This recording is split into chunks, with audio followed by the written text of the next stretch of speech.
The first Battle of Geonosis was the Clone Wars' explosive beginning, the first in a long series of massive clashes between the Grand Army of the Republic and the CIS droid army. Most Star Wars fans are familiar with it, but very few know the full story of the battle.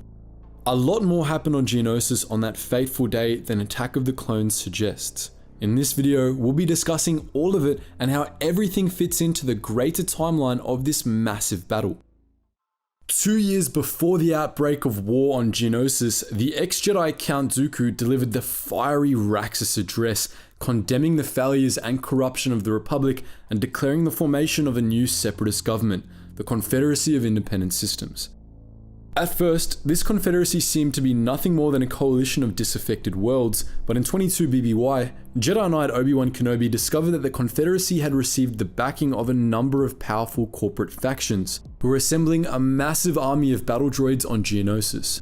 The Separatists captured Kenobi, but not before he relayed his information to the Jedi Council. Kenobi, along with Anakin Skywalker and Senator Padme Amidala, were to be publicly executed in a Geonosian arena.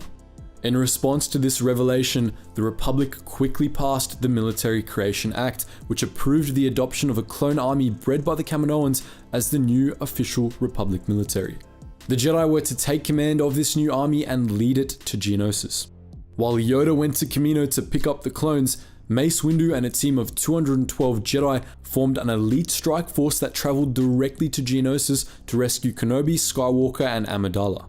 After disabling the Geonosians' air defenses, the Jedi infiltrated the arena to rescue the prisoners, sparking a battle to the death. Meanwhile, Count Dooku, sensing that Sith was about to go down, summoned 4 Dark Jedi servants to Geonosis, including the Chiss General Severance Ten, whom he planned to name the Supreme Commander of the droid army. The Jedi strike force was eventually overwhelmed by the Separatists' battle droids. All but 30 of the Jedi were killed, and the survivors were soon surrounded by the droids in the center of the arena. But before the survivors could be executed, Yoda arrived with the new Grand Army of the Republic. The GAR rescued the survivors and rapidly deployed tanks and troops on the desert plains of Geonosis, while the leaders of the Separatist Council hastily set out detachments of their droid armies. What began as an arena skirmish had blossomed into a full-scale battlefield. The droid armies massed around their grounded core ships, which were massed in several large clusters south of the Petronaki arena. The closest was located in a broad valley to the southwest, while another was further south and slightly to the east, beneath a jumbled network of rock spires that contained the Separatist Council's command center. Between the two clusters of transports were the Imgatwi Hills, beneath which were the Geonosian droid factories. On the far side of the hills reached vast desert plateaus, at whose southern end was the largest collection of transports stretching out to the Uak Desert in the west. Republic assault ships landed at and around the arena and along the far side of the Imgatwi Hills, where the clones established a forward command center. The surviving Jedi took up various command positions during the battle. Yoda took command of GAR forces as a whole from the army's forward command center, while Mace Windu, Kit Fisto, and Ichu Shenjon took command of important theaters, and Adi Gallia oversaw the battle in space.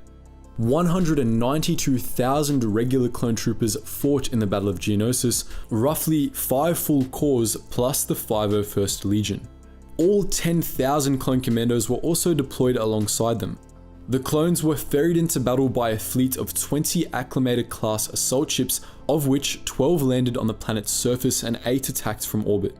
2,160 AT-TE walkers, 100 SPHAT artillery walkers, 1,600 LAAT gunships, and 400 LAAT dropships were deployed during the battle, as were a few thousand speeder bikes, a few TX-130 fighter tanks, and an unknown number of starfighters. The Separatists deployed a tiny fraction of their army to fight the ground battle, since their objective was not to defeat the JAR, but to escape with their cargo of battle droids. The CIS troop transports present included 60 Trade Federation core ships, 41 Commerce Guild cruisers, and 286 Techno-Union transports. To protect these craft, the Seps deployed 1 million B1 battle droids, 100,000 B2 super battle droids, 3,000 droidicas, 15,000 DSD-1 dwarf spider droids, 4,100 IG-227 Hailfire class droid tanks, 7,500 OG-9 homing spider droids, and an assorted selection of other ground craft.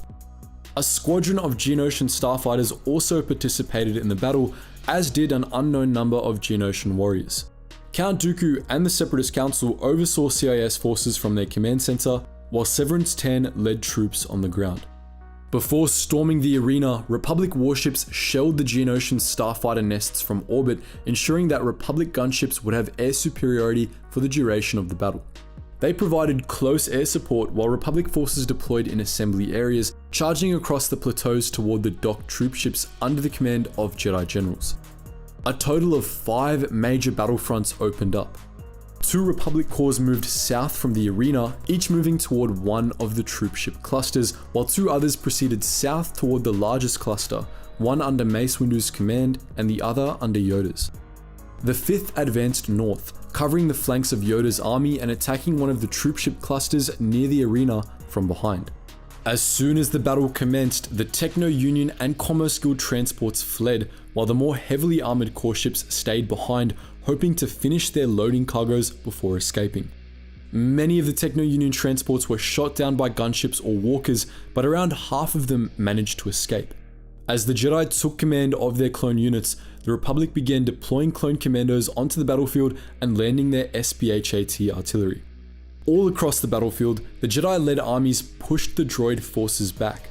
On the southernmost front, Mace Windu faced a wall of deadly spider droids, but he broke through and made a rush for the grounded core ships. Near the arena, a counter-offensive of Hailfire droids was squashed by a small fleet of gunships commanded by Obi-Wan Kenobi. Kit Fisto was able to block a Separatist flanking attack near the edge of the desert, while Jedi General Ichu Shenjon defeated the armies of Severance 10 near the Separatist command center. When it became clear that the battle was not in their favor, the Separatist Council made the unanimous decision to get the heck off Geonosis. As they fled, the Geonosians fled the battle and sought refuge in the catacombs, and the last Trade Federation core ships began to launch.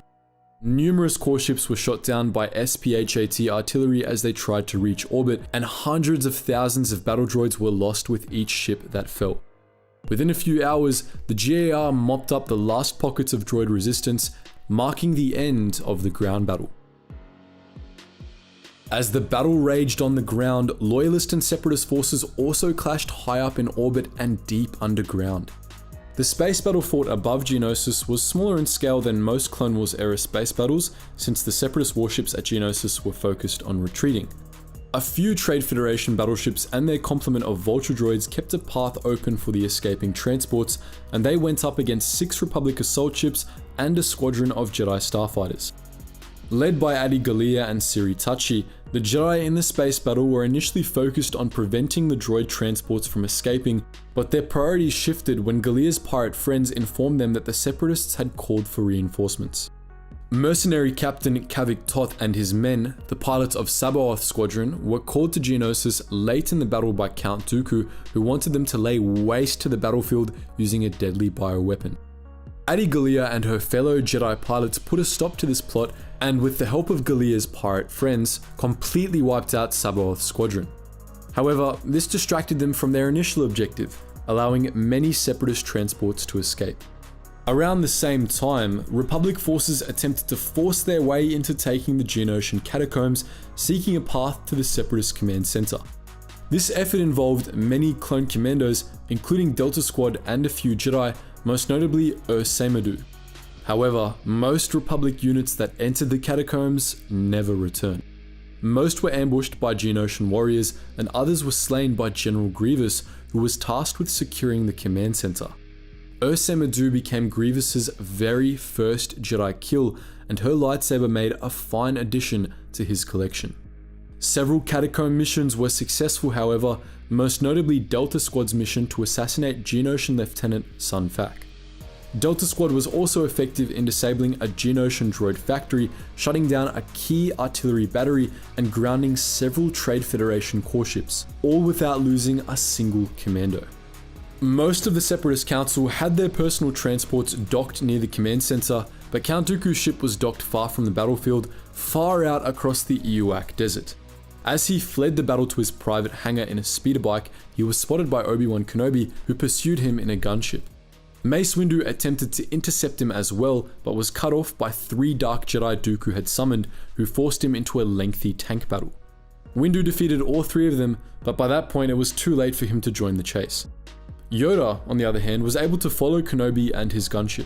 He ended up rescuing Kenobi and Skywalker from Count Dooku during a lightsaber duel in the Count's private hangar.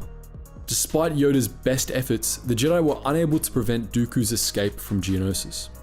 The first Battle of Geonosis was swift and bloody, and the Republic's victory came at a very high cost.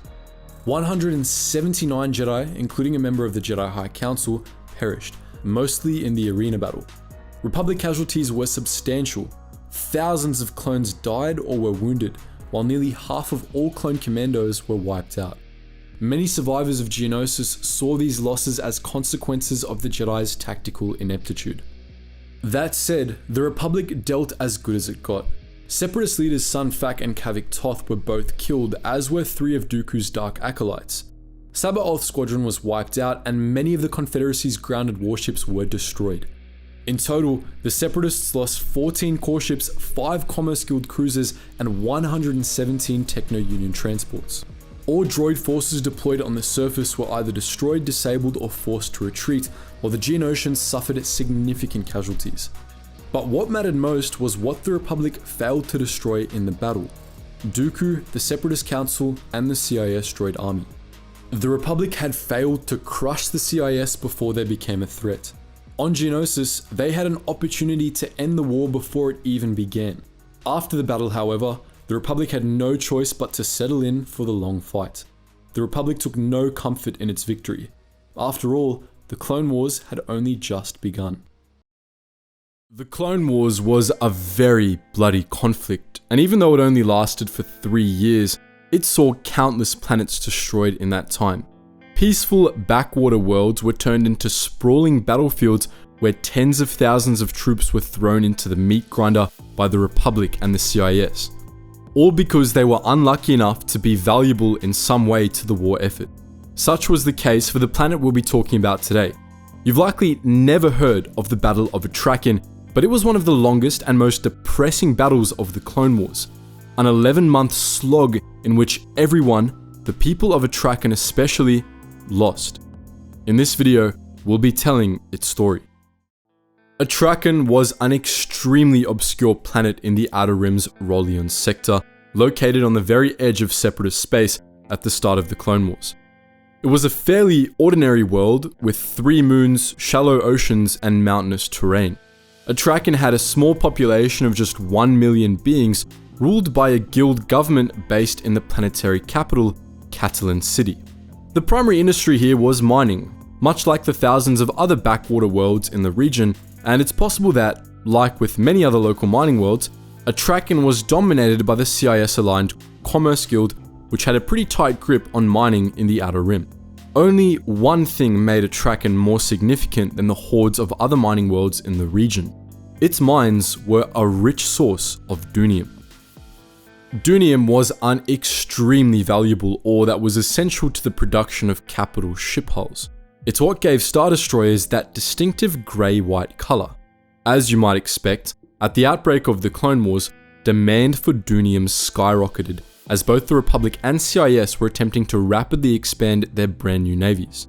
At the start of the Clone Wars, Atraken fell just within Separatist space, and the Confederacy took control of its Dunium mining operations immediately after the Battle of Geonosis, redirecting all of Atraken's ore shipments to CIS shipyards. But it didn't take long for the Republic to challenge the Confederacy control of Atraken's Dunium mining operation. Just a few days after the Battle of Geonosis, Republic forces arrived in the Catalan system and demanded local CIS protectionist forces withdraw and relinquish the Dunium mines. Obviously, the Seps did no such thing. In preparation for the inevitable Republic assault, they had converted the mines into massive, kilometers-deep fortresses and packed them to the brim with battle droids, daring the Republic to come and try it. In response, the Republic launched a full-scale planetary invasion. So began more than 11 months of bitter, bloody fighting. Most of the exact details of the Battle of Atraken are unknown. The Republic appears to have achieved orbital supremacy at Atraken pretty early on, allowing acclimated-class assault ships to land on the planet's surface and deploy clone troopers by the thousands. But Atraken's local space wasn't uncontested, and at least one side appears to have made use of orbital mines to make naval operations difficult at some point during the battle. We know a little bit more about how things shaped up on the ground. For months, the Confederacy was able to maintain control of their subterranean fortresses, while the planet's surface became bitterly contested between Separatist droid forces and the Grand Army of the Republic. The Confederacy made use of vast numbers of B-1 battle droids, together with Commerce Guild DSD-1 and OG-9 spider droids, while the Republic's clone troopers were supported extensively by Jedi and units from various loyalist militias. We don't know the commanders from either side, but we do know that Major Nick Rostu of Harun Kal fought with the GAR during the later stages of the battle, suggesting that the battle wasn't entirely Jedi-led.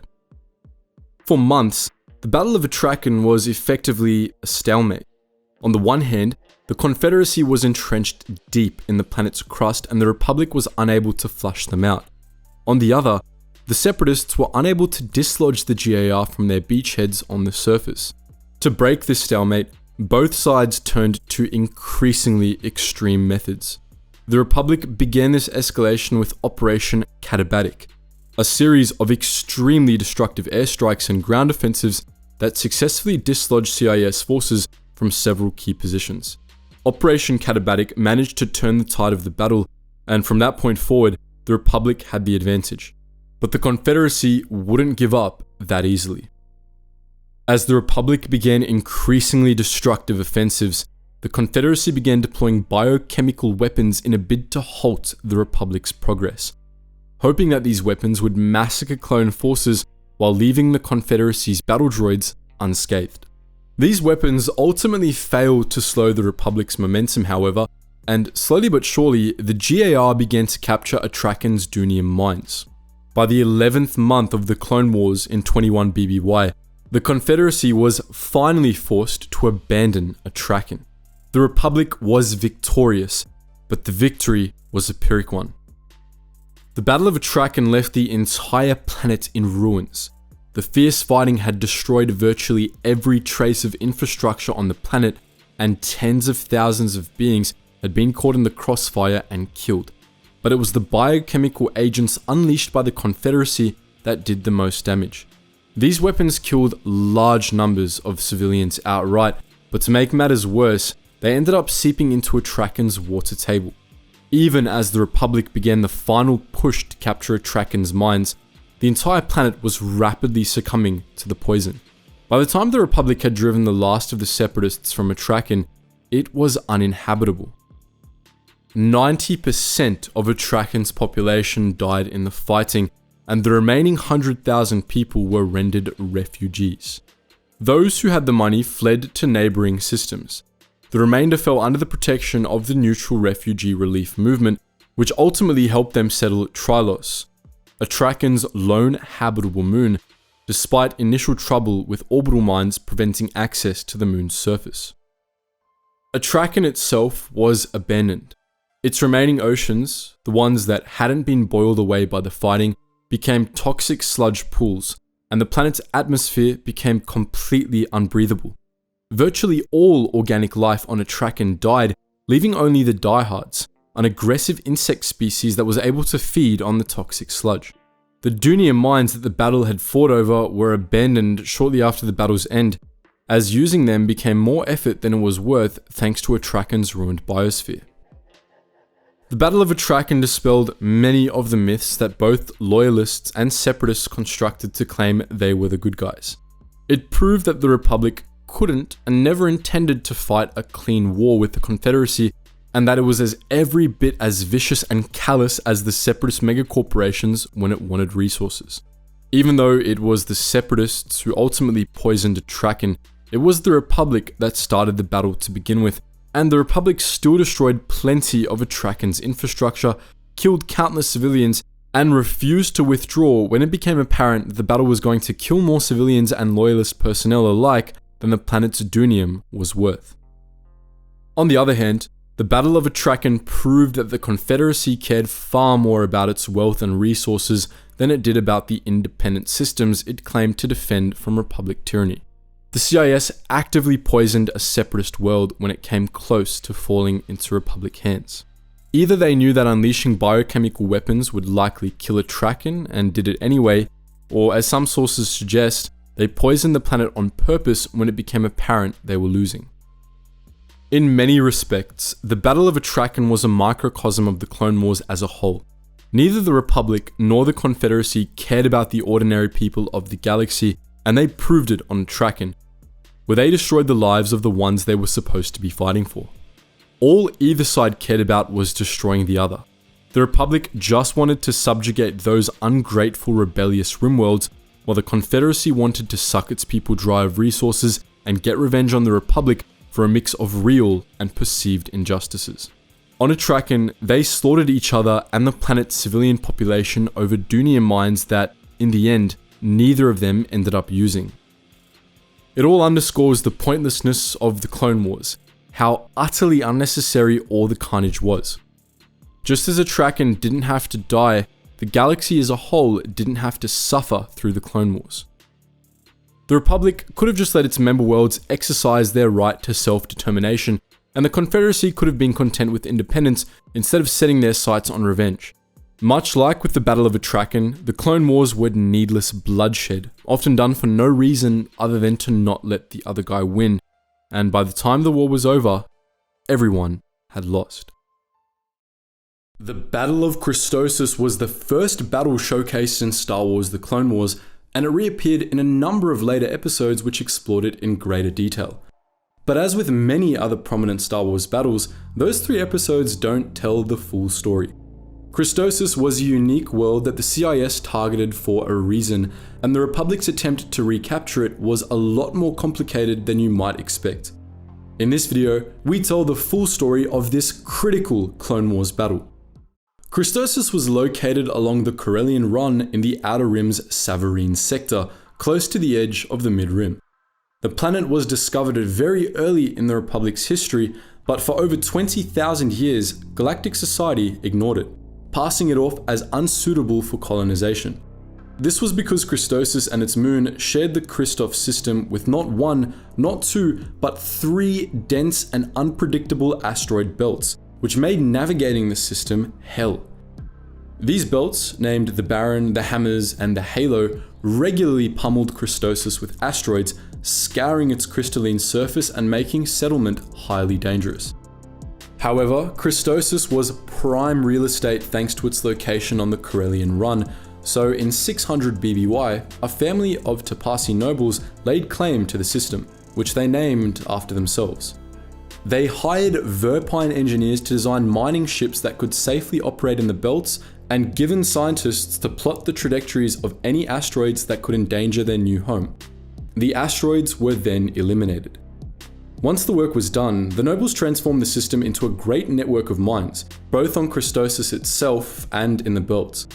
After enlisting the services of lawyers to cut the Verpine and Given out of their profits, the Christophsian nobles began refining the plentiful crystals of Christophsis while extracting massive amounts of ore from the asteroids, becoming incredibly wealthy in the process. Over the centuries, Christophsis boomed from being completely uninhabited to boasting a population of 35 billion, mostly human, but with substantial Rhodian and Kirkoidian minorities. Its population was largely crammed into the planet's famed crystal cities, with the largest being Chelidonia, the planetary capital. Political power and wealth on Christophsis were very unevenly distributed. A mercantile oligarchy composed of the Christophsian nobles ruled the planet, and the rest of the population was divided into castes. Non-humans were forced into the lowest caste and treated little better than slaves, while poorer humans weren't much better off. The luckiest among them were the household servants of the nobles, while the rest worked in mines. By the time of the Clone Wars, Christophsis had amassed a great deal of power and influence on the galactic stage, but fortunately for the rest of the galaxy, its rulers favored isolationist policies. The Christophsians were very secretive and mostly kept to themselves, interacting with the outside galaxy only to sell their products and import food. When the Clone Wars began, Christophsis stayed in the Republic but was non-committal, hoping to remain out of galactic affairs. However, this was never meant to be. Christophsis was located close to the front lines along the Corellian Run, with the Separatist strongholds of Andor and Mon Gaza located just a short hop forward. Its policy of isolation was doomed to fail. Christophsis was an obvious target for the CIS. The planet was close to their territory, was extraordinarily wealthy, had vast caches of resources that would be enormously beneficial to military production, was isolated and poorly defended, and was located on the all-important Corellian Run. Control of the planet would boost the Separatist production and allow them to cut the Republic off from the outer Corellian Run, isolating Ryloth and Geonosis, and providing a launch pad for attacks on Kamino and Rothana. No matter what the Christophsians did, there was no way they were sitting out the Clone Wars. In 22 BBY, Christophsis' isolation came to an end. A vast Separatist fleet led by Admiral Trench arrived in system and demanded the planet's surrender. When the Christophsian nobles heard the news, those mofos fled the system, leaving their servants to fend for themselves. Trench established a blockade of Christophsis and seized the asteroid mines, while a huge ground army led by General Worm Loathsome landed and secured the planet's cities.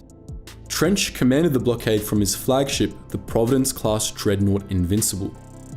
It contained at least 12 Lucrehulk-class battleships and 19 Munificent-class star frigates, complete with complements of Vulture droids and new Hyena bombers. And these are just the ships we know about for sure. There were likely many, many more.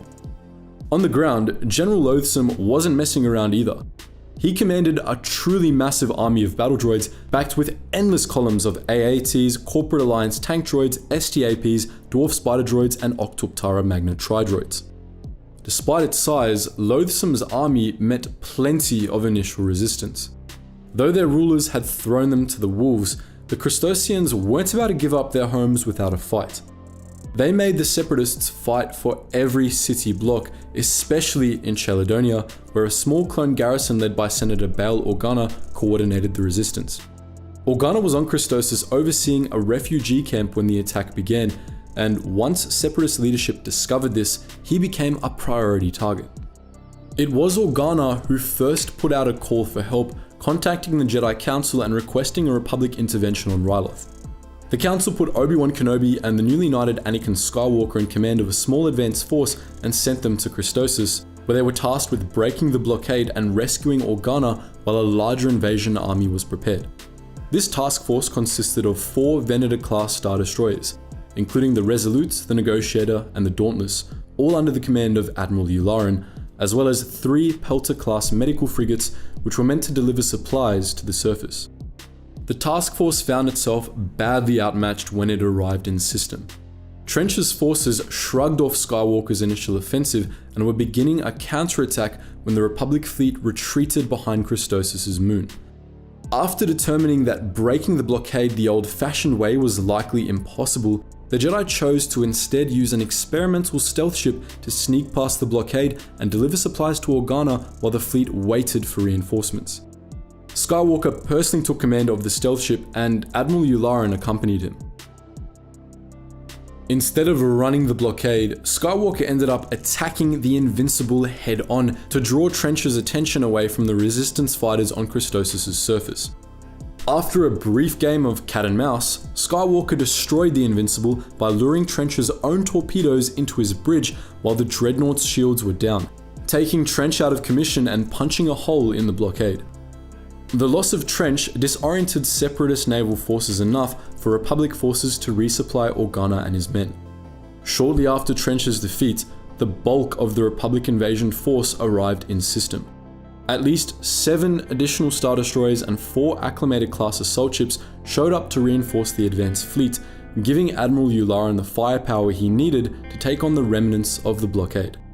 Yularen's warships and their complement of V-19 Torrent starfighters began an all-out space battle over Christophsis, while Kenobi and Skywalker landed their ground forces in Cheladonia, occupying a broad swath of the city and establishing a military base beyond the city's outskirts. Around this time, Organa and the rest of the Christossians evacuated the city. Republic ground forces on Christophsis were mostly composed of clones from the 13th Sector Army, as Christophsis lay within Iron Lance command. These units were joined by the 501st Legion and units from the 7th Sky Corps, commanded by Captain Rex and Commander Cody, respectively. The clones brought plenty of LAAT gunships to the surface for air support, knowing they wouldn't be able to count on their naval forces for assistance, as well as ATRTs, ATTEs, and AV-7 anti-vehicle cannons. This was a fairly large army, but it was badly outnumbered. Though the Jedi didn't know it at first, their intel about Separatist forces on Christophsis had drastically underestimated the size of Loathsome's army, and Republic forces were not prepared to stand against it. To make matters worse, the Republic had a spy in its ranks. Unbeknownst to the Jedi, Count Dooku had sent a Sarge Ventress to coordinate Separatist forces on Christophsis, and she had talked Clone Sergeant Slick into betraying the Republic. As the Jedi formulated their plan to stop Loathsome's advance in Chaladonia, Slick transmitted everything to the Confederacy. As a result, Loathsome's forces outmaneuvered Republic forces in several early engagements, and after capturing the head of a tactical droid, the Jedi determined they had a spy.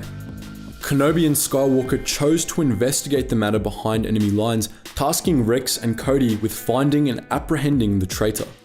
At the Separatist Command Center, the Jedi discovered Ventress's involvement in the operation and caught a glimpse of the true scale of Loathsome's army. Realizing that the Republic was badly outmatched, they rushed back to the command center.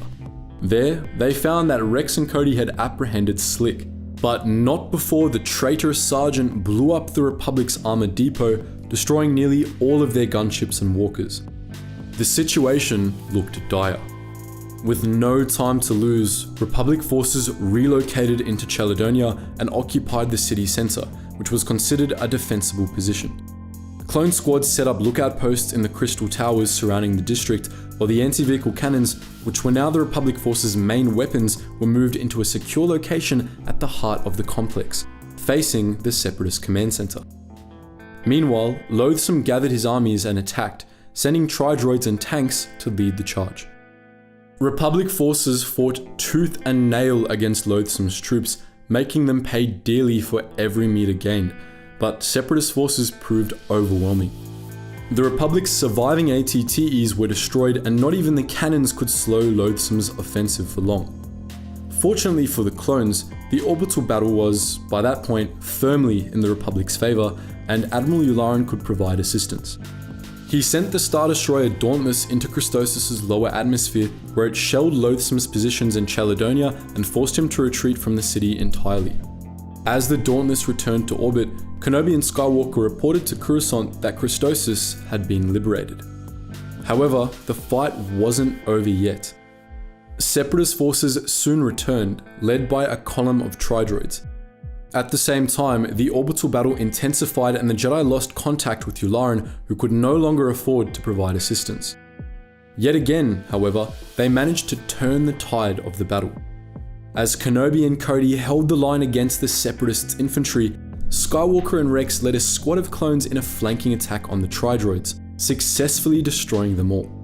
As his tanks suffered heavy losses due to the Republic's cannons, Loathsome again called for a retreat. During the second lull in combat, a new Jedi arrived on the planet's surface. Ahsoka Tano, who had been assigned as Skywalker's Padawan. Tano first saw combat not long after her arrival, as Loathsome's forces quickly regrouped and began a third offensive against Republic forces. This time, the droids marched under the cover of a deflector shield, rendering the Republic's cannons useless. However, Loathsome still had no luck overcoming the Grand Army of the Republic. Kenobi surrendered to him, but this turned out to be a ruse, as Skywalker and Tano snuck behind Separatist lines during the negotiations and destroyed the deflector shield. Once the shield fell, Republic forces opened fire on Loathsome's tanks, which were rapidly destroyed. 13th Army reinforcements led by Yoda himself arrived around the same time, quickly obliterating the rest of the droid army and securing control of Christophsis. In orbit, Yularen drove off the last of the Separatists' naval forces, while on the ground, General Loathsome was placed under arrest. After a lengthy fight, the Battle of Christophsis was over and the Republic was victorious. But this came at a high cost. The Republic suffered heavy losses in the battle and much of Christophsis was reduced to rubble. The nobles returned home to find that their vaults had been looted by the Separatists and their great palaces in Chelidonia had been destroyed. In the event that you were wondering, the main thrust of the Battle of Christophsis wasn't actually featured in Star Wars: The Clone Wars, only alluded to. The movie opens after the first wave of full-scale combat in Chelidonia, while the later episodes took place before it. Ryloth was the homeworld of one of the Star Wars galaxy's most prominent species, the Twi'leks, and at several points in the modern era of the galaxy, it found itself at the center of galactic geopolitics. During the Clone Wars in particular, Ryloth became one of the most important planets in the Outer Rim, playing host to one of the war's longest battles. But why was Ryloth, the tidally locked dust ball close to the edge of known space, so important? Despite being the homeworld of one of the galaxy's most prolific species, Ryloth wouldn't have seemed all that important to casual observers. Most of the planet was uninhabitable due to tidal locking. Most of its communities were relatively low-tech and poor, and the planet had few useful resources. During the Clone Wars, however, it was important for a few reasons. Firstly, Ryloth was located along the Corellian Run, albeit close to its end. Secondly, a long series of corrupt senators had granted the planet significant political power. And thirdly, Ryloth had one crucial resource that was always in high demand: real spice. Ryloth was a bastion of the spice trade, which meant that even though much of the planet was undeveloped and large swaths of its population lived in poverty, Ryloth's rulers were quite wealthy. On top of all this, at the start of the Clone Wars, Ryloth was made the headquarters of the Republic's 14th Sector Army, also known as Red Tail's Command. All of these factors meant that Ryloth, a loyalist world, was relatively high on the CIS's hit list from early on. At the start of the war, Count Dooku provided Karis Fen, a Twi'lek clan leader with separatist sympathies, with considerable amounts of funding in the hopes that he would be able to wrest political control of the planet from the Twi'lek loyalists. However, Fen ended up embezzling a lot of that money and using the rest to post bounties on Jedi, and this early separatist bid for control of Ryloth went nowhere. However, Fen's activities did allow members of the separatist leadership to make inroads on Ryloth, most notably Pasil Argente. Sometime in 22 BBY, Argente, the magistrate of the Corporate Alliance, began storing some of his personal wealth on Ryloth through corrupt brokers in Lesu. Among the goodies he stashed away on Ryloth were hordes of treasures stolen from worlds conquered by Corporate Alliance forces, many of which were extremely valuable. Unfortunately for Argente, however, Foreman Wat Tambor of the Techno Union discovered this secret stash of wealth. Tambor, who distrusted Argente and considered him a rival, coveted the magistrate's treasures and was not above abusing his power on the Separatist Council to steal them. Tambor mustered the Techno Union's armies and prepared to launch a full-scale assault on Ryloth, planning to use the invasion as cover while he looted the planet. The Techno Union's assault was swift and devastating. In orbit, a fleet of warships led by Nemoidian Captain Ma Tuk ripped apart Ryloth's defense fleet and killed its commanding officer, Admiral Dao, trapping Ryloth's defensive garrison on the planet's surface. Red Tail's command only had a small unit planetside led by Jedi Master Imagundi and Captain Keeley, and as the Confederacy began lending its own troops, they soon found themselves outnumbered. But D and his clones weren't alone. In these early stages of the battle, they received assistance from Chem Syndulla and an army of Twi'lek freedom fighters, who had assembled in response to the invasion. Even with support from the Twi'leks, however, Ryloth's Republic garrison was doomed. Master D and his men held out just long enough for Republic blockade runners to deliver crucial supplies to Syndulla and his men, following which the last of the clones were wiped out by the advancing battle droids. Syndulla and the Twi'leks resisted the Separatist invaders bitterly, but in the end, they were forced to go into hiding, taking shelter in the countryside and beginning a campaign of guerrilla warfare against the CIS. Lesu, the capital, fell, and Tambor made the conquered city his fortress. As the droid army began occupying settlements all over Ryloth, Tambor ordered his troops to scour the planet for any valuables they could find, which he had shipped off-world to his personal vaults. Ryloth was under Separatist occupation for several months, and in that time, Tambor and his subordinates fortified the planet against a potential Republic counterattack. In orbit, Captain Took established a blockade of Ryloth from his flagship, the Lucrehulk-class battleship Procurer, which was reinforced by at least 6 Munificent-class star frigates. Vulture droids and the Techno-Union's new Hyena bombers provided both air support for ground troops and fighter support for the blockade, while on the ground, Tambor mustered a huge droid army. Tambor's ground armies were mostly commanded by tactical droids, with Tambor's assistant, TA-175, assuming overall command from Lesu. South of the capital, in the village of Nabat, Tambor had TX-20 establish anti-air defenses in the form of powerful J-1 semi-autonomous proton cannons, which were protected by Twi'lek civilians employed as living shields. Of course, the occupation force also contained vast hordes of battle droids, reinforced by STAPs, AATs, and MTTs. Several months after Ryloth's capture, the Republic began a campaign to retake the planet. At that point in the war, Loyalist forces were stretched thin, and High Command was unsure of whether the Republic could even afford to commit to retaking the planet. But at the urging of several high-ranking Jedi generals, the operation got a green light. Overall, command of the Ryloth operation fell to Mace Windu, but the first stage of the counter-offensive was led instead by Anakin Skywalker.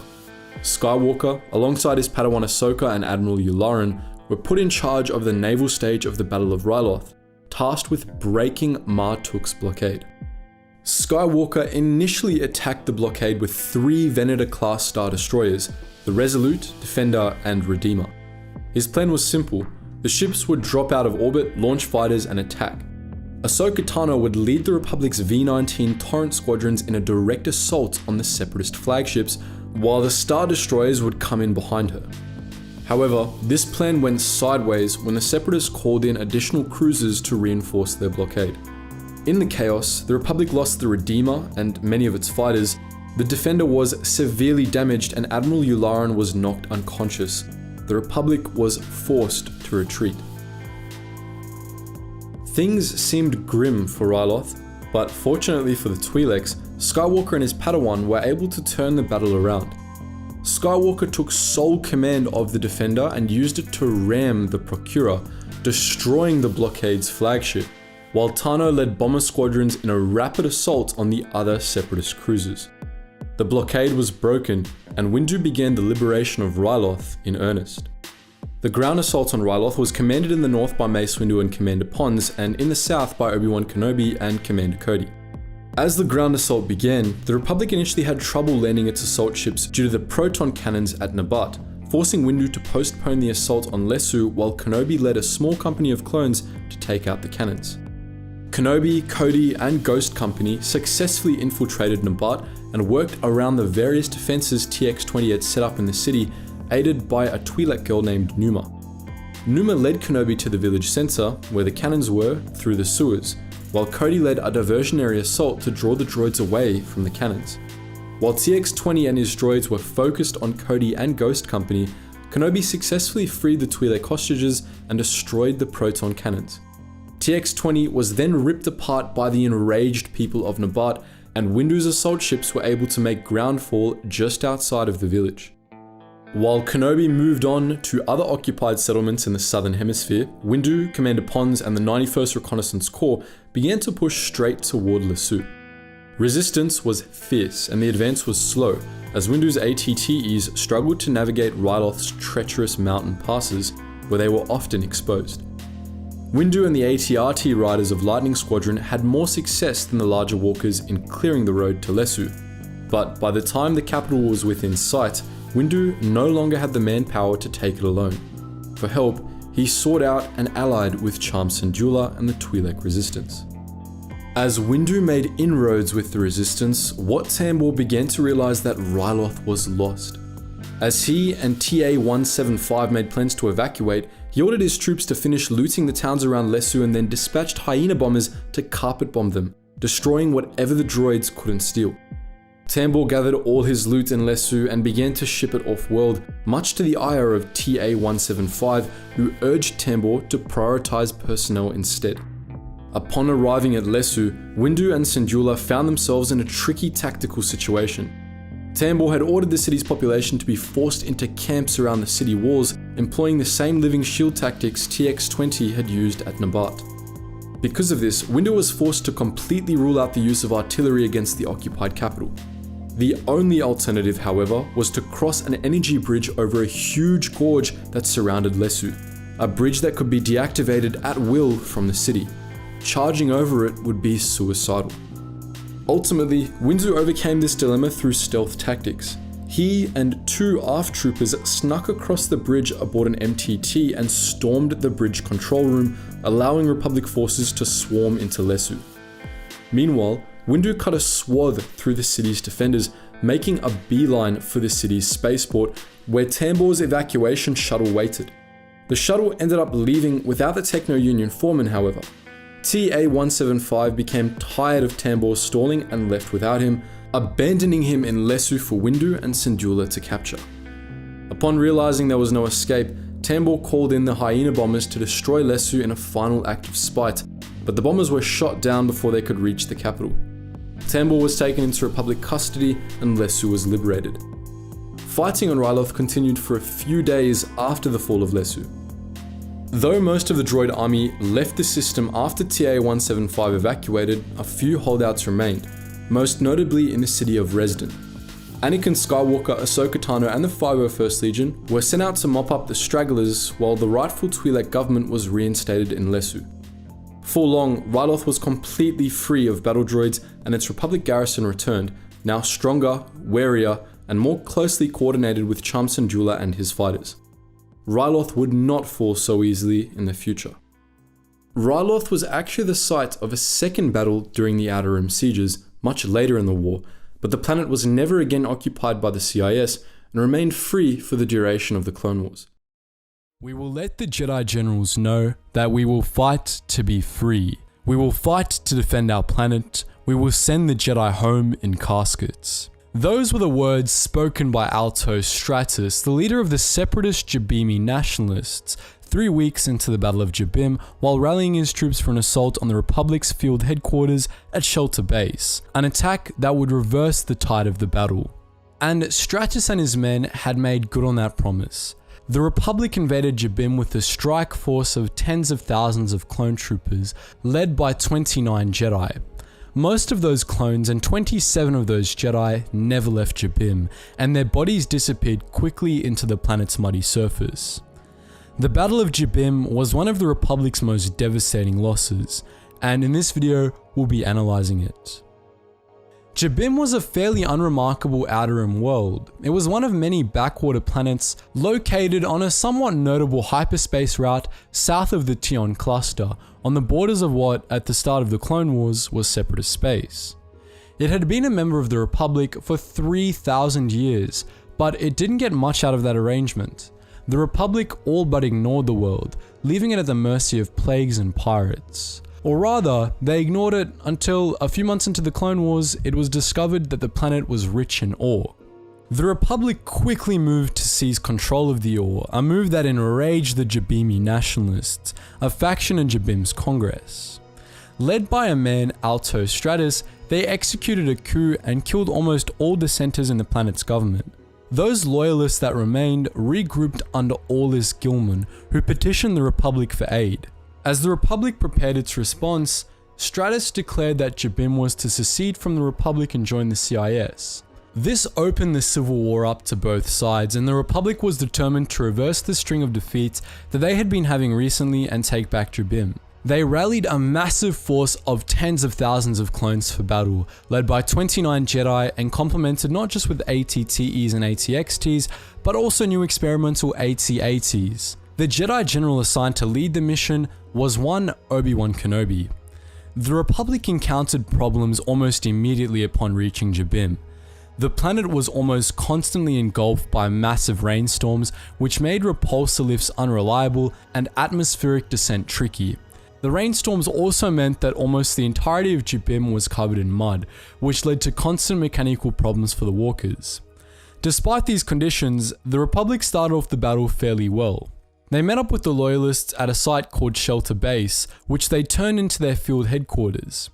A few other Republic bastions were established nearby, including at the city of Choal and a base south of Shelter Base called Cobalt Station. The Republic's strategy on Jabiim at first was to divide and conquer. There were 29 Jedi on Jabiim, many of whom came leading their own armies. 7 of those Jedi were part of what was called the Padawan Pack, a group of masterless apprentices who the Council had grouped together in the hope that they could learn from each other. Aside from the pack and the 2 other Padawans present, Aubrey Wynn and Anakin Skywalker, there were 20 Knights and Masters present, including distinguished heroes like Kenobi, Cirrus, Norkuna, and Leska. Also present, of course, was Alpha 17. The Jedi were rather confident in their odds of victory at first, what with so many of their order present and their new powerful AT-AT. They began moving northwest from Shelter Base, attacking position after position and easily routing their enemies each time. To Kenobi's surprise, they encountered no droids or any other sign of Separatist hardware, only human nationalist soldiers and outdated second-hand light weapons. None of it was a match for the walkers, and so by the end of the battle's 3rd week, the Republic had taken 12 different enemy positions, which led in a string northwest from Shelter Base. But this was exactly what Stratus intended to happen.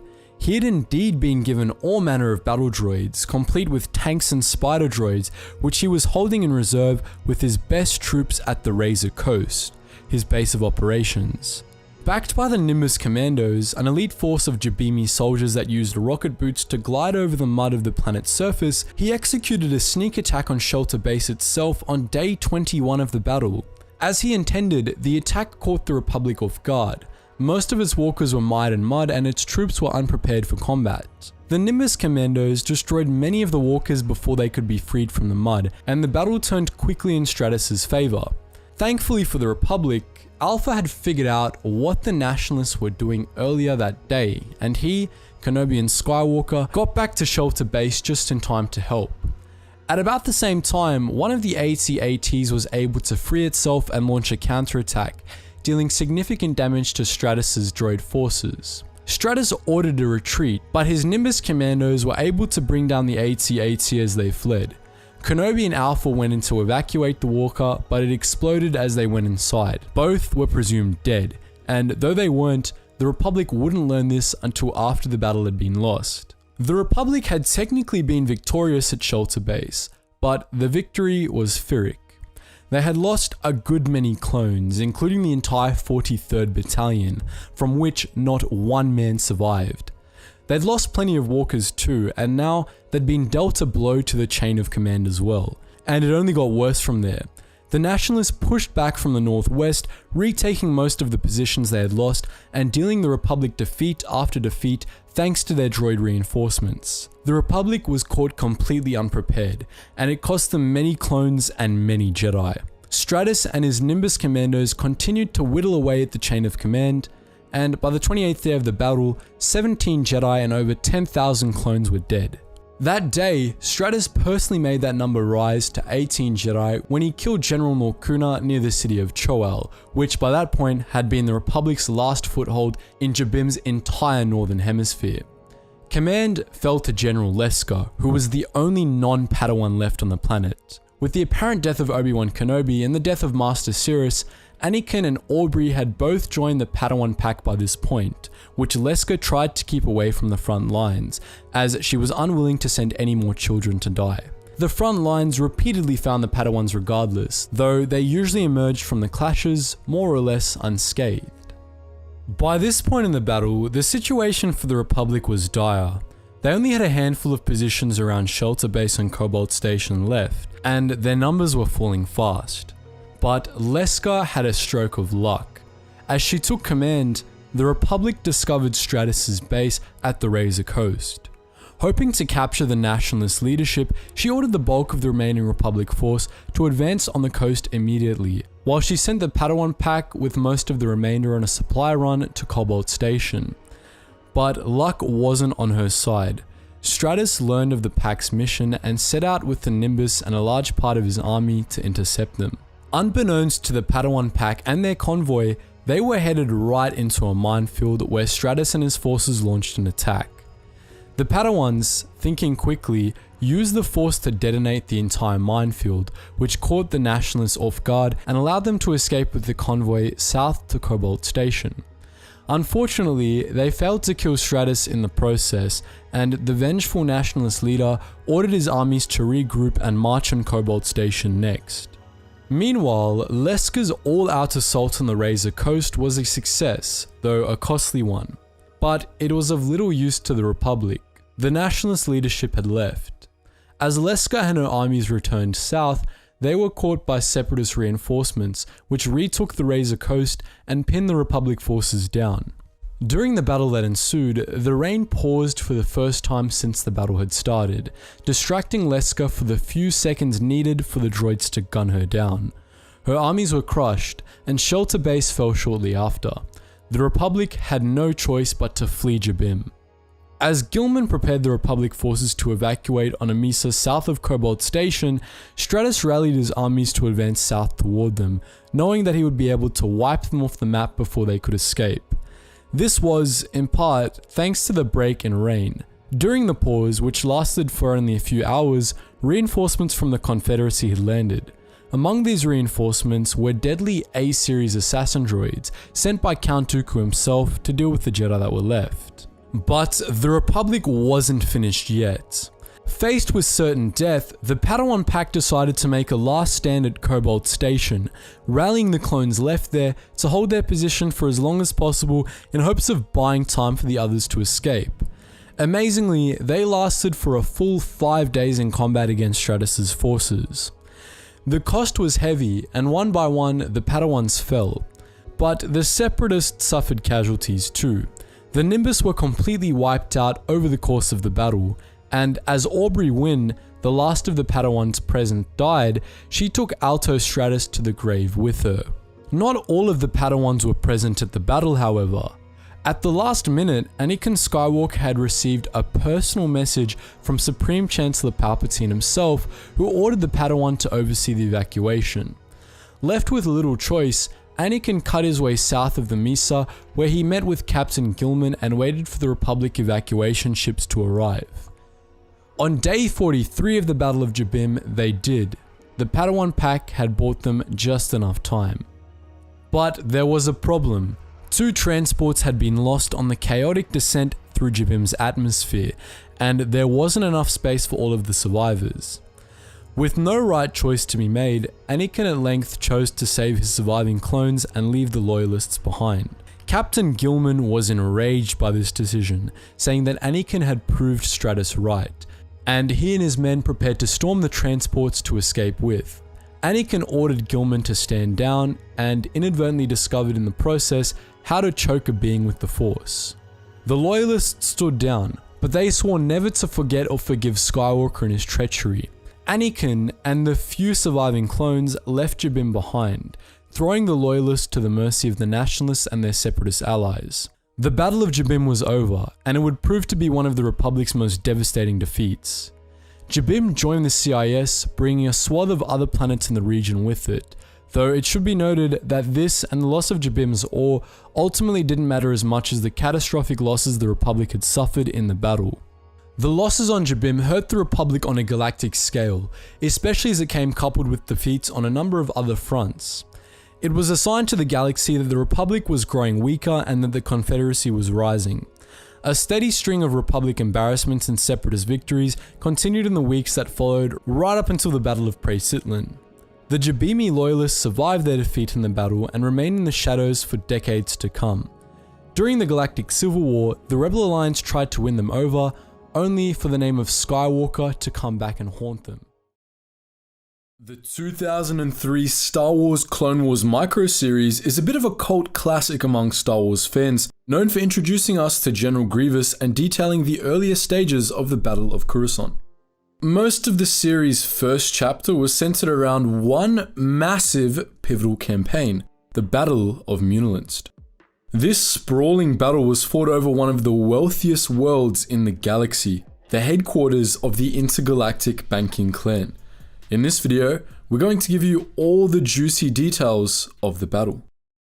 Muunilinst, located in the Obtrexus sector of the Outer Rim's new territories, was a remote world, but it played a crucial role in galactic civilization. The planet was extraordinarily rich in precious metals, so much so that the planet's wealth was considered inestimable. When the Moons developed space travel and joined the Galactic Republic, they quickly took advantage of the position of power that put them in. They founded the Intergalactic Banking Clan and took over the entire galactic financial system, keeping currencies and markets stable with their vast reserves of capital.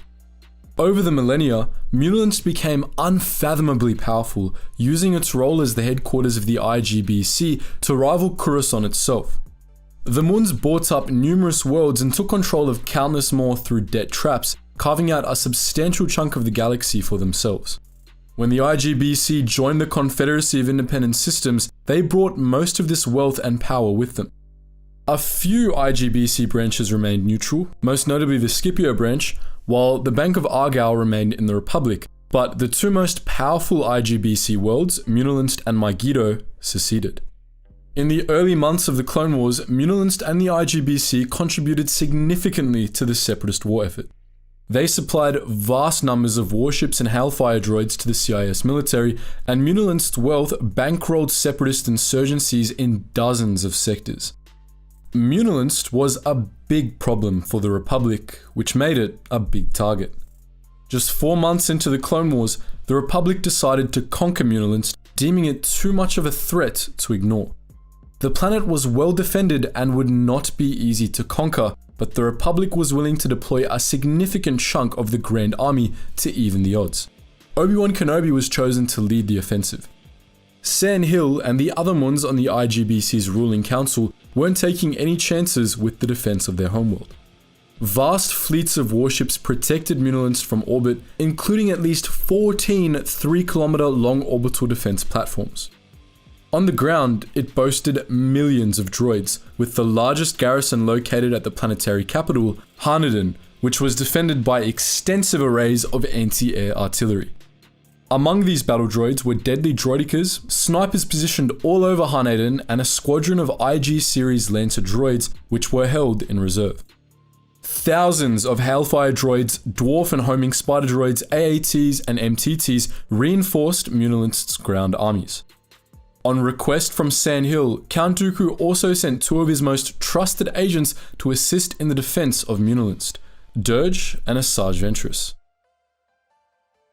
The Republic's assault force, meanwhile, was by far the largest it had deployed in the Clone Wars up until that point. Commanded by Generals Obi-Wan Kenobi, Volvif Mon, Oshi Jid, and Commander Anakin Skywalker, the fleet was composed of over 200 acclimated-class assault ships led by the Navoo B. Many of these ships had been converted into carriers for V-19 Torrent starfighters, but many more were packed to the brim with LAAT gunships, ATTEs, SPHAT artillery, and clone troopers from the 3rd Systems Army. Even if only half of the fleet consisted of troop ships, this would mean the Republic deployed 1.6 million clone troopers on Muunilinst. If the majority of the fleet were troop ships, that number could have been double. The Republic was playing for keeps. Upon exiting hyperspace above Muunilinst, the Republic's assault ships immediately disgorged all of their LAATs and starfighters, landing the first wave of their assault force before the IGBC fleet could respond. As Anakin Skywalker took command of the Republic starfighter squadrons, the Republic's carriers engaged Muunilinst's gun platforms, while the troop ships descended to the planet's surface. Jedi generals led the first wave of clone troopers in a rapid assault on Muunilinst's major cities, with General Kenobi spearheading the assault force on Harneden. The gunships took serious casualties from Hellfire droids and artillery emplacements, but they nonetheless deployed the first wave of clones, which cleared zones for the assault ships to land.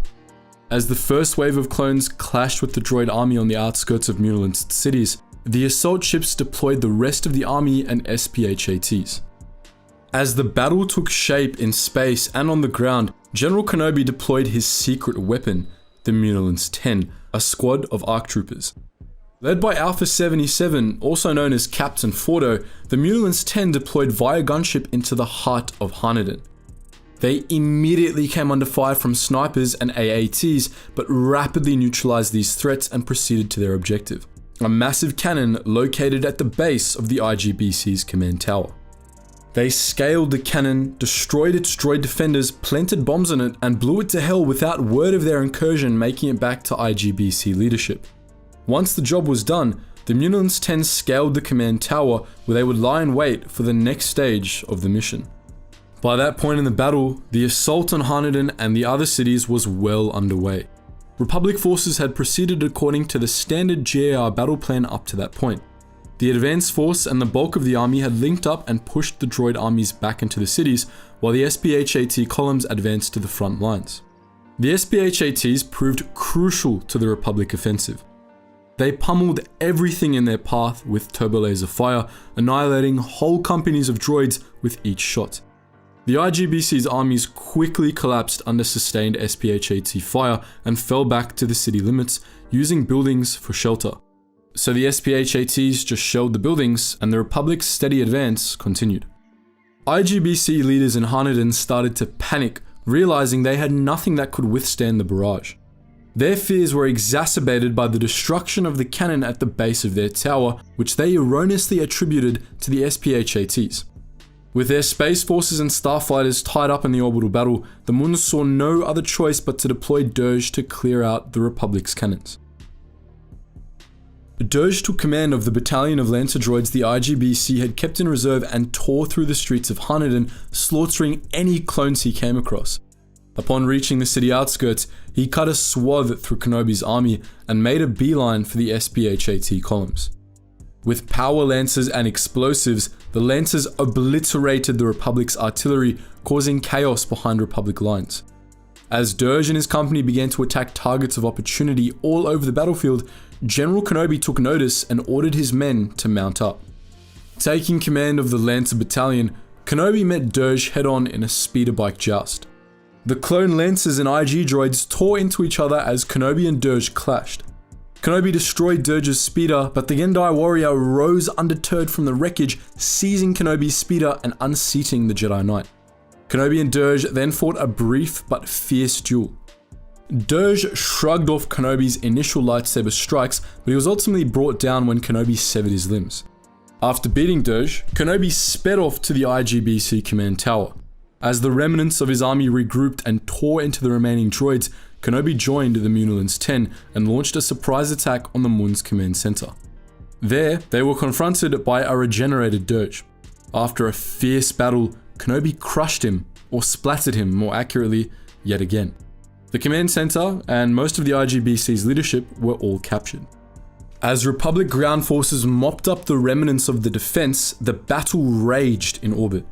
Under the leadership of Commander Skywalker, Republic space forces steadily dismantled the IGBC fleet, destroying the defense platforms one by one. Victory seemed near at hand when a new assailant joined the battle, a Genevex-class starfighter piloted by Asajj Ventress. Skywalker and Ventress began a ferocious dogfight, which took them from orbit down through the streets of Harneden and then back again. Ventress ultimately fled into hyperspace, luring Skywalker after her. They finished their battle on the surface of Yavin 4. Meanwhile, Republic forces under the command of General Mon mopped up the remaining defenders, both on the surface and in orbit. Eventually, Kenobi's forces found and disabled the central control computers coordinating the defenders, causing the remaining droids to shut down. The battle was won, and shortly afterwards, Skywalker returned from Yavin 4 in Ventress's starfighter. Few battles in the Clone Wars had anywhere near as much impact as the Battle of Muunilinst. The Banking Clan headquarters remained under Republic occupation for the rest of the war. After the war, the Republic occupation became an Imperial one which lasted for over a century, as Muunilinst was unfortunate enough to remain part of the Imperial remnant for the rest of known galactic history. During the Clone Wars, it provided an economic boost to the Republic, and its fall was a serious blow to the Separatist war effort, a major loss of capital, production facilities, and personnel. The IGBC chairman, San Hill, and the other Banking Clan leaders were all captured. Hill was later freed from Republic custody, but the others weren't so lucky as far as we know. Republic casualties were substantial, yet minimal compared to the Separatists. Muunilinst got shafted hard by this battle, but hey, we can't really say it didn't have it coming. The Clone Wars featured many exceptionally bloody battles, but none had quite as much gore as the Battle of Drongar. That battle, which lasted for nearly 18 months, was one of the longest of the whole conflict, but it involved so much carnage for a completely different reason. Both sides largely refrained from using blasters. The Battle of Drongar was fought over a valuable healing plant called Botar, and to avoid damaging the plant, both the Republic's clones and the Confederacy's mercenaries used slug throwers, vibroblades, and even hand-to-hand techniques in a bid to win the day. In this video, we're going to be talking about this nightmare of a battle and why it overwhelmed Republic medics. On the surface, Drongar doesn't really seem all that deserving of one of the Clone Wars' largest battles. Much of the planet was uninhabitable due to airborne spores, which could easily kill those who weren't wearing protection. It was a very humid world, dominated by rainforests and swampland. Constantly plagued by extreme weather, including fearsome monsoons and highly destructive electrical storms, it was located on the rimward edge of the Outer Rim territories beyond the borders of the CIS's largest enclave. When it was discovered by Nikto scouts 200 years before the Clone Wars, it initially seemed unremarkable and unsuitable for colonization. But there was a reason the Republic and Confederacy were so invested in laying claim to Drongar. Shortly before the Clone Wars, it was discovered that the planet was home to a plant called Botar, which, it turned out, could be refined into a highly potent medical substance. Botar had significant medical benefits for virtually every species in the galaxy, making it incredibly valuable. Its value was exacerbated by the fact that not only could it be found on Drongar, but it was also impossible to effectively synthesize as well. The plant also began to degrade after a short period when taken off Drongar, unless it was preserved in carbonite, meaning that control of the planet was the only way a faction could ensure reliable supply of Botar. Naturally, the Grand Army of the Republic was eager to lay claim to Drongar because of this, and the Confederacy wanted the planet as well, as there were many organic armies that fought for the Separatists. About 6 months into the Clone Wars, both the Republic and the Confederacy invaded Drongar, seeking to lay claim to the Botar. But the planet's harsh conditions complicated the battle. Frequent storms made air combat near impossible, while the high oxygen content of the atmosphere and the fragility of the Botar made the use of blaster weaponry unadvisable. Small blasters saw use in the battle nonetheless, but for the most part, clones and droid alike put up their blaster rifles, got out their slug throwers and vibroblades, and prepared to shank each other over a plant. The Battle of Drongar was more a series of small skirmishes over the Botar fields than a full-scale battle, fought by small units of clones, droids, and mercenaries working for both sides. Combatants were almost exclusively infantry, and close-quarters confrontations were far from uncommon. This meant there were many gruesome ways to die on Drongar, far more than there were on other battlefields of the Clone Wars. For many of the clones who fought on Drongar, however, being killed was greatly preferable to being wounded and surviving. Now, to truly appreciate why this battle was so bloody, we need to talk about vibroblades a little. Vibro weapons were essentially the default melee weapons in the Star Wars universe, and the vibroblade was the most common by far. Vibroblades ranged in size from knives to short swords and came in all manner of designs, but they all shared a similar trait. When activated, they used ultrasonic vibration generators to make their blades vibrate at incredible speeds, making them far deadlier than regular knives and swords. A glancing hit with a vibroblade would leave a gaping wound in an unarmored human, and vibroblade combat typically resulted in death or some very nasty wounds. In particular, Separatist mercenaries on Drongar were quite fond of using vibroblades, and many clones learned that not even battle armor was a surefire way to protect against these deadly weapons. The carnage on Drongar was severe enough that over a dozen Republic mobile surgical units were called in to help treat the wounded, alongside a number of MedStar class medical frigates. It still wasn't enough. The battle surgeons sent to Drongar were quickly overwhelmed by the sheer number of severely wounded clones who were being sent in, many of whom had nasty vibroblade wounds that were incredibly difficult to stitch up. To make matters even worse, the Republic's battle surgeons also had to reckon with airborne spores we mentioned earlier. The spores quickly found their way into the wounds of injured clones, a phenomenon that often resulted in what the surgeons termed spore sickness, an illness that often resulted in sepsis. Thus, not only did Republic surgeons have to work hard to stitch up wounds and treat burns, but they also had to work fast to prevent infection. The spores led to even more problems for the surgical units as well. They appeared to mutate rapidly, meaning that techniques for treating spore sickness were quickly rendered ineffective, and the work of cleaning spores from wounds often clogged up machinery, leaving the mobile surgical units in constant need of new hardware. For nearly 2 years, the Battle of Drongar remained a stalemate. Things only began to heat up at the start of 20 BBY, when those engaged on Drongar had started to get quite sick of the endless war they'd been forced into. It was around that time that a Jedi healer, Barriss Offee, joined the crew of the Republic Mobile Surgical Unit 7. There, she came to befriend surgeons Jos Vondar, Tolk Latreni, Clo Merritt, and Zan Yant, as well as protocol droid I5YQ and HoloNet reporter Den Dur, as the lot of them worked together to try and heal an endless stream of wounded clones. Offee showed up just in time for the battle to get interesting. Above Drongar, a complex net of backdoor plots saw the Republic Admiral in charge of the Medstar fleet killed, and around the same time, the Confederacy changed its strategy on the surface. Separatist craft began bombing runs, destroying entire Bota fields and putting the surgical units in harm's way. Due to sabotage, Republic Mobile Surgical Unit 7 was destroyed when the bombing started, killing Dr. Yant and forcing Offee and her team to relocate. About a week later, as the surgeons tried to get back to saving lives, an increasingly cynical Barriss Offee started to hunt down the spy responsible for the sabotage of RMSU-7. All the while, the Confederacy continued to grow more aggressive in its bid to take over Drongar, forcing the Republic to fall back. As casualties began to mount up, Republic surgeons began to use what Bota they had. After being wounded in one confrontation, Offee used the Bota to heal herself, and in doing so, she discovered a previously unknown property of the substance. It greatly enhanced the powers of Force sensitives. Offee began to develop an addiction to the Bota.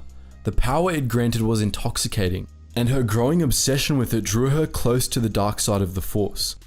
Fortunately, she realized this before it was too late and managed to reject both the dark side and her budding addiction.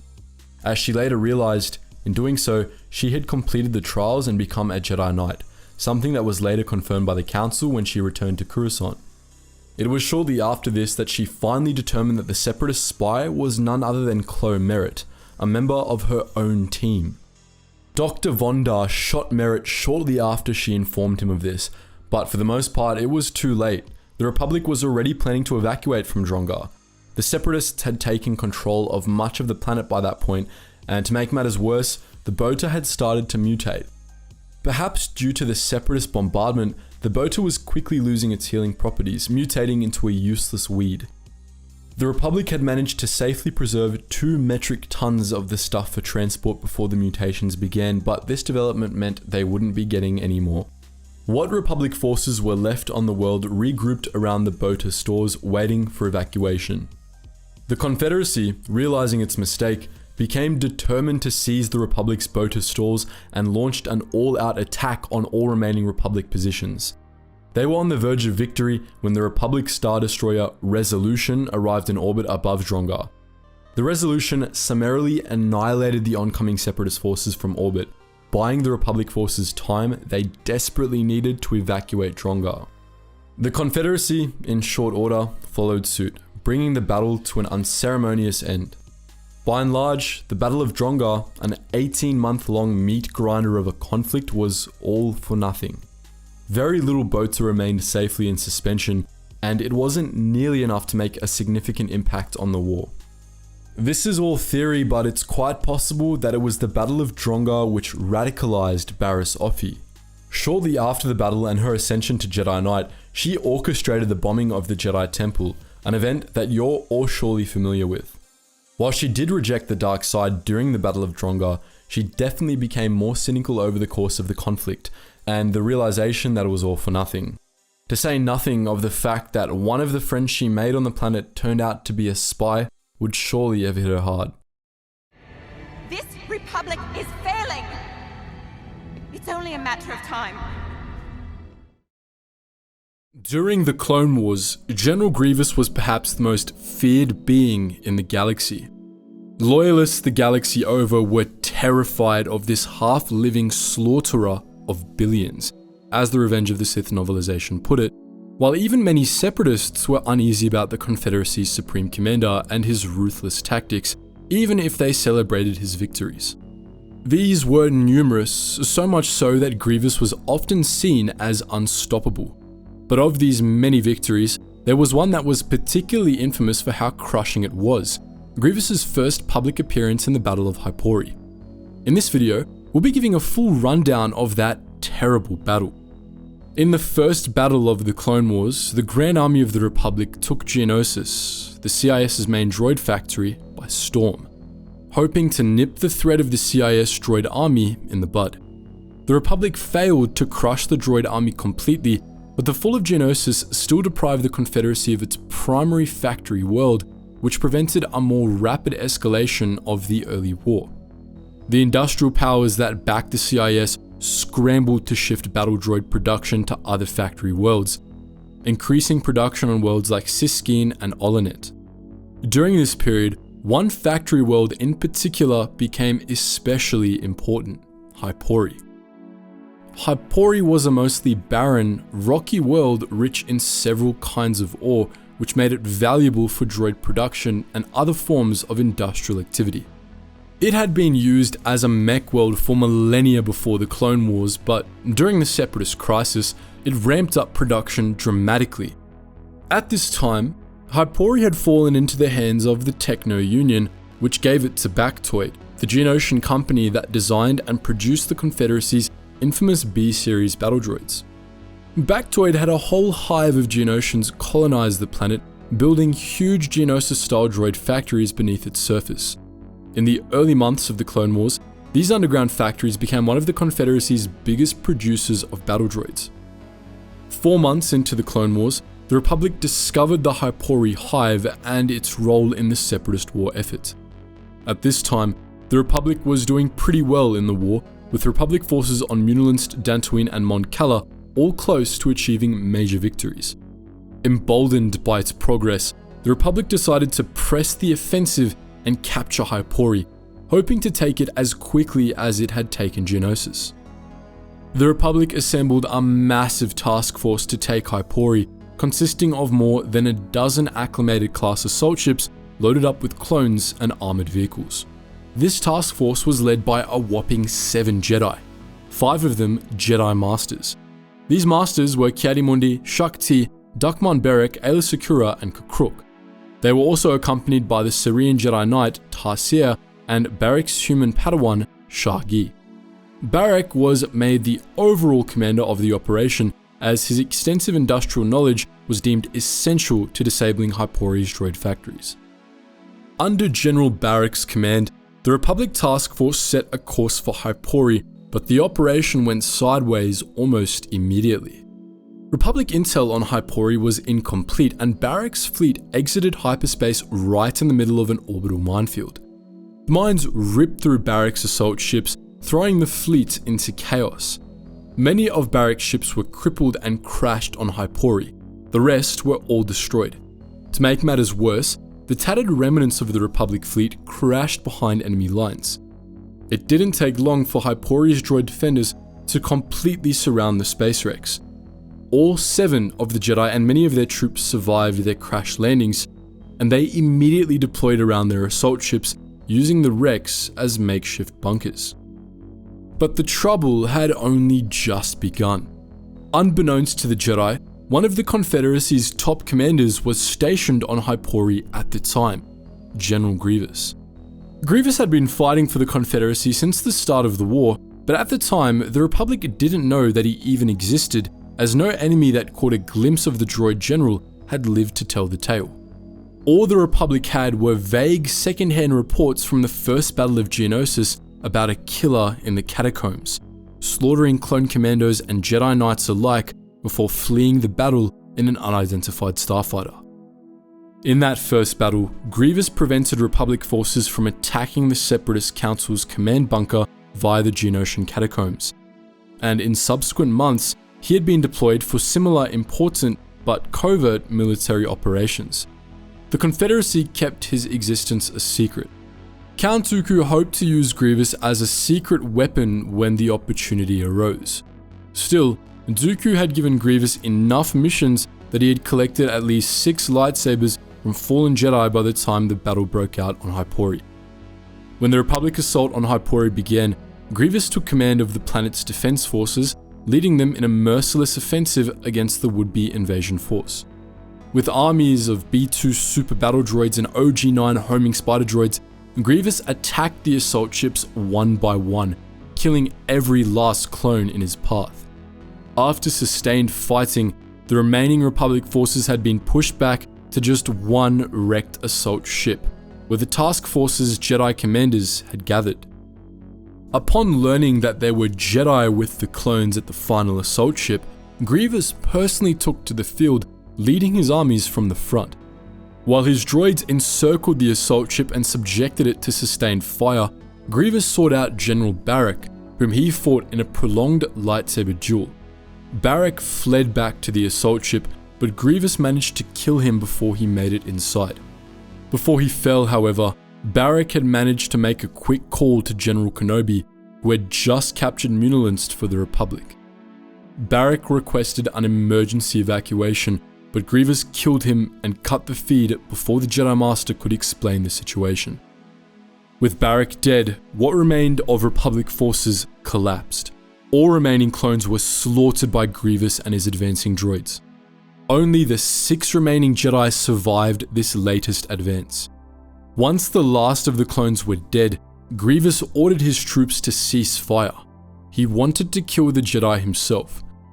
As the 6 Jedi regrouped in the wrecked assault ship, Grievous announced his intentions to give them each a warrior's death and began his approach. As Grievous approached, one of the Jedi, the now orphaned Padawan Giorgi, panicked and attempted to flee the assault ship. Grievous heard him coming and pounced on the poor young man, crushing him with his clawed feet. After allowing the remaining Jedi to get a brief glimpse of him, Grievous then leapt out of sight into the rafters of the wrecked ship. As the remaining Jedi gathered into a circle and steadily backed deeper into the wreckage, Grievous hung from the ceiling like a bat, waiting for the Jedi to come directly under him. When they did, he drew a pair of lightsabers and dropped. The 5 Jedi were scattered, but they quickly regrouped and began attacking Grievous from all sides. But Grievous fended off their attacks with ease, moving faster than anything the Jedi had ever seen before. His speed and strength eventually scattered the group once more, allowing Grievous to attack the 5 Jedi one at a time. Still weary from the battle and unprepared for Grievous's ferocity, none of them were a match for the droid general. Grievous cut down Kukruk first, then he killed Tarsier and flung Aayla Secura into the ceiling. He severely wounded Shaak Ti next, and he had Ki-Adi-Mundi at his mercy when the Muunilinst 10 arrived. The Muunilinst 10 were a team of elite ARC troopers, gathered under the command of Captain Fordo for the Battle of Muunilinst. After receiving Master Barrack's evac request, Kenobi had sent Fordo and his men to Hypori. Aboard a modified LAAT, the ARC troopers had infiltrated the assault ship and recovered Aayla Secura and Shaak Ti, both of whom were close to death, but still alive. Kukruk, as it would later turn out, had also survived thanks to a deep meditation trance, but he was presumed dead at the time and his body was left on the scene. The ARC troopers managed to surround Grievous while he was busy with Mundi, and when Grievous managed to disarm the Jedi Master, Fordo gave them the order to open fire. The commandos caught Grievous unaware, allowing them to extract Mundi, but it didn't take long for the droid general to recover and begin butchering the assembled ARC troopers. In response, Fordo called in his gunship, which managed to ward Grievous off with a barrage of rockets. With Mundi, Ti and Secura all recovered, the Muunilinst 10 returned to their gunship and fled Hypori, leaving the Separatists victorious. Tactically, the Battle of Hypori wasn't terribly significant. The Republic had lost a ton of personnel, sure, but the Grand Army would soon recover. What made Hypori important was the report the surviving Jedi and the Muunilinst 10 brought back to Coruscant. The story of an unstoppable Jedi-killing droid general.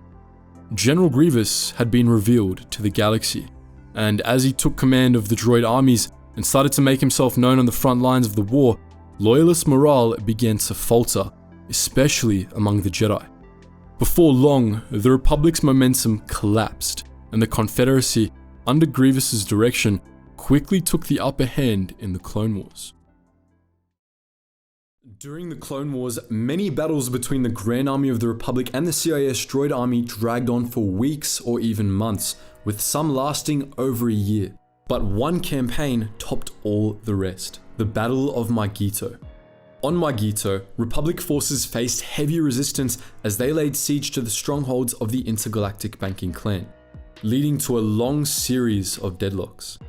All told, the battle lasted for nearly 2 full years, from 21 BBY to 19 BBY. In this video, we discuss the oft-forgotten details of this crucial battle. As a quick note before we begin, we're going to talk about the Legends version of the Battle of Mygeeto today. The canon version is slightly different, but seeing as it conflicts with the Legends, we'll not be discussing it. Mygeeto was a remote, frigid world in the Albarrio sector of the Outer Rim's new territories. By the time of the Clone Wars, it was in the middle of an ice age which virtually covered the entire planet in a sheet of ice and snow. Mygeeto's surface was dotted with huge crystal formations, but these were just a hint at the wonders that waited beneath the planet's surface. You see, Mygeeto was a very old planet, and it was geologically inactive for some time before the outside galaxy discovered it. Its crust and mantle were relatively cool and packed full of mineral deposits, including countless varieties of crystal and many precious ores. Centuries before the Clone Wars, Muns affiliated with the intergalactic banking clan discovered Mygeeto. After their surveys revealed the planet's immense mineral wealth, the Muns laid claim to Mygeeto in the name of the IGBC. The IGBC built great cities and mines on the planet, which Mun settlers populated. Mygeeto's native Lurmen were relegated to the margins of society, denied access to any of their homeworld's natural wealth. By the time of the Clone Wars, Mygeeto had a population of 19 million settlers, the vast majority of them Muns in the employ of the IGBC. Mygeeto quickly became one of the most important banking clan worlds, alongside Argao, Scipio, and the IGBC headquarters of Muunilinst. It lacked the prestige and history of the other banking planets, but Mygeeto's vast wealth earned it a spot among the IGBC's top worlds. In fact, Mygeeto was widely considered to be the sister world of Muunilinst itself due to its large Mun population and its mineral wealth, a blessing Muunilinst was also known for. The IGBC jealously guarded Mygeeto from outsiders, establishing a huge defense fleet of Munificent-class star frigates above the planet and denying access to nearly anyone who wasn't affiliated with the banking clan. During the Separatist crisis, the intergalactic banking clan was sympathetic to the CIS, but publicly non-committal. When the Clone Wars broke out, the clan threw its lot in with the Confederacy, but it continued to do business with the Republic, serving as the principal banker for both belligerents. Muunilinst and Mygeeto seceded at the start of the Clone Wars, but the IGBC continued to operate banking worlds in Republic space, including the core world Argao.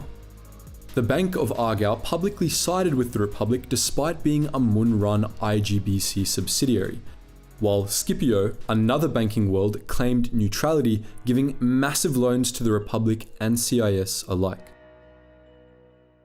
One of the Republic's principal objectives in the Clone Wars was securing control of the banks.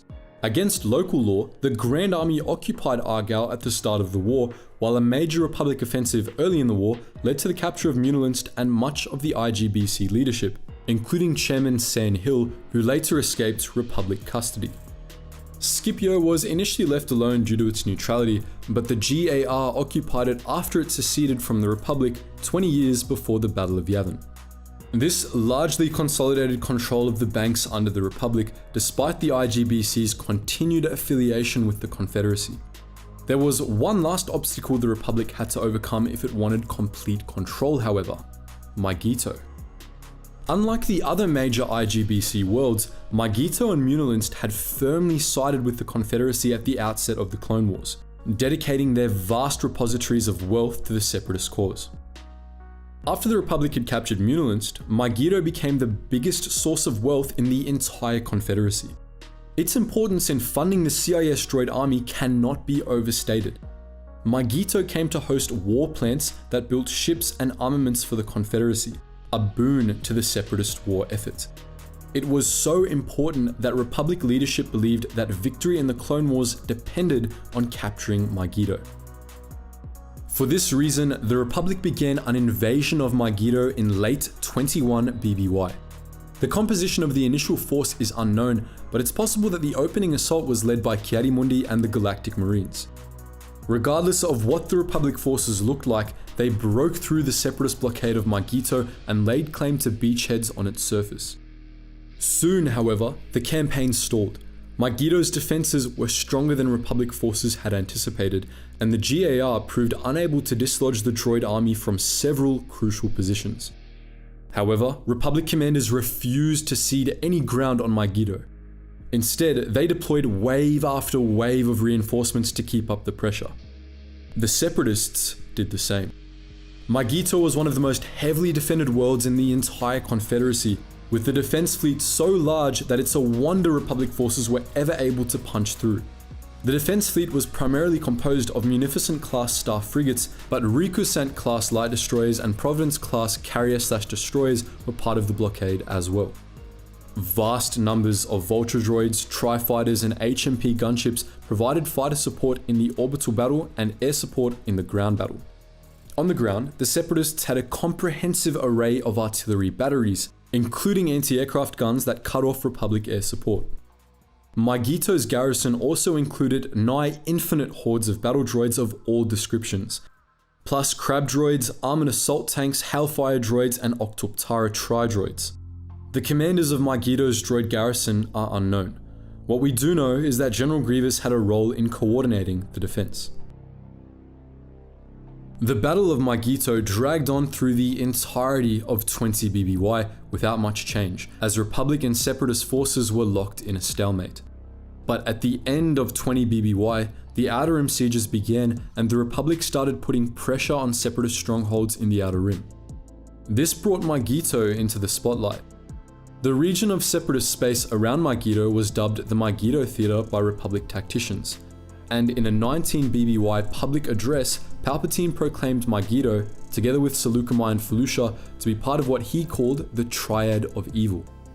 He decreed that the capture of those three worlds was to be the Republic military's top priority and sent a massive fleet of reinforcements to Mygeeto to assist in its capture. This was the point at which Ki-Adi-Mundi took over command of Republic forces at Mygeeto, if he wasn't already in charge. 4 other Jedi Knights joined Mundi on Mygeeto, leading the Galactic Marines and many other GAR units in a renewed offensive against the droid army. In orbit, veteran officer Jan Dodona commanded a flotilla from the Coruscant Defense Fleet in the naval battle, while renowned Judicial Forces Colonel Hurst Ramodi aided the Jedi on the ground. In orbit, dozens of Venator-class Star Destroyers and Acclamator-class assault ships did battle with Separatist naval forces, supported by V-Wings, ARC-170s, LAAT gunships and ETA-2 interceptors. On the ground, the GAR deployed in force, making use of TX-130 fighter tanks, ATRTs, ATOTs, ATTEs and UT-80s. Under the command of Mundi, Ramodi and Commander Bakara, Republic forces finally started to gain ground, albeit at a high cost. The Separatists were not willing to give Mygeeto up without a fight, and they made the Republic pay dearly for every outpost captured. In orbit, one of the largest naval battles of the war played out and many ships were destroyed. One such vessel, a Republic Star Destroyer, nearly crashed into one of the major surface battlefields in the middle of a pitched engagement, something that would have crippled Republic forces on Mygeeto. However, disaster was averted through the sacrifice of one of the Jedi, Revi Anu, allowing Republic forces to press on. During a pitched battle in one of Mygeeto's major cities, a detachment of the 501st Legion was sent to Mygeeto to assist General Mundi's forces, with their mission ostensibly being to destroy a major Separatist power generator. In reality, the 501st had been tasked by the Supreme Chancellor to capture an ancient crystal that powered the generator, which Palpatine wanted for the secretive project Hamatong. The 501st was successful and Mundi was none the wiser about their deception. They shipped off Mygeeto after they secured the crystal, leaving the Galactic Marines to continue the offensive. By the time of the Battle of Coruscant, Republic forces on Mygeeto had made significant progress. Mundi and the Galactic Marines, however, had come up against a major obstacle. A great chasm between city districts that was spanned by only a set of heavily defended ceremonial bridges. They were left with no choice but to charge the bridges in force. Kiadi Mundi, the Galactic Marines, and a column of UT-ATs led the charge, fearlessly facing down an army of battle droids and tri-droids waiting on the other side. They were gaining ground when Commander Bakara received Order 66. Immediately, he and his men stopped mid-charge and opened fire on Mundi, slaying the Jedi General before continuing the offensive. After the deaths of the Jedi on Mygeeto, command of the Republic forces fell to Colonel Ramodi and Commander Bakara. Under their leadership, Republic forces successfully captured the bridges. A few hours after this, the droid army abruptly shut down. The Separatist Council had been slaughtered on Mustafar, and throughout the galaxy, the remnants of the CIS military collapsed. The Confederacy of Independent Systems suddenly ceased to exist, and the Republic, now the Empire, won the Battle of Mygeeto by default. Colonel Ramodi was promoted to the rank of General in the new Imperial Army for his role in the Battle of Mygeeto, the longest battle of the Clone Wars. The Second Battle of Geonosis was one of the largest battles in Star Wars: The Clone Wars, and the arc that tells us the story of the battle is one of the best in the entire show. The Republic, as you all likely know, won that battle, retaking Geonosis for good this time. But that victory came at a high cost, and it came against all odds, considering all the things that went wrong during the early stages of the primary assault. Indeed, were it not for the competence of Commander Cody, it's possible that the entire battle might have been lost. In this video, we'll be analysing the Second Battle of Geonosis and how so much went wrong for the Republic in that crucial battle. Geonosis was the site of the first Battle of the Clone Wars, in which the Grand Army of the Republic launched a surprise attack on the armies of the CIS and conquered the planet in the span of a few hours. But the Republic was ultimately unable to hold on to the planet once they captured it. In the first battle, all incursions they had attempted to make into the Geonosian catacombs were met with failure, so that, in truth, they only controlled the surface of the planet, while the bulk of the catacomb-dwelling population remained fiercely loyal to the Confederacy. This, obviously, was totally unsustainable. By early 21 BBY, the Republic's grip on Geonosis had been greatly weakened by severe losses in the region, most notably at Hypori, and so the Geonosians were able to retake the planet, driving the Republic out entirely and rebuilding their droid factories. Poggle the Lesser, the Geonosian Archduke who had fled in the first battle, returned home to oversee one of the largest droid factories the Geonosians had ever built. This factory was capable of churning out whole armies, and it posed a huge threat to the Republic, as did an independent Geonosis in general. As a result, the Republic commenced a massive invasion of Geonosis, one of the largest assaults of the entire war. The assault was to be led by Generals Kenobi, Mundi, Skywalker, and Rendili, together with Admiral Yularen. The Jedi assembled a massive fleet, which, as far as we know, was able to establish a blockade of the planet without much of a hassle. The invasion that followed happened on a planetary scale, but we only know anything substantial about the primary theatre, so we'll be focusing on that and ignoring the other theatres. Said main theatre was the assault on Poggle's droid factory. The factory was protected by a theatre shield, which ruled out orbital bombardment, a shield that was projected from a generator complex across a bridge to the east of the factory gates. The Jedi planned to land their forces in the desert east of the generator complex at a site they named Point Rain. Their plan was to fly in past the droid defense perimeter from 3 different angles, with Mundi coming in from the northeast, Kenobi coming in from the east, and Skywalker coming in from the southeast, with their respective armies accompanying them. From there, they would attack and destroy the generator, and then move on to the factory. This attack was planned with the lessons of the first battle in mind. The Republic Assault Force was armed with more varied equipment, which was better suited to Geonosis specifically, and this time around, the Jedi minimized mass charges across wide open areas, which had caused heavy casualties in the first battle, instead choosing to land behind the enemy defense perimeter and as close to the shield as reasonably possible. But they had a fatal flaw in their planning. They assumed that the Geonosians hadn't done the same, but the Geonosians had indeed learned lessons from the first battle too.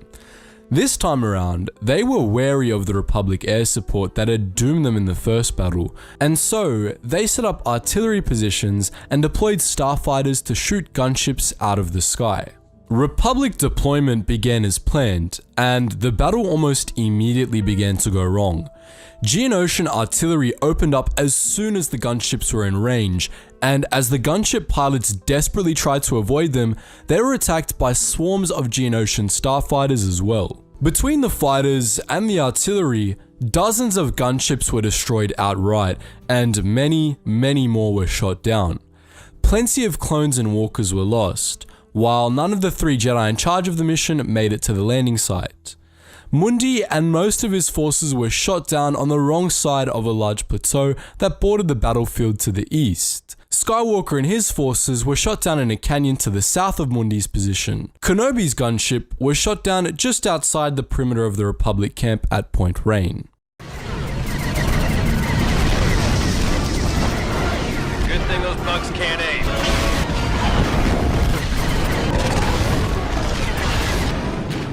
The highest ranking officer to actually make it to Point Rain was Commander Cody, who immediately began organizing the defense of the Republic's first ground position. The landing zone was already under attack. The Geonosians sent tanks and speeder bikes out to deal with the clones, and their starfighters were constantly looping around to strafe the site. Cody had the gunships and tanks at Point Rain set up in a ring around the Republic camp, forming a rudimentary defense perimeter. But it didn't seem like the defense would last for long. The Geonosians had them surrounded and were coming in greater and greater numbers. As Cody sent Waxer and Boyle to rescue Kenobi from his gunship, Anakin and Mundi both started moving their forces toward Point Rain. Mundi's forces were in decent shape. He had a few walkers left, and his men were able to salvage specialty gear from the crash site, including flamethrowers. As Mundi and his men marched south toward the edge of the plateau, Skywalker's forces were already under attack.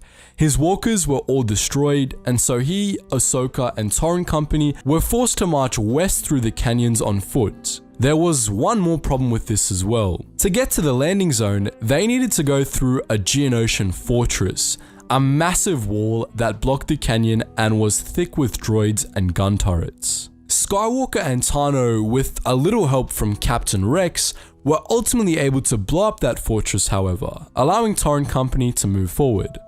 Mundi, meanwhile, led his men into a network of Geonosian tunnels that cut through the plateau.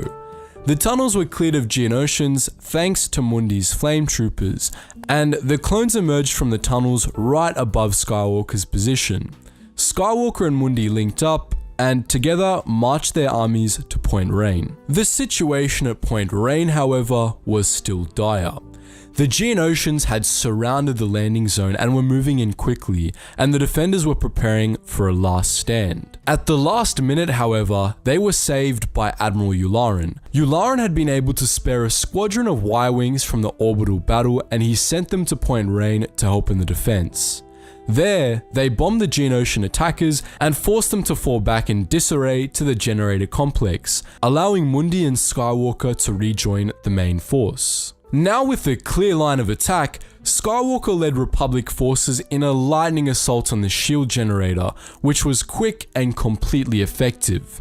Against all odds, the landing at Point Rain had been a success, but it came with a heavy toll.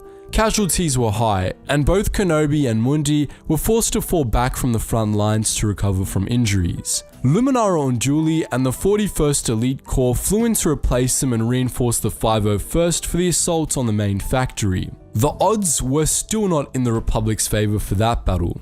Poggle had massive armies of droids waiting, and the chances that the Republic would be able to charge across a narrow bridge, capture the gates of a factory, and secure the whole complex were slim to none. Recognizing this, Skywalker and Unduli came up with an alternative plan. They would lead their men in a show of force across the main bridge to the factory gates and attack head-on, providing cover while their Padawans, Ahsoka Tano and Barriss Offee, infiltrated the factory, planted bombs on the main reactor, and blew the place sky high. The main assaults proceeded on schedule and the Confederacy took the bait. On orders from TX-21 and Poggle, Geonosians attacked the clones from behind while thousands of battle droids were sent out and opened fire. The Republic was able to maintain its position, however, through several droid waves. The Geonosians, though, had a new weapon that the Republic had not accounted for, the super tank. As clones cleaned up the most recent wave of droids, 20 of these prototype tanks were deployed. The Republic fielded all the artillery they had against them, but the onboard shield generators of the super tank protected them from any damage. They then proceeded to rain missiles on the Republic lines, destroying nearly all their military walkers and cannons and killing hundreds of clones. The Republic was pushed back over the bridge and the assault seemed doomed. Meanwhile, Ahsoka Tano and Barriss Offee navigated the Geonosian catacombs beneath the factory and eventually found their way to the main reactor, but they were discovered. A Geonosian drone had informed Poggle of the Jedi's presence, and as the Padawans planted their bombs, Poggle arrived with droids and Geonosians as well as a super tank. As Poggle left to deal with other matters, the Jedi fought desperately against the Geonosians and their droids, destroying TX-21 and eventually eliminating all opponents except the super tank, which they were nonetheless also able to disable. Meanwhile, Skywalker and Unduli were able to deal with the super tanks on the surface as well. They planted bombs on the bridge and detonated them as the tanks crossed, sending them plummeting to a hard landing that not even their onboard shields could protect them from. Shortly afterwards, Ahsoka and Barriss were able to use the super tanks they disabled to blow up the reactor, destroying the droid factory and breaking the back of the CIS forces on Geonosis. After a bit of a mop-up, the Republic was victorious once more. The Battle of Malastare was briefly featured in the second season of Star Wars: The Clone Wars and was one of the largest battles ever put to screen on the show. But we only really saw the end of this massive battle, in which the Republic unintentionally awoke a massive Zillo beast with an experimental electro-proton bomb. But there was much more to the Battle of Malastare than meets the eye. Star Wars: The Clone Wars didn't really explain why the battle was happening, leaving out quite a bit of interesting background information. In this video, we're going to tell the full story of the battle that woke the beast. A relatively hot world of jungles, deserts, and methane lakes, Malastare was located in the Mid-Rim's Dustig sector on the Hydian Way. It was the homeworld of the notoriously aggressive Dug species, whose first civilizations were built to coordinate defense against the monstrous Zillo beasts, massive creatures the Dugs eventually wiped out. 8,000 years before the Battle of Yavin, not long after the Dug victory over the Zillo beasts, the Republic discovered Malastare and established a minor outpost there. For millennia, Malastare was on the very fringe of Republic space, largely ignored by galactic society. That changed, however, in 1000 BBY when a group of Grand Colonists attempted to settle on the planet. At the time, the Republic was nearing the end of a century-long Dark Age in which most of the galaxy had been left to fend for itself. During the Dark Age, the Gran of Kinyan began to branch out and colonize other worlds. On Malastare, they found the planet already inhabited by an advanced native species, but one contingent of Gran chose to settle the planet anyway. As you can imagine, the Dugs weren't terribly happy about this. First contact between the Gran and the Dugs ended in blood, and an all-out war soon began on Malastare, with the Gran refusing to leave and the Dugs refusing to let an alien species lay claim to their planet. The Dug-Gran War was still in progress when the Republic began to rebuild under the Ruusan reformations. During that early period, the Gran of Kinyan was instrumental in helping the Republic reintegrate the Western Reaches. Thus, when the Grand Colonists on Malastare requested assistance against the Dugs, the Republic intervened on their behalf. The colonists successfully subjugated the Dug and established the Grand Protectorate, which the Republic recognized as the legitimate government of Malastare. The Dugs didn't fare well under this arrangement. Not only had they lost the war and been denied rule over their homeworld, but they were also forcibly demilitarized and banned from holding political power by the grand ruling class. As Malastare became a powerful player in galactic politics in the centuries after the war's end, the Dugs were kept poor and downtrodden by the grand ruling class. In Pixelito and Malastare's other major cities, the Dugs were relegated to menial labor and became second-class citizens on their own world. Those Dugs who weren't able to find jobs in the grand-dominated cities were forcibly relocated to Malastare's western continent, an impoverished desert region. The Grand back on Kinyon, a planet known for its pacifist and socialist principles, were horrified by the actions of the Grand Protectorate and cut ties with Malastare, deeming the colonists' true Grand no longer. But the Malastarian Grand didn't seem to care. They profited greatly from their rule of Malastare, which was found to have massive natural fuel reserves and was located at a junction of several important trade routes. Malastare was also the birthworld of pod racing, and by the time of the Clone Wars, the sport was just as profitable as the fuel trade. Sometime after the establishment of the Grand Protectorate, the Dugs established their own government, the Malastarian Council. Though it's unclear what sort of power the council had, especially since the Grand Protectorate still enjoyed Republic recognition by the time of the Clone Wars, what we do know is the Dugs on the council controlled a major portion of Malastare's fuel reserves. This leads us to believe that much of Malastare's fuel came from the western continent, which was likely where the Malastarian Council ruled, but that's speculation on our part. This brings us to the Clone Wars, when all the history and politics we've discussed so far became tangled up in the Separatist crisis. At the start of the Clone Wars, Kinyon seceded and joined the Confederacy of Independent Systems despite the extreme ideological differences it had with the Separatist Council and many Separatist worlds. Malastare remained loyal to the Republic, but it lay perilously close to Separatist space, with major strongholds of the CIS like Celeste, Clackdoor 7 and Sluis Van in its backyard. This, combined with the potential for civil war between the Grand and Dugs, made it inevitable that the Clone Wars would find their way to Malastare. Indeed, Malastare had actually been a flashpoint in an earlier conflict between the Republic and one of the megacorporations that would later help lead the CIS. In 34 BBY, trade disputes between the Malastarian Council and the Corporate Alliance over fuel reserves led to the Alliance dispatching a fleet to blockade the Malastare Narrows. This fleet, led by Admiral Trench, was meant to force a settlement in the Corporate Alliance's favour, but the blockade was broken by the Republic Judicial Forces before this could happen. 12 years later, during the Clone Wars, the Corporate Alliance hoped to try again, this time with the support of the CIS droid army. The Corporate Alliance wasn't the only faction that wanted the Dugs' fuel reserves, however.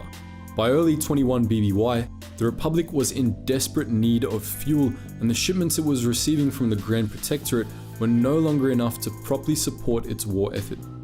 The Republic needed to establish trade relations with the Malastarian Council to secure their fuel reserves, but this was easier said than done. The Dugs remembered all too well how the Republic had helped the Grand take over their planet.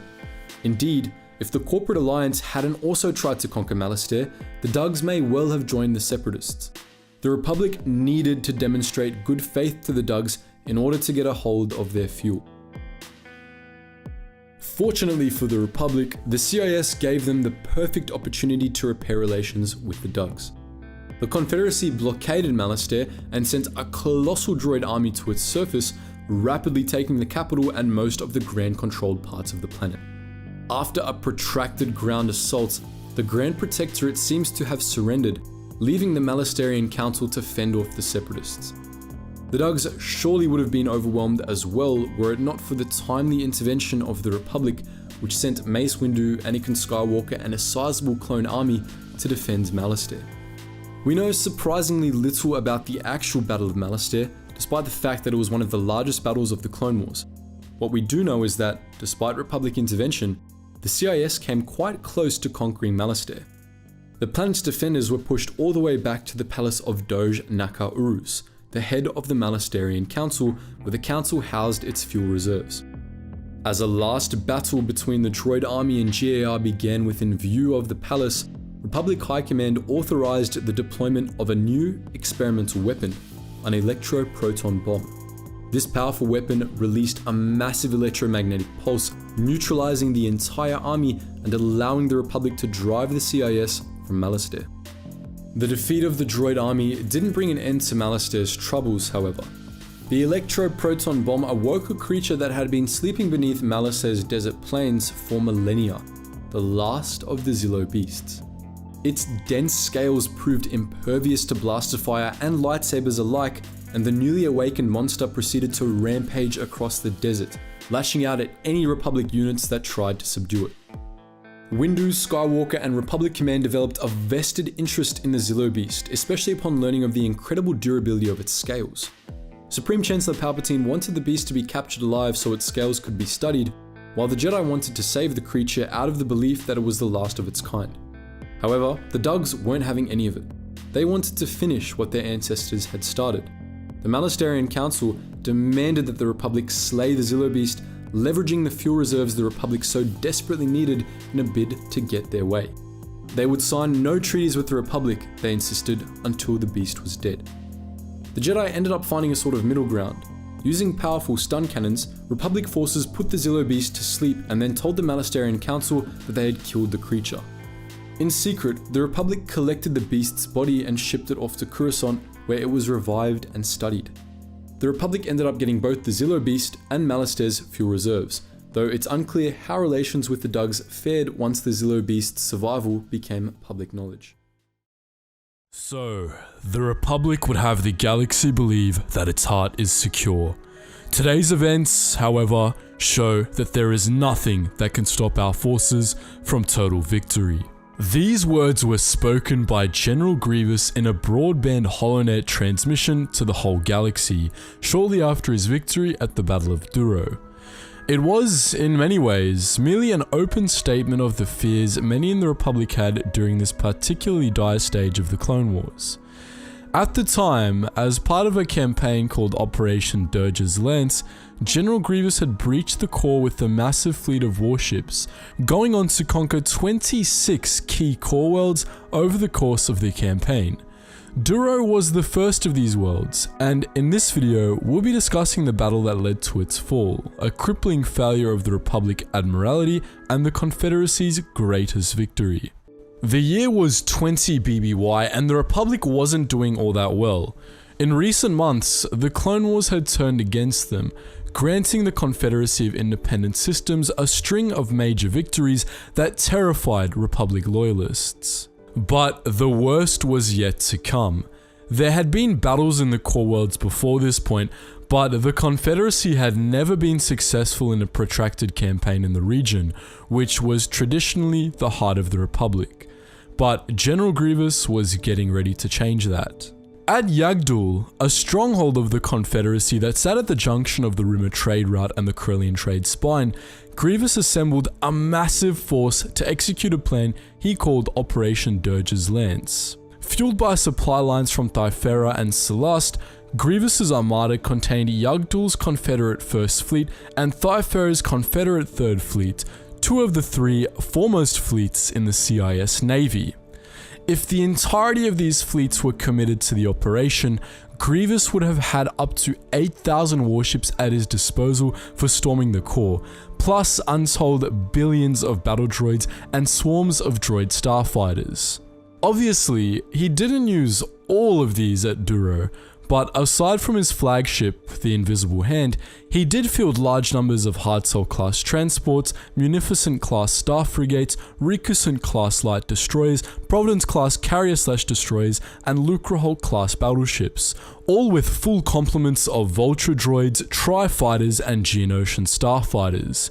It was truly a force to be reckoned with, and knowing Grievous, it was probably well organized to boot.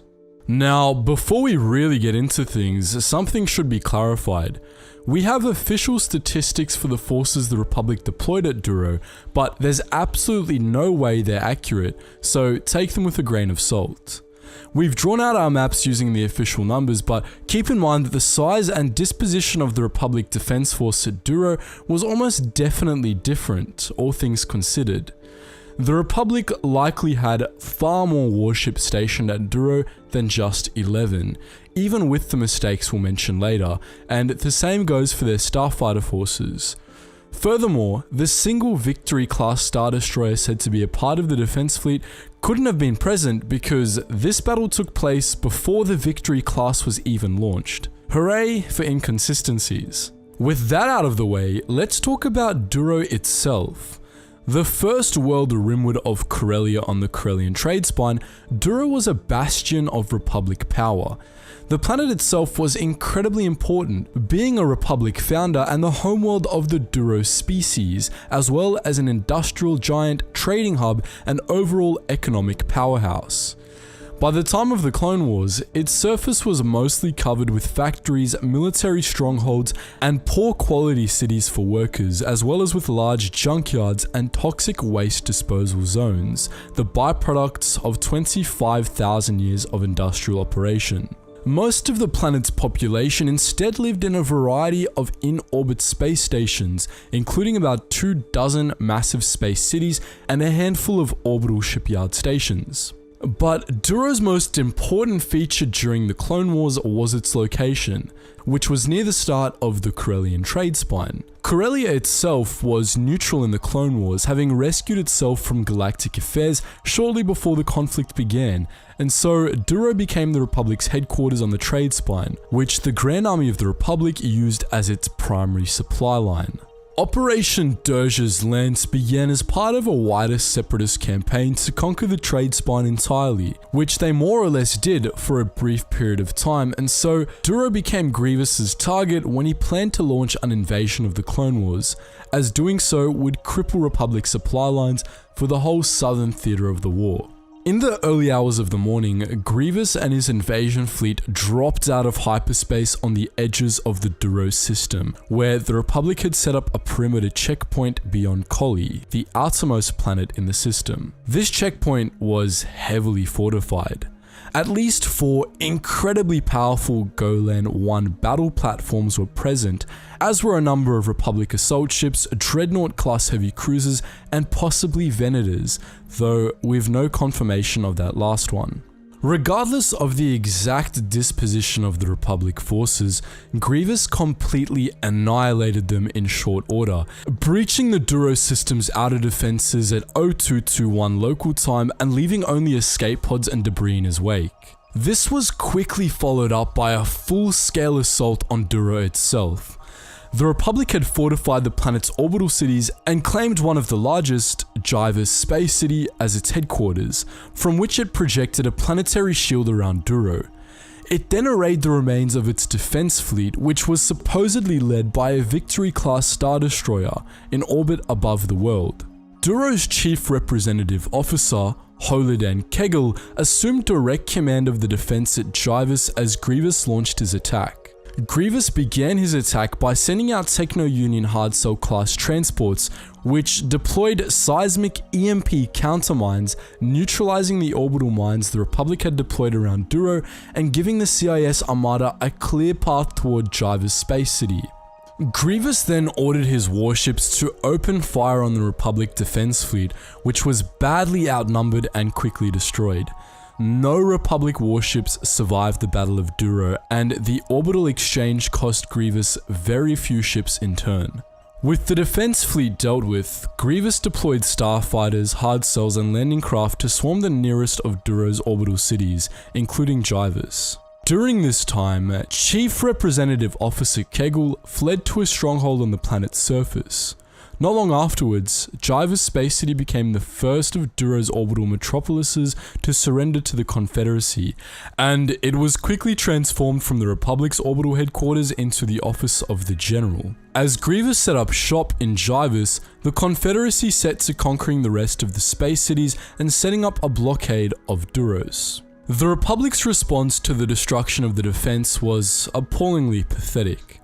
They sent a starfighter force to respond, composed primarily of light craft, and that was all. Grievous's Vulture droids and Tri-Fighter droids utterly shredded these light craft, and he proceeded to send warships to block off the remaining routes to the system, preventing the arrival of Republic reinforcements from Kuat or Nubia. In an extremely short period of time, Grievous had achieved orbital dominance over Duro, and with control of Java's space city, he was able to lower the planet's orbital shield and let the real fun begin. The ground-based portion of the Battle of Duro was a one-sided bloodbath. Grievous's tactics here were simple, but effective. He began by ordering a large-scale orbital bombardment of the planet, subjecting it both to sustained turbo-laser fire from capital ships and traditional bombardment from drop fighters, primarily targeting the planet's military bases and, more importantly, its industrial facilities. The destruction of the former prevented the clone troopers on the ground from coordinating an effective defense, while the destruction of the latter unleashed ecological catastrophe on the planet. As we said earlier, Duro's surface was more or less dead by the time of the Clone Wars, thanks to pollution, but the destruction of the planet's factories and the subsequent unleashing of all manner of toxins into the ecosystem finished the job, rendering the planet a barely inhabitable wasteland. The destruction of the factories also allowed Grievous to land his armies, which included battle droids, droidicas, Neimoidian irregulars, and spider droids. With most of Duro in ruins, Grievous's armies ran roughshod over what was left of the world, exterminating the remains of its clone garrison and taking city after city until, at long last, the planet surrendered. Huladan Kegel, who had spent the whole ground battle hiding in some bunker on the planet's surface, was eventually captured by Grievous and was forced to sign a capitulation treaty live on the HoloNet in a transmission Grievous had broadcast to the entire galaxy. The battle lasted for less than a week. The completeness of the Confederacy's victory at Duro cannot be overstated. The casualties Grievous's forces took amounted to pretty much nothing, by Separatist standards at least, while Republic forces in the system had been almost completely wiped out, with next to no survivors either in space or on the ground. Grievous seized onto the propaganda opportunity this victory provided, using it to further dampen Republic spirits in advance for the next phase of Operation Dirge's Lance. Following the Battle of Duro, the Republic started to view Grievous as a greater threat than Dooku, a reputation that would only be inflated for the rest of his campaign. With Duro fallen, the Confederacy was able to seize control of supply lines that had formerly been the heart of the Republic war machine, and they also benefited from Duro's economic power and what was left of their industrial might. Duro was used as a springboard for Grievous's invasion of the core, for which it became an infamous symbol, which saw 25 other worlds fall before his armada before the Republic eventually forced him back. A few months later, during the Republic's reconquest of the core, they retook Duro, which became a rallying point for fleets participating in the Outer Rim sieges. That said, there turned out to have been more behind the Republic's defeat at the battle than numbers and Grievous's ruthlessness. A number of warships that were supposed to have been part of the planet's defense fleet had been reassigned to Roidia shortly before the battle, courtesy of corruption in the Senate Action Subcommittee for Corellian Trade Spine Defense. To put it simply, heads rolled once this was discovered, and the senators involved were forced to resign. The public outcry from these revelations prompted the further sidelining of Senate committees in managing the war, with their powers being transferred to the Supreme Chancellor. The Republic had its fair share of devastating defeats in the Clone Wars. After all, Darth Sidious engineered the whole conflict to shed as much blood as possible. One of the worst of these losses, as we're told in Star Wars The Clone Wars by one Colonel Meeber Gaskin, was the Battle of Sarrish. We know very little about this battle, outside of a mission undertaken during it by Commander Cody, and outside of the fact that it didn't end all that well for a certain clone commando. Nonetheless, in this video, we're going to analyze that battle and why it was so utterly devastating for the Republic. Unlike with Jabiim and Atraken, the two worlds we've covered before in this series, Sarrish had no real key strategic resources to speak of, at least as far as we know. The planet was mostly a rocky wasteland, inhabited by a red-skinned humanoid species that on a galactic stage was fairly obscure. What mattered about Sarrish was not its resources and likely not even any key Separatist assets on the planet, but rather its location. The galaxy's 5 most important hyperspace routes, the Polemian Trade Route, the Rimmer Trade Route, the Corellian Run, the Hydian Way, and the Corellian Trade Spine, all played different roles in the Clone Wars.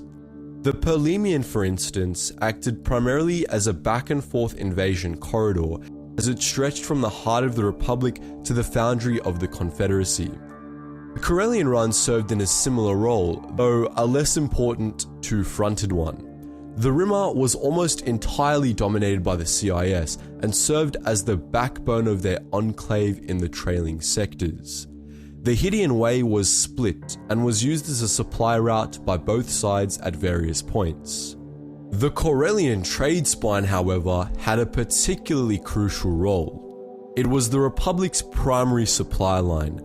It stretched south into the western reaches of the Outer Rim from Corellia, linking the core with a string of mining and industrial worlds that were lesser known and had no real political stake of their own. Particularly near the Greater Javan, the Republic used many of these worlds to maintain supplies of Turbana gas and crucial metals. As Corellia was, at first, neutral in the Clone Wars, the Corellian Trade Spine was maintained as the Grand Army's key supply line by Duro, which was turned into a fortress world to safeguard Republic operations. There was just one problem with this whole arrangement. The Confederacy's southern enclave cut right through the trade spine. From Bestine to Kinyon, the CIS controlled a large swath of the route, which made the matter of supply lines more challenging. One way or another, the Republic was mostly able to keep supplies flowing, at least until Operation Dirge's Lance, in which General Grievous was able to conquer the entire route. The start of 20 BBY, CIS control of the trade spine extended as far south as Bomus Kuri, and the Confederacy was advancing further in both directions. Fearing the loss of their primary supply route, the Republic searched for a weak spot along the route which they could attack to re-establish dominance. This is where Sarrish came in. It lay not far coreward of Bomus Kuri, and as far as the Republic knew, it was worthless to the Confederacy, and so they guessed that it wouldn't be heavily defended. They unfortunately guessed wrong. For the assault on Sarrish, the Republic mustered an attack force spearheaded by the 212th Attack Battalion, a force that was to be led by Obi-Wan Kenobi and Commander Cody. Their force was backed by gunships, ATTEs and ARC-170s, but the Confederacy had plenty of defenders present. A huge force of battle droids, backed by spider droids and anti-air artillery, had been mustered near the Republic's proposed landing zone. To make matters worse, they were well entrenched.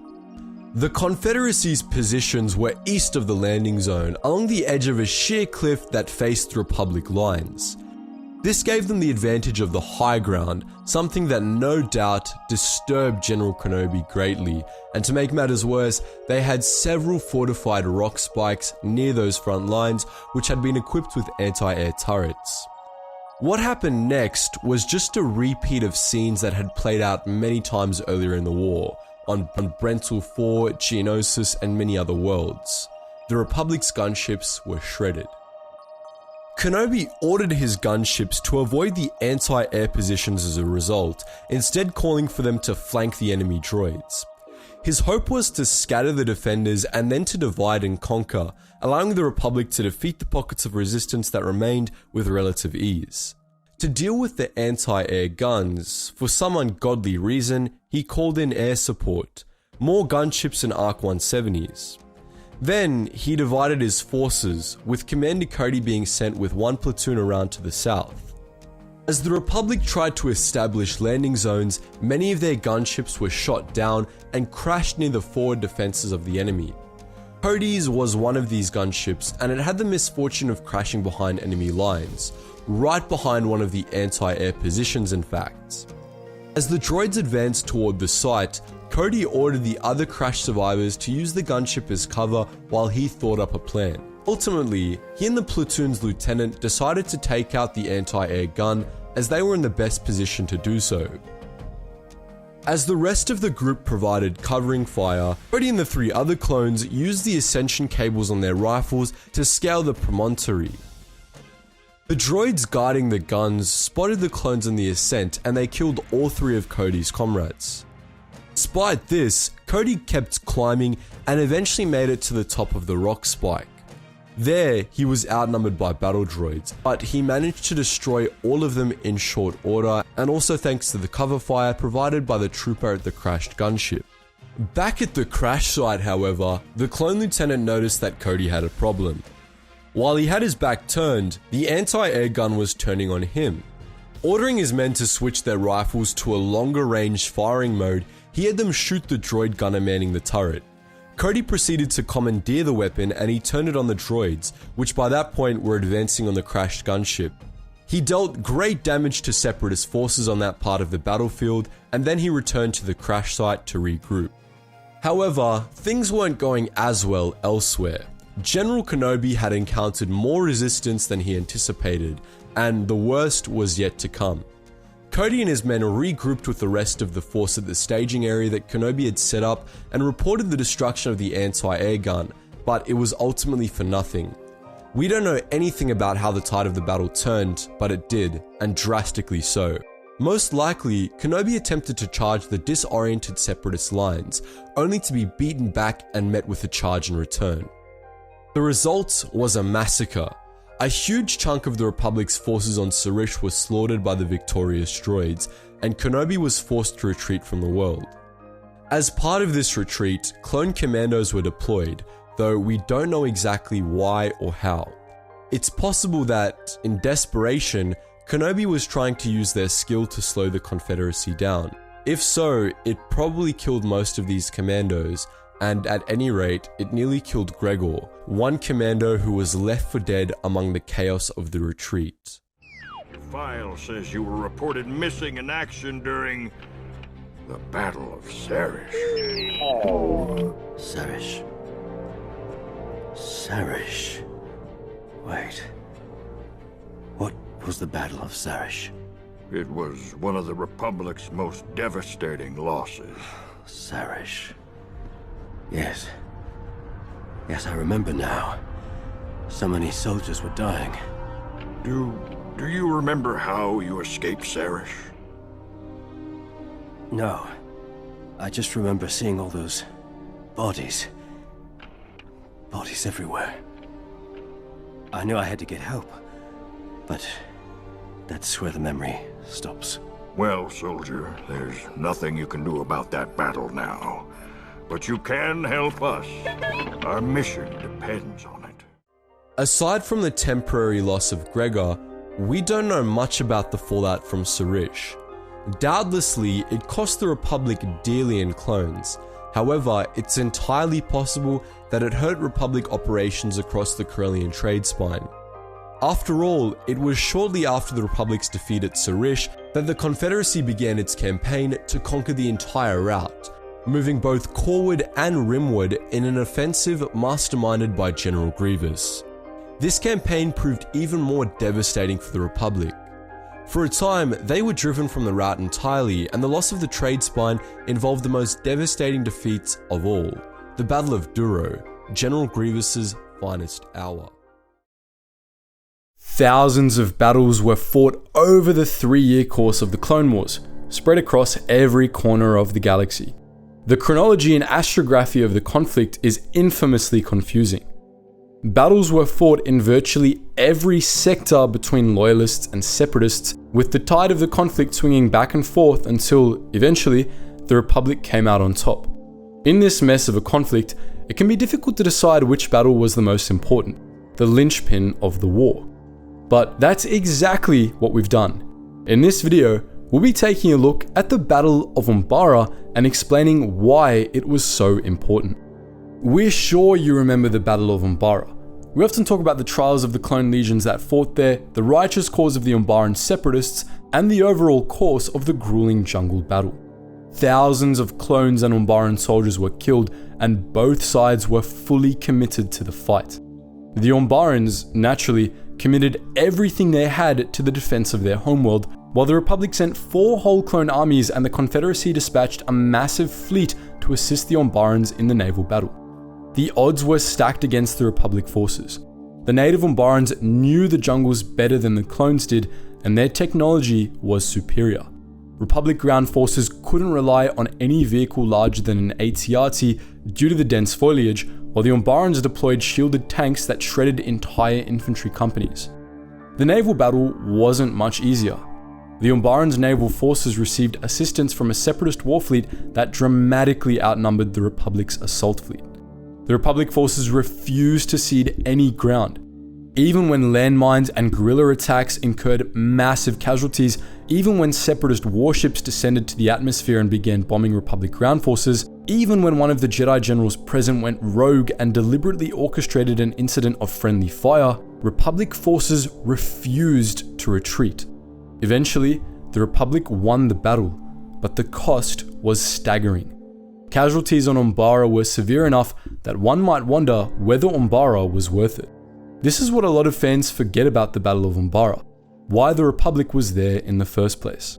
Why did the Republic refuse to back down, and why did the Separatists commit such a huge fleet to some of their most well-armed and advanced allies? The opening newsreel of the episode Darkness on Umbara briefly addresses this right up front. The Republic wanted to capture Umbara to secure vital trade routes through the expansion region.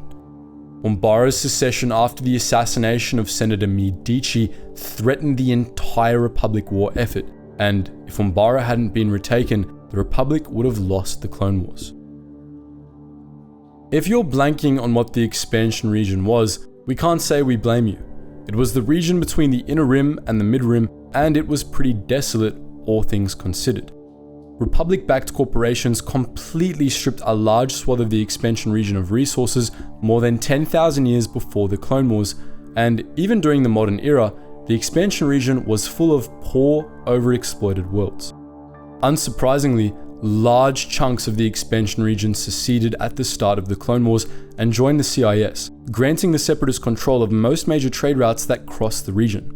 Since the expansion region was so desolate, there weren't that many trade routes to control in the first place, which made this situation doubly problematic for the Republic. The Republic war effort relied on two major routes running through the expansion region. One was the Polemian trade route, which ran from Coruscant out to Raxus and the capital worlds of the Confederacy. The Republic and Confederacy fought a back and forth war along this route throughout the war, with each side wanting to push into the other's core territories. Separatist forces never advanced past Lentils, a major Republic stronghold which stood between the Confederacy and some of the Republic's major food suppliers. Until the Outer Rim sieges, the Republic never got past Centaures, which protected the Confederacy's most important mech worlds. The other Republic-controlled route in the region was the Great Kashyyyk branch, which was used as a supply line to Kashyyyk. Kashyyyk had immense strategic value for the Republic. Firstly, because it controlled a bunch of other key hyperspace routes, and secondly, because it was an important political symbol. Kashyyyk's leadership was greatly respected by a lot of Mid-Rimmers, and dozens of key Mid-Rim sectors followed Kashyyyk's lead politically. If Kashyyyk ever joined the Separatists, the Republic would lose a large swath of the Mid-Rim. It came perilously close to doing so on a few occasions, as Kashyyyk was surrounded on three sides by pockets of Separatist space, connected to the Republic by the aforementioned Great Kashyyyk branch alone. This brings us back to Umbara. As it just so happened, Umbara sat right in the middle of the Great Kashyyyk branch. By seceding, the Umbarans severed Kashyyyk from the Republic. That was why the Republic fought so hard on Umbara.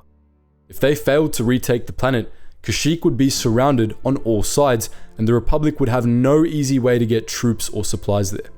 If that happened, the Confederacy likely would have applied tremendous political and economic pressure on Kashyyyk, cutting it off from trade with its neighbors unless it switched sides. Under those pressures, the Wookiees likely would have put their own concerns above the Republic's and seceded. A large swath of the Mid-Rim would have followed suit. In the best case scenario for the Republic, the secession of Kashyyyk and its allies would have given the Confederacy the resources and momentum needed to overrun Lentils, the Republic's vital Polemian route stronghold, which was surrounded by the sorts of Mid-Rim sectors that followed Kashyyyk's lead. In the worst case, the Republic would also have lost Mid-Rim sectors around Ord Mantell, potentially costing a valuable stronghold on another front.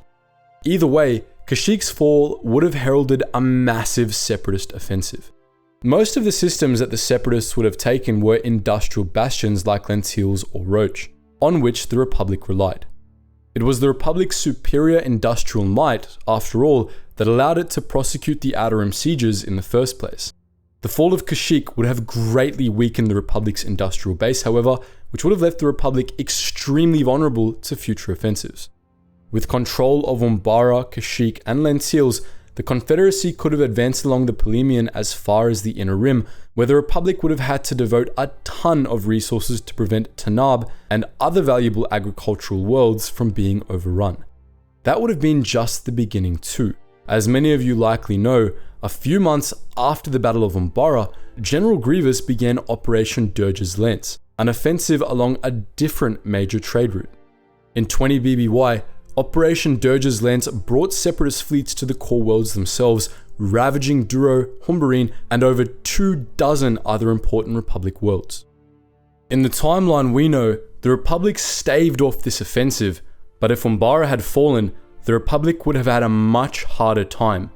In our alternate timeline, Operation Dirge's Lance might well have taken place on two different fronts, with General Grievous leading an offensive into the core from Duro and other Separatist forces advancing through the Inner Rim down to the Polemian.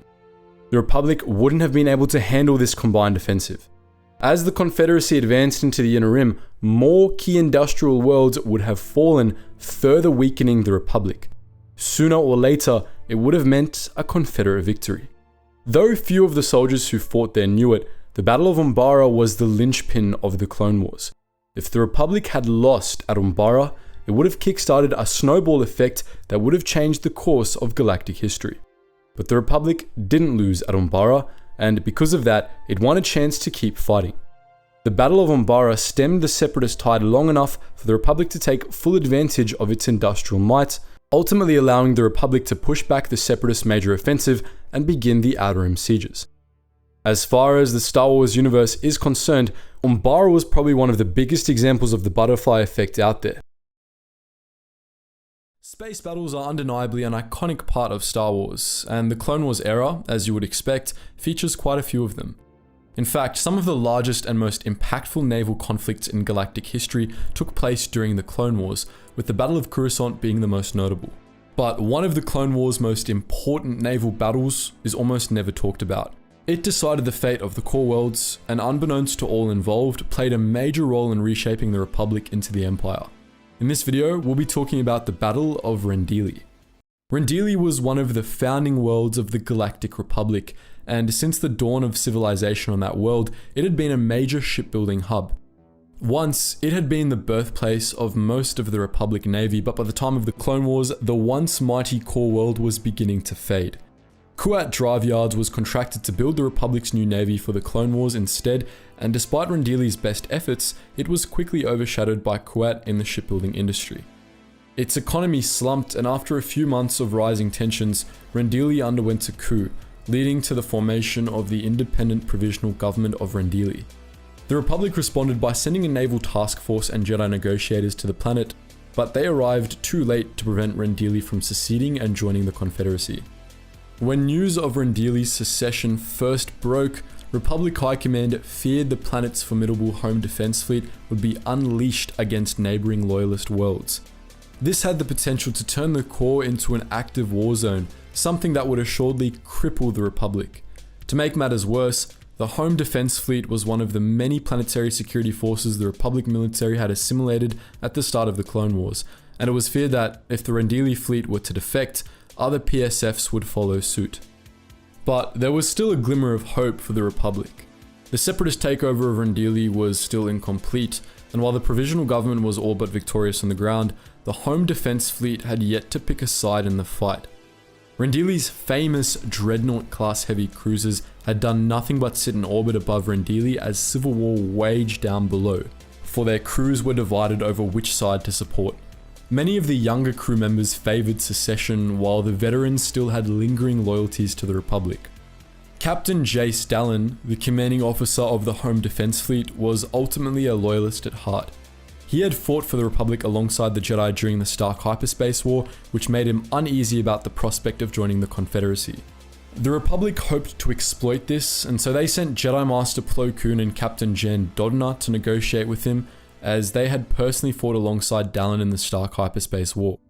These three veterans met aboard the Rendili fleet's flagship, the Mursal Kabir, to discuss terms. At length, Plo Koon succeeded in persuading his old friend to defect to the Republic and to bring the dreadnoughts of Rendili with him. But before Dallin could give the order, a group of younger officers drew their blasters on him, announcing that he was under arrest for treason. Under the command of Lieutenant Melor Yago, the Separatists seized control of the Rendili fleet, forcing Plo Koon, Captain Dodna, and Captain Dallin to surrender. Yago claimed the three as hostages, hoping they would allow him to stall the war fleet the Republic had sent in case negotiations failed. This was because, unbeknownst to the Republic, his mutiny had been premeditated, and General Grievous had promised that reinforcements would arrive in 20 hours' time. Yago sent a message to the Republic command ship threatening to kill the hostages, starting with Plo Koon, if the Republic fleet didn't clear out. But Saesee Tiin, the Jedi General in charge of the task force at Rendili, was unfazed by the threat and ordered Yago to stand down. The Rendili Separatists remained defiant, however, and Tiin uneasily ordered his men to prepare for battle. His fleet, which was mostly comprised of acclimated class assault ships, was well equipped to handle the Rendili dreadnoughts, but it wouldn't be an easy fight. As Tiin planned a strategy for engaging the Rendili fleet, Anakin Skywalker, who had been sent to join the Republic task force alongside Commander Cody and a clone detachment, made a suggestion. He noted that the Rendili dreadnoughts had a vulnerability. Their astronavigation systems were exposed near the rear of the ships. If the starfighter were to fly in and plant concussion charges on them, the dreadnoughts could be prevented from jumping to hyperspace, trapping them at Rendili and making them easier to capture. This would only need to be done once. All of the Rendili dreadnoughts had their navicomputers slaved to the Mursal Kabir, meaning that disabling the flagship would disable the whole fleet. Tiin deemed the whole plan suicidal and rejected it. Skywalker objected, but the argument was interrupted by the arrival of Obi-Wan Kenobi, who was back from a mission out system. Kenobi had arrived at Rendili with a captive in tow, Quinlan Vos, who at that point of the war was believed to have fallen to the dark side. Tiin ordered his men to haul Vos off to the brig, but as they did so, a squadron of Trade Federation core ships, General Grievous's promised reinforcements, arrived above Rendili. The core ships immediately launched vulture droids and engaged the Republic's warships, forcing Tiin to order his men to action. While the Triumph, the Donida, and the rest of the Republic fleet engaged the core ships, Tiin ordered his flagship to launch an immediate assault on the Mursal Kabir, determining that the Rendili fleet had to be destroyed. The Republic fleet launched its own starfighters, including Anakin Skywalker's Azure Angel II, which, against Master Tin's judgment, Skywalker had ordered to be loaded with concussion charges. The battle quickly turned against the Republic. The Republic's V-19 Torrents and LAAT gunships were massively outnumbered by vulture droids, and between the core ships and the Rendili dreadnoughts, the Republic's warships were in trouble as well. As Tin's flagship, the Sundiver, opened fire on the Mursal Kabir, Lieutenant Yago ordered several other dreadnoughts to join in a counterattack. The Rendili ships quickly wore down the Sundiver's shields, dealing severe damage to the cruiser in the process. Several decks on the Sundiver lost power, including the deck with the ship's brig. In the chaos of the battle, Quinlan Vos was the only one who noticed as his cell's energy field shut off. Wasting no time, the Jedi Renegade reclaimed his lightsaber and snagged a Jedi starfighter from the warship's hangar. With Republic ships in disarray, Yago ordered the Rendili fleet to jump to hyperspace and rendezvous with other Separatist assets out system. As the dreadnoughts moved into position, the Jedi took notice and Anakin set off to attempt an attack run on the flagship's astronavigation systems. Obi-Wan and Quinlan Vos drew the vulture droids following him off, lured them into the firing arcs of the Mursal Kabir's automated defense guns, and then landed in the flagship's hangar. From the hangar, they fought their way to the dreadnought's brig, freed the hostages, and then turned their attention to the bridge. Meanwhile, Anakin Skywalker began his attack run, pushing his starfighter to its limits to avoid the Mursal Kabir's guns. But luck and the Force were on his side. The dreadnought's attention was still focused on the Sundiver, which gave Skywalker a clear shot at the astronavigation systems. Anakin took the shot and hit home, preventing the Rendili flagship from jumping to hyperspace. The Rendili fleet stalled, giving Captain Dallin, Captain Dodnar, and the Jedi enough time to storm the Merciful Kabir's bridge. Yago and his followers were all killed in the resultant firefight, and Dallin reclaimed command of the Rendili fleet, which he ordered to open fire on the Separatist core ships. As one, the Republic assault ships and the Rendili dreadnoughts opened fire on Yago's reinforcements. The core ships were unable to stand against the combined firepower of the two fleets, and in short order, they were all destroyed. Though Rendili was still under Separatist control, the Republic had succeeded in capturing the dreadnoughts of Rendili, which ultimately was the objective that had mattered the most. Without the home defense fleet, the Rendili Separatist government quickly crumbled, and the threat the planet and its dreadnoughts had posed to the core worlds evaporated.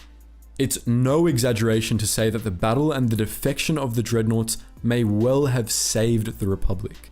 But, as was the norm for the Clone Wars, this victory wasn't entirely as it seemed, as Palpatine, yet again, found a way to turn it to his advantage. The threat of the Rendili fleet sparked discussion about the dangers that other home defense fleets could pose, even those that had been assimilated into the Republic military.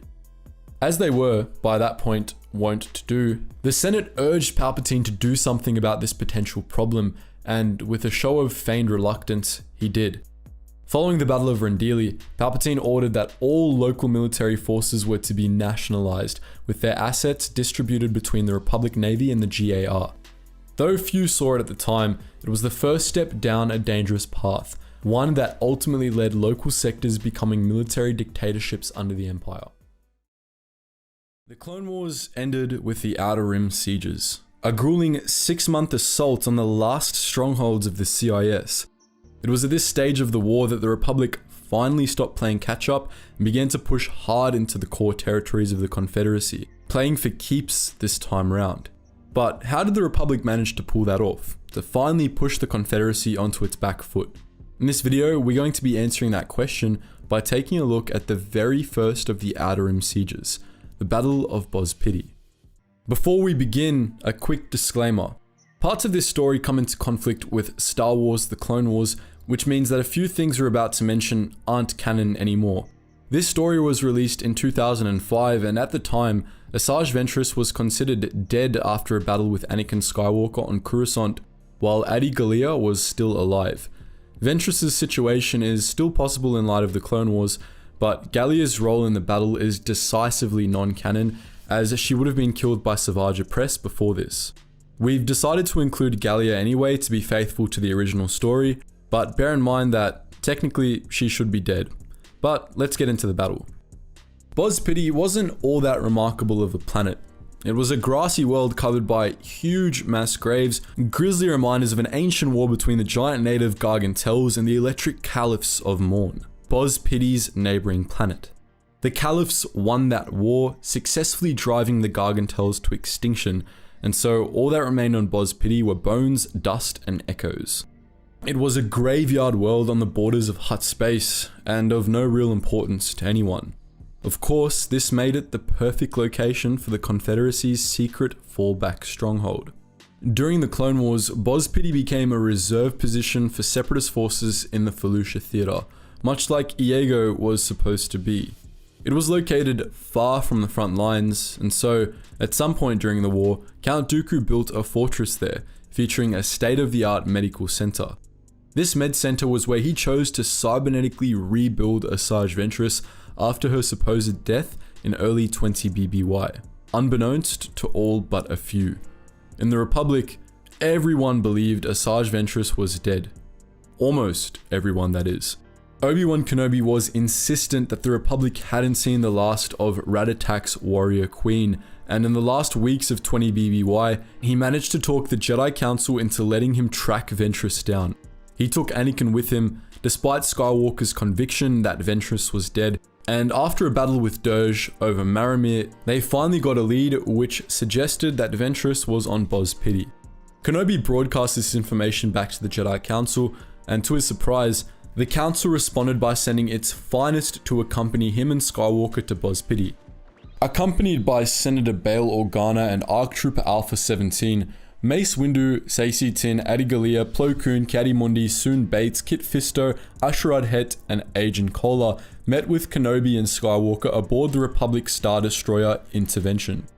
They revealed that, after receiving Kenobi's message, Master Tin had scouted Boz Pity and discovered that the Confederacy had a fleet of over 100 warships stationed there. This was enough to demand the Council's attention, and whether Ventress was alive or not, the Jedi were determined to find out why the Confederacy thought Boz Pity was that important. The intervention alone was insufficient to break the blockade of Boz Pity, and so the Jedi decided to try to drop the Star Destroyer out of hyperspace behind the blockade instead of engaging it directly. Using the Force, Anakin Skywalker was able to successfully pilot the massive warship past the Separatist fleet, giving the intervention a clear shot at Boz Pity.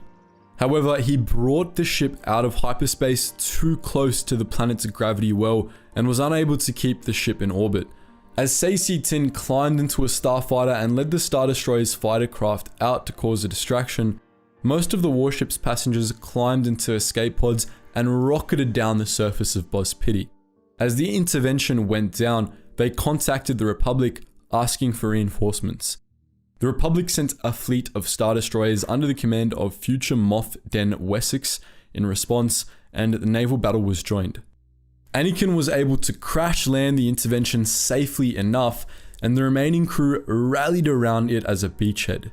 As it turned out, the crash site was actually just a ridge over from the Confederacy's secret stronghold, and the clones whose escape pods had landed closest to the base were already being engaged by the fortress's defensive garrison. Since they had over a dozen Jedi on the ground, Republic forces decided to launch a counterattack and push right for the stronghold, lightsabers blazing and blasters firing. Scattered groups of clones joined up under individual Jedi generals who led a rather disorganized charge over the ridge. The Republic was presumably outnumbered, as the intervention wouldn't have had more than 2,000 clones on board, but the sheer number of Jedi and the surprise nature of the attack meant that the Republic forces were able to cut through the stronghold without issue. As Jedi-led teams of clones joined up, the Republic began to advance faster, slicing clean through any droid squads that stood in their path. Before Separatist forces were able to regroup, they had made it to the gates of the fortress. At the entrance to Dooku's stronghold, the Jedi came face to face with General Grievous. Grievous summarily slaughtered a whole squad of clones, as well as Master Bates, and began a counter-offensive against Adi Gallia and her troops.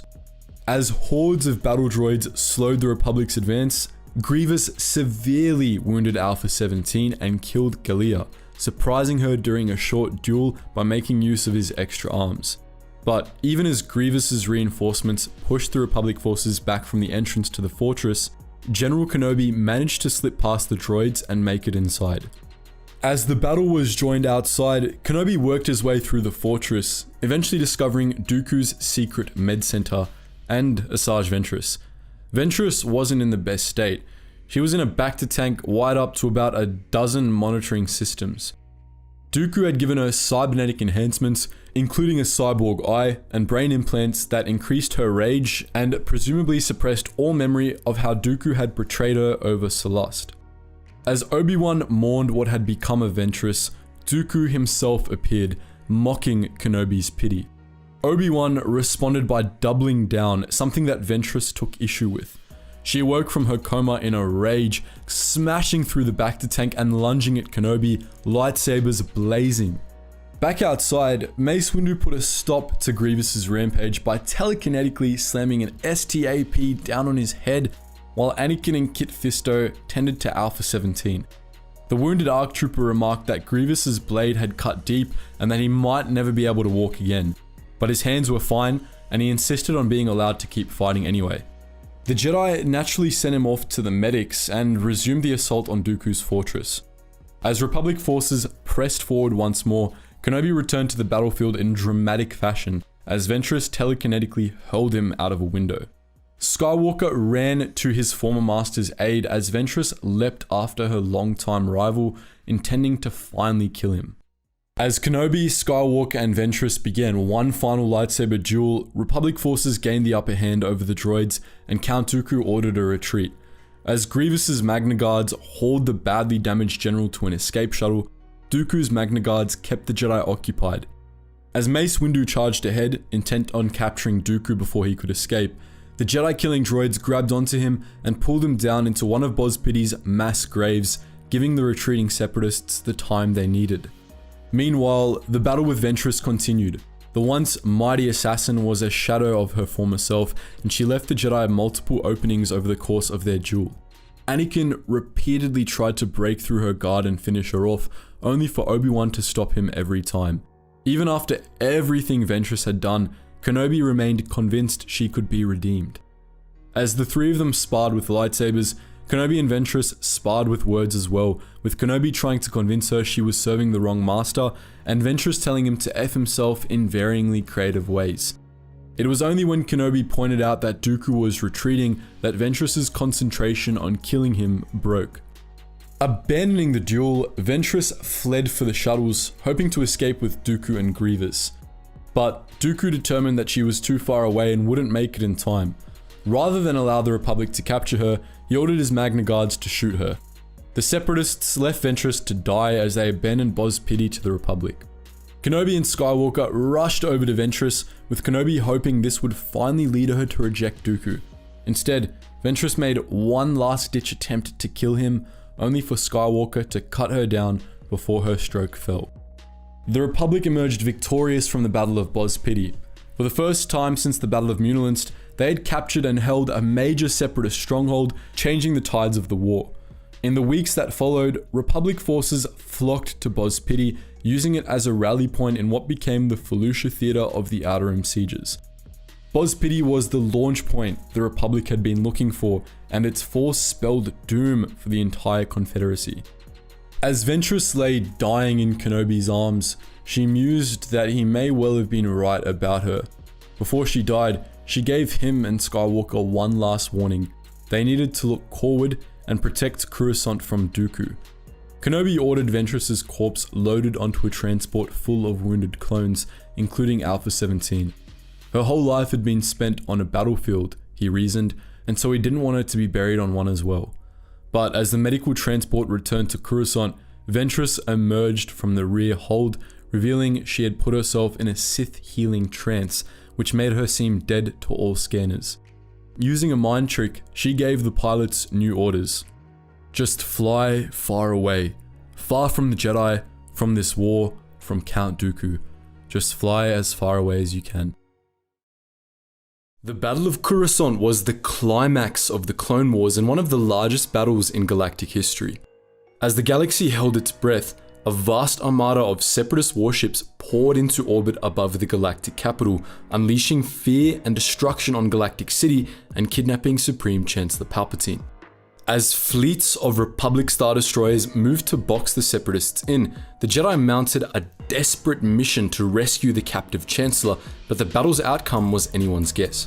We all know the rough story, but most Star Wars fans know surprisingly little about some major details of this climactic battle. In this video, we're going to set the record straight with a deep dive into the Battle of Coruscant. 3 years into the Clone Wars, the Republic had gotten the upper hand. For 6 months, the Grand Army of the Republic had been committed to the Outer Rim sieges, pushing Separatist forces out their strongholds on the fringes of the galaxy. The CIS had been completely driven from the core worlds and the colonies. Supreme Chancellor Palpatine seemingly felt confident enough about the core's security that he sent large portions of Coruscant's defense fleet out to Seleucami, Felucia, and Mygeeto to assist Republic units there. Few loyalists could have imagined what was to come. Unbeknownst to the galaxy, Separatist leadership was planning to attack Coruscant.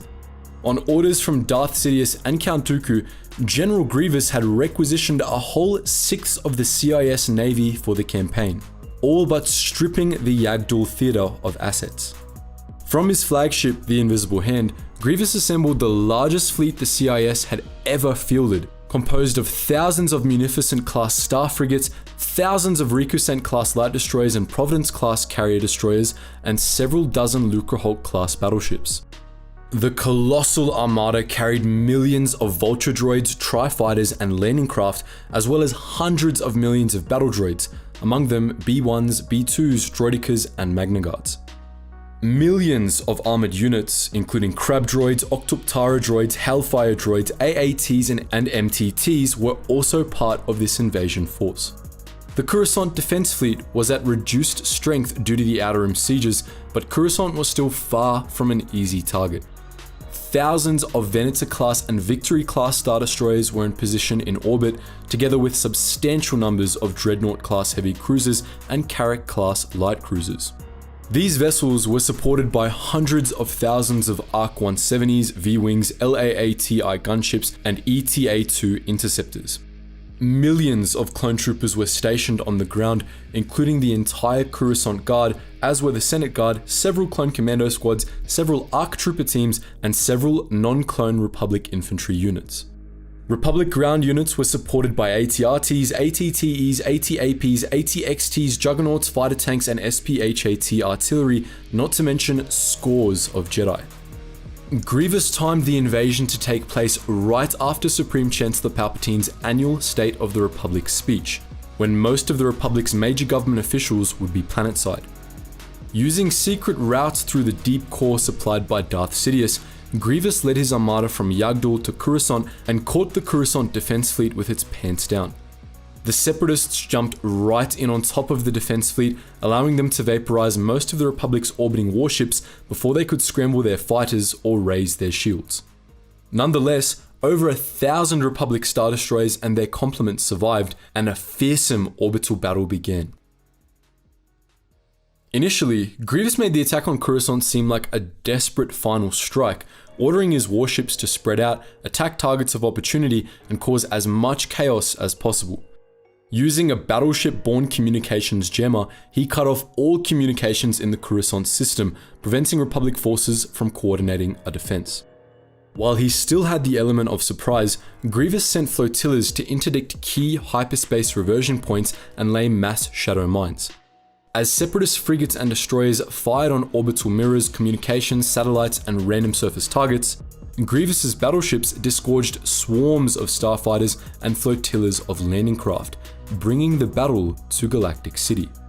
The battle in orbit was pure chaos. The tattered remnants of the Coruscant defense fleet struggled to coordinate with communications cut, while the Separatists were deliberately acting disorganized and shooting at whatever seemed a convenient target. Unaware that the system was being interdicted, many Republic captains chose to fight conservatively, hoping to hold out until reinforcements arrived from the Outer Rim sieges. All the while, new Separatist ships continued to pour in from the deep core.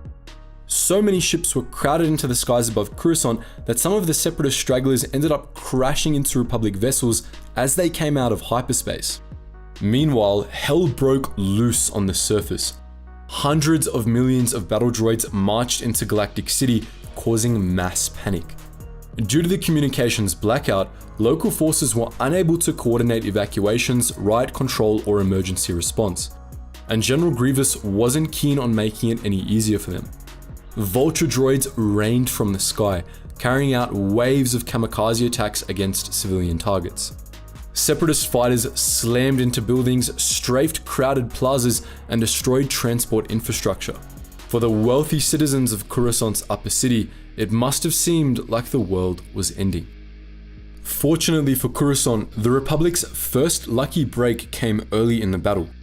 Loyalist analysts discovered that the communications jammer deployed by the Separatists was based on one the CIS had used during the Battle of Pre-Sitlin, allowing them to break through the encryption codes and restore communications for the Republic military and municipal authorities.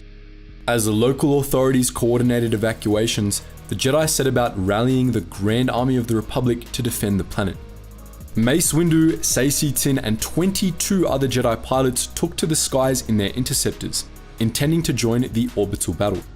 Windu was shot down and ended up linking with Yoda to coordinate Republic forces on the ground, but Tiin and the other Jedi managed to break through to orbit. After passing beyond Separatist lines and relaying a recall message to Jedi all over the galaxy, the Jedi pilots split to bring order to Republic naval forces. Saesee Tiin led the clone troopers of the Republic Star Destroyer Impavid in capturing the Separatist destroyer Prosperous, while other pilots aided clone fighter squadrons against Separatist fighter swarms. As Yoda and Windu made significant progress against droid forces on the ground, they realized that Separatist forces weren't making a serious attempt to capture the Senate or the Jedi Temple. Far too late, they realized that the invasion was a diversion. The Separatists' true objective was Supreme Chancellor Palpatine. 4 Jedi, Shaak Ti, Stas Ali, Roron Korob, and Fal Modama, were sent to get Palpatine to safety. They arrived just in time to prevent Grievous from snatching Palpatine straight out of his office. As Ti, Korob, and Modama ushered Palpatine away, Stas Ali and Palpatine's guards managed to delay Grievous, though not for long. The droid general and his Magna Guards soon broke away and pursued the Jedi through the streets of Coruscant, chasing them all the way to the Maglev train station, where Shaak Ti finally managed to lose Grievous. After linking up with Stas Ali, Mace Windu, and Kit Fisto, Shaak Ti and the others shepherded Palpatine onto a train bound for another district, where Palpatine had a bunker. Grievous pursued, but he was unsuccessful in stopping the train.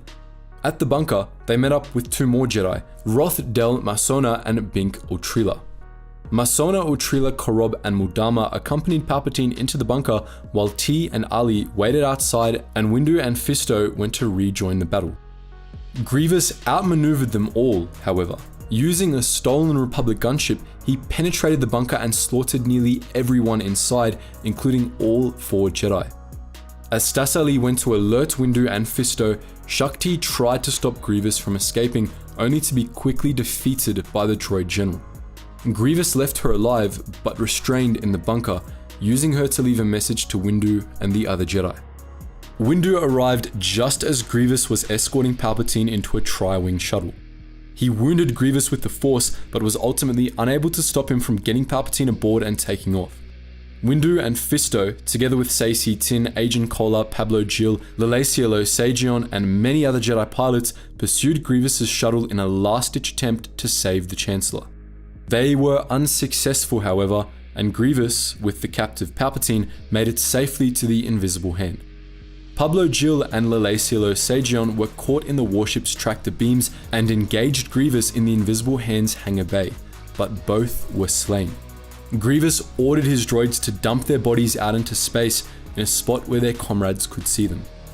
From the conning tower of the Invisible Hand, Grievous announced his capture of Palpatine in a live holonet transmission to the entire galaxy, proclaiming that the Republic would soon burn. Panic broke out across Loyalist space, but even as Grievous delivered his message, the tide of battle began to turn. Unbeknownst to Grievous or the Jedi, Palpatine had secret fleets and armies waiting in reserve. A massive army of Spartai clones from Centax II deployed on the ground, helping the Jedi mop up the remains of Separatist ground forces, while fleets of Republic reinforcements poured out of hyperspace. These included fleets from the Open Circle Armada and secret fleets of new Imperator-class Star Destroyers commissioned by Palpatine. These reinforcements linked up with the Home Defense Fleet and cut off the Separatist Armada's retreat, forcing Grievous into a battle in Coruscant's upper atmosphere. At the same time, Coruscant's municipal authorities finally activated the planet's orbital shield, trapping the Separatists within. As the battle in orbit continued, Anakin Skywalker and Obi-Wan Kenobi entered the fray in their starfighters. Unable to make contact with Jedi High Command from the midst of battle, they proceeded straight to the Invisible Hand, battling their way through Separatist fighter squadrons as they went in. In short order, they infiltrated the ship and rescued Palpatine. All the while, the battle turned against the Separatists, who began losing ships rapidly. The burnt-out hulks of downed warships rained onto Galactic City, causing massive amounts of damage. However, in the confusion, not all Republic warships had gotten the message that Palpatine and the Jedi were aboard the Invisible Hand. As a result, one Star Destroyer, the Gualara, attacked and severely damaged the Separatist flagship. The Invisible Hand took serious damage to its internal gravity, tensor fields, and inertial compensators, not to mention its shields, hull, and weapons systems. Even as Grievous captured Palpatine and the Jedi brought them to the ship's bridge, the Invisible Hand was rapidly falling apart. In the battle aboard the warship's bridge, Skywalker and Kenobi freed themselves and Palpatine, with Anakin beheading Count Dooku in the process. As Grievous and the remaining crew began to abandon ship, Skywalker took control of what was left of the Invisible Hand, which was plummeting into Coruscant's lower atmosphere. Against all odds, he landed the vessel, well, half of it, safely. Meanwhile, Coruscant's planetary shield temporarily fell, allowing Grievous and the tattered remnants of the Separatist Armada to flee the system in disgrace. For the next few hours, scattered holdouts of Coruscant Separatist insurgents in the underworld continued to resist Republic forces, but for the most part, the Republic had won the Battle of Coruscant. The Battle of Coruscant saw immense casualties for both the Republic and the Separatists, but ultimately the Separatists suffered worse. With the death of Count Dooku and the loss of so many ships, the CIS was all but defeated after the battle.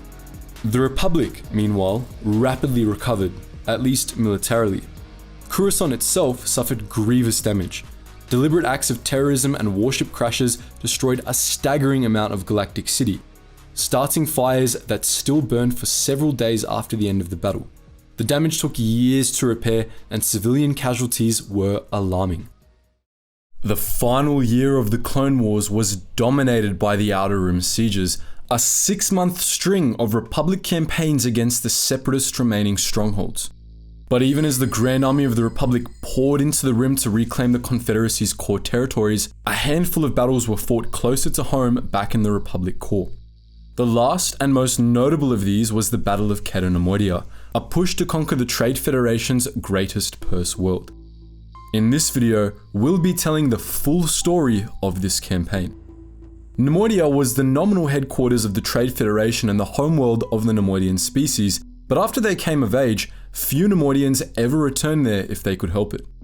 Nemoidia served only as a breeding ground and the symbolic capital of Nemoidian civilization. The true powerhouses in Nemoidian space were its purse worlds. The Nemoidian purse worlds were the earliest Nemoidian colonies, planets that, in ancient times, became so wealthy and powerful that they made colonies of their own. 3 of the purse worlds are known: Deco Nemoidia, Koru Nemoidia, and the most prestigious of all, Keter Nemoidia. The purse worlds were aptly named.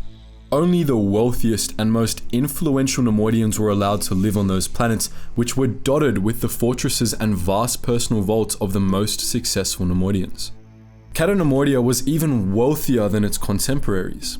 The houses of its stunning bridge cities were gilded with precious metals, and the countryside estates of its ruling elites were even more opulent. One such estate was a heavily defended citadel belonging to Newt Gunray, Viceroy of the Trade Federation.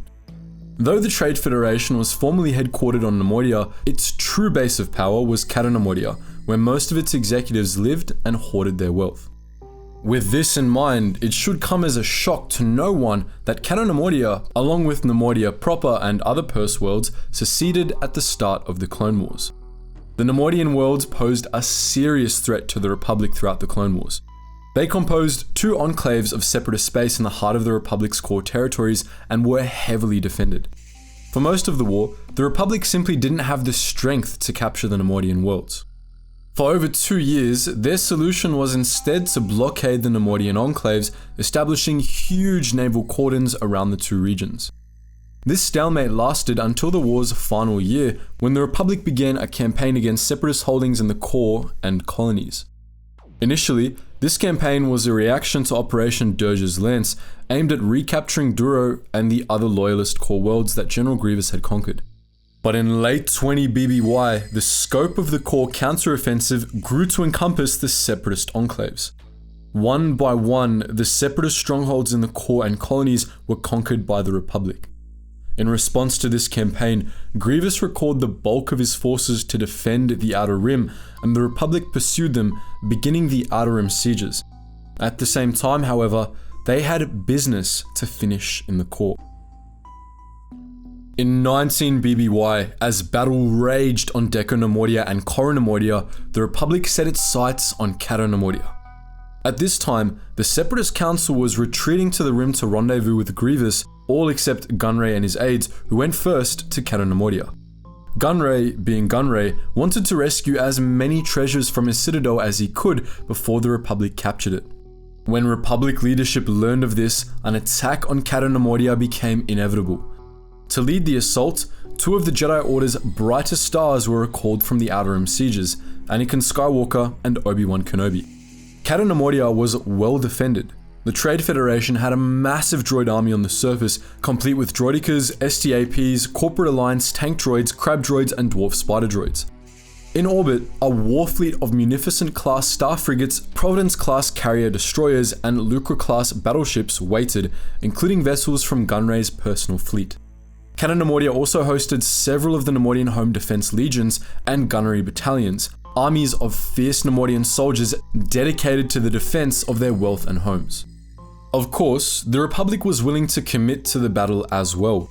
Kenobi and Skywalker enlisted Commander Jen Dodner to lead their fleet of Venator-class Star Destroyers, spearheaded by the Integrity, Kenobi and Skywalker's shared flagship, and the flagship of the Open Circle Armada.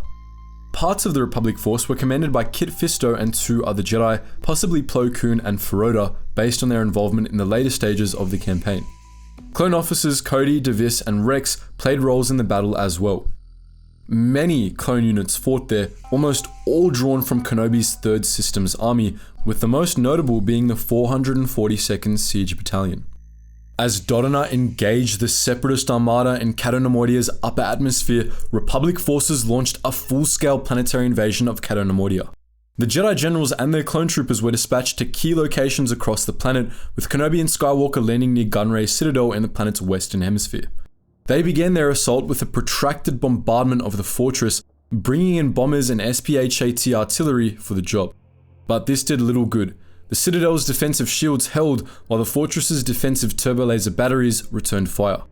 Knowing it was only a matter of time before Gunray fled the planet, Kenobi and Skywalker opted to infiltrate the Citadel instead of waiting for the shield to fall. As the SPHATs kept up the bombardment, Kenobi, Skywalker, Commander Cody, and the Elite Squad 7 snuck in through the fungus farms in the Citadel's basement. From there, the group split up, with Kenobi, Cody, and Squad 7 engaging Gunray's droid guards and Skywalker making a beeline for the Viceroy. However, complications arose when Kenobi accidentally inhaled hallucinogenic fungal spores during a firefight in a storage wing. On a request from Cody, Skywalker circled back to assist Squad 7, returning to find Kenobi tripping balls but still fighting. Cody later commented that the spores had allowed Kenobi to unlock his true potential as a Jedi, as the Mad Lad managed to destroy a total of 50 droids while high on Nemoidian shrooms. That, for the record, was the business on Cato Nemoidia that didn't count. Due to Obi-Wan's little episode, Newt Gunray and his lieutenant Rune Hako escaped Cato Nemoidia, albeit by the skin of their teeth. However, the mission to storm their citadel wasn't entirely in vain. Shortly after Gunray's escape and the Citadel's subsequent capture, Republic forces discovered that the Nemoidians had been forced to leave plenty of goodies behind. Among them was Gunray's Mechno chair, a gift from Darth Sidious. The chair still contained a recording of a message from Sidious, which the Jedi used in a bid to track down the elusive Sith Master, who they weren't even sure existed until then. Cato Nemoidia was formally captured by the Republic soon after Gunray's escape, but pockets of resistance remained.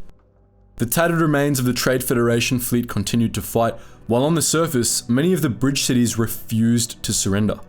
Kenobi, Skywalker, and much of the Republic invasion force were called back to the Outer Rim sieges after Gunray's escape, but the rest stayed back to mop up operations. During this part of the Battle of Cato Nemoidia, sometimes classified as a separate battle, Republic forces were led by Jedi Masters Plo Koon, Feroda, and Denia. Also present were the Force-sensitive troopers X1 and X2. With Gunray and Hako gone, the defense of the Cato Nemoidian holdouts fell to Centipeth Findos, a high-ranking lieutenant of Gunray's. Not much is known about the campaign against the Cato Nemoidian holdouts, aside from the fact that the Republic steadily made progress in the battle for the bridge cities. Toward the end of the battle, Order 66 was issued, and Generals Koon and Feroda were slain. Not long after this, the droid army was shut down, and across most of the galaxy, the Clone Wars came to an end. Cato Nemoidia was conquered by the Republic turned Empire and subjected to martial law. Centipeth Findos, the last commander of the Separatist forces on Cato Nemoidia, fled back to Nemoidia despite the fact that the planet had already been conquered. There, he was named the acting viceroy of the Trade Federation due to the disappearance of Newt Gunray and Rune Hako. Findos resisted the Empire for a hot minute before stormtroopers persuaded him to sign a treaty a few days after the war's end, which ceded all of the Trade Federation's assets to the Empire. The Trade Federation was nationalized and then liquidated by the Imperial regime. The Battle of Kashyyyk, fought over the homeworld of the Wookiees, was one of the last great battles of the Clone Wars. In Revenge of the Sith, the battle seems fairly straightforward, but there was much more to the Kashyyyk campaign than we saw in the films, as those of you who've played Republic Commando know. But not even Republic Commando tells the full story. Like in many other Clone Wars battles, there was a lot going on simultaneously in the Battle of Kashyyyk. In this video, we'll be telling the full story of this crucial conflict. Kashyyyk, located on the Mataranor sector, was a world of immense strategic importance.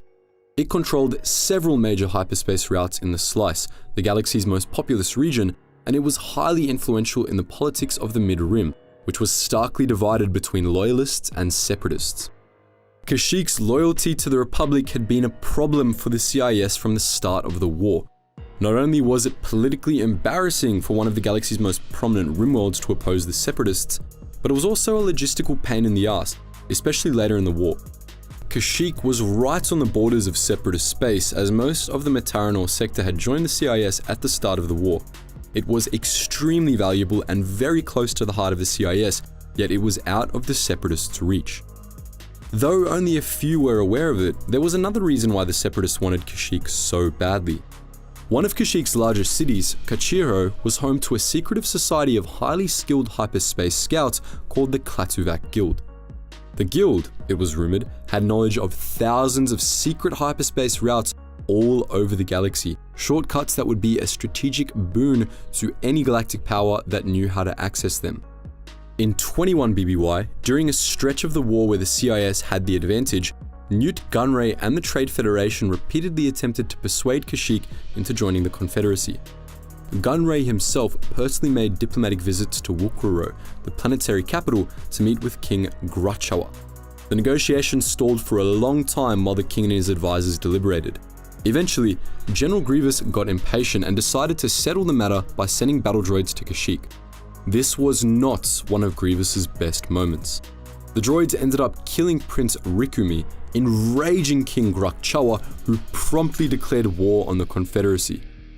After the negotiations collapsed, General Grievous made a secret alliance with the Trandoshans, whose homeworld, Trandosha, was located in the Kashyyyk system.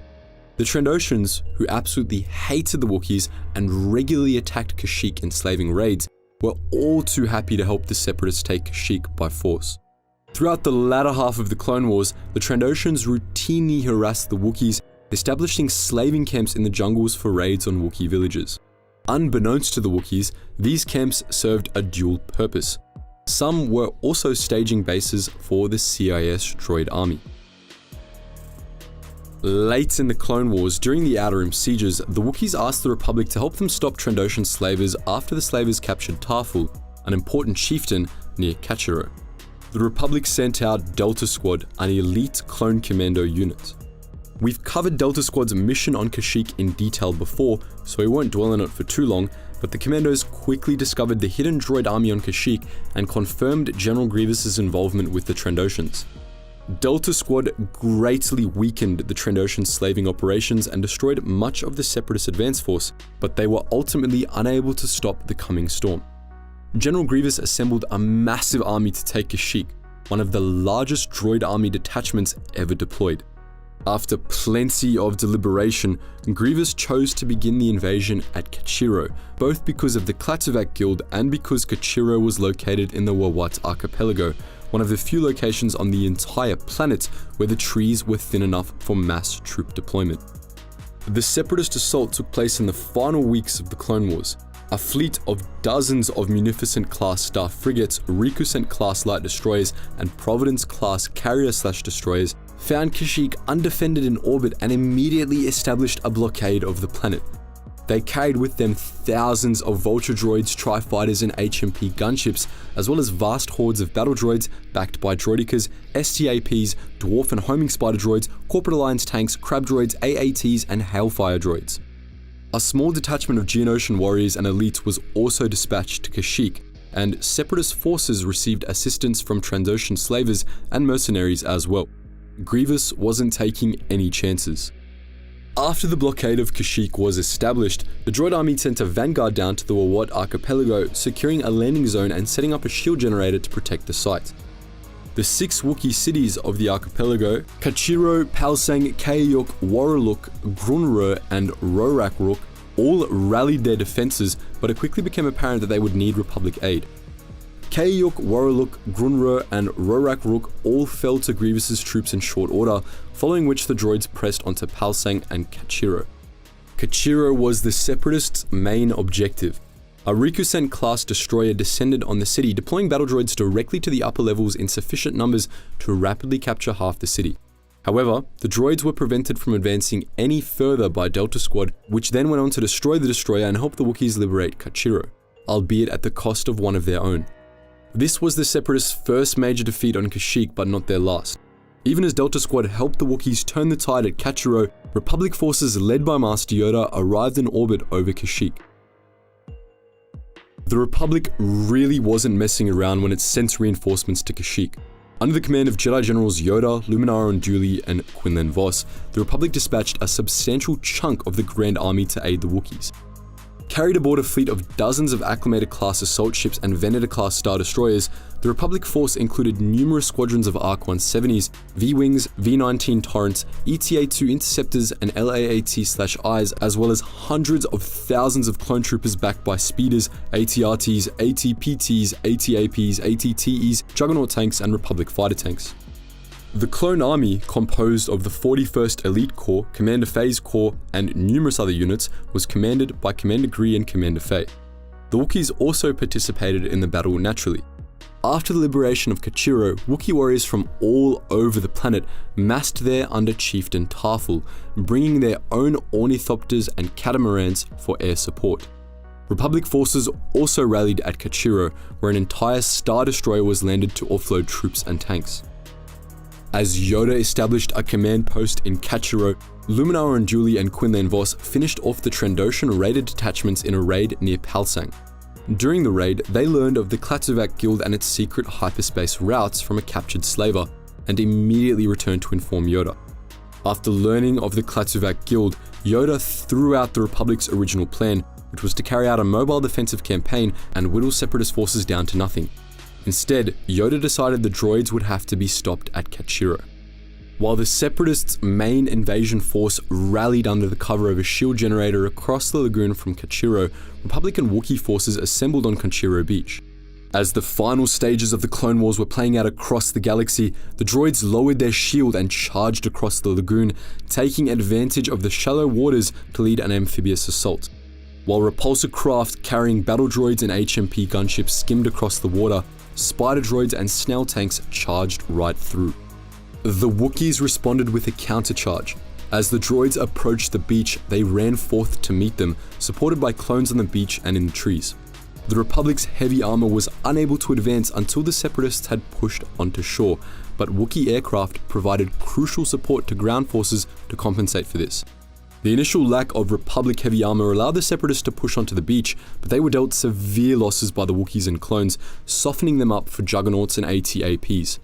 All the while, Yoda aided the defenders from afar, coordinating the battle with Jedi battle meditation. Once the Separatists were fully invested in taking the beach, Yoda sent Luminara Unduli and Commander Faye to lead an assault on the droid's left flank from Palsang. Quinlan Vos was sent to lead a column of tanks to bring the fight to the other Wookiee cities and to the Separatist Forward Command Center.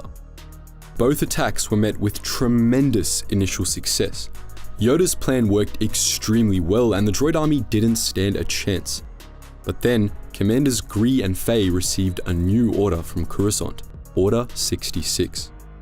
Immediately, Commander Faye shot Luminara Unduli and ordered a Juggernaut tank to open fire on Quinlan Vos.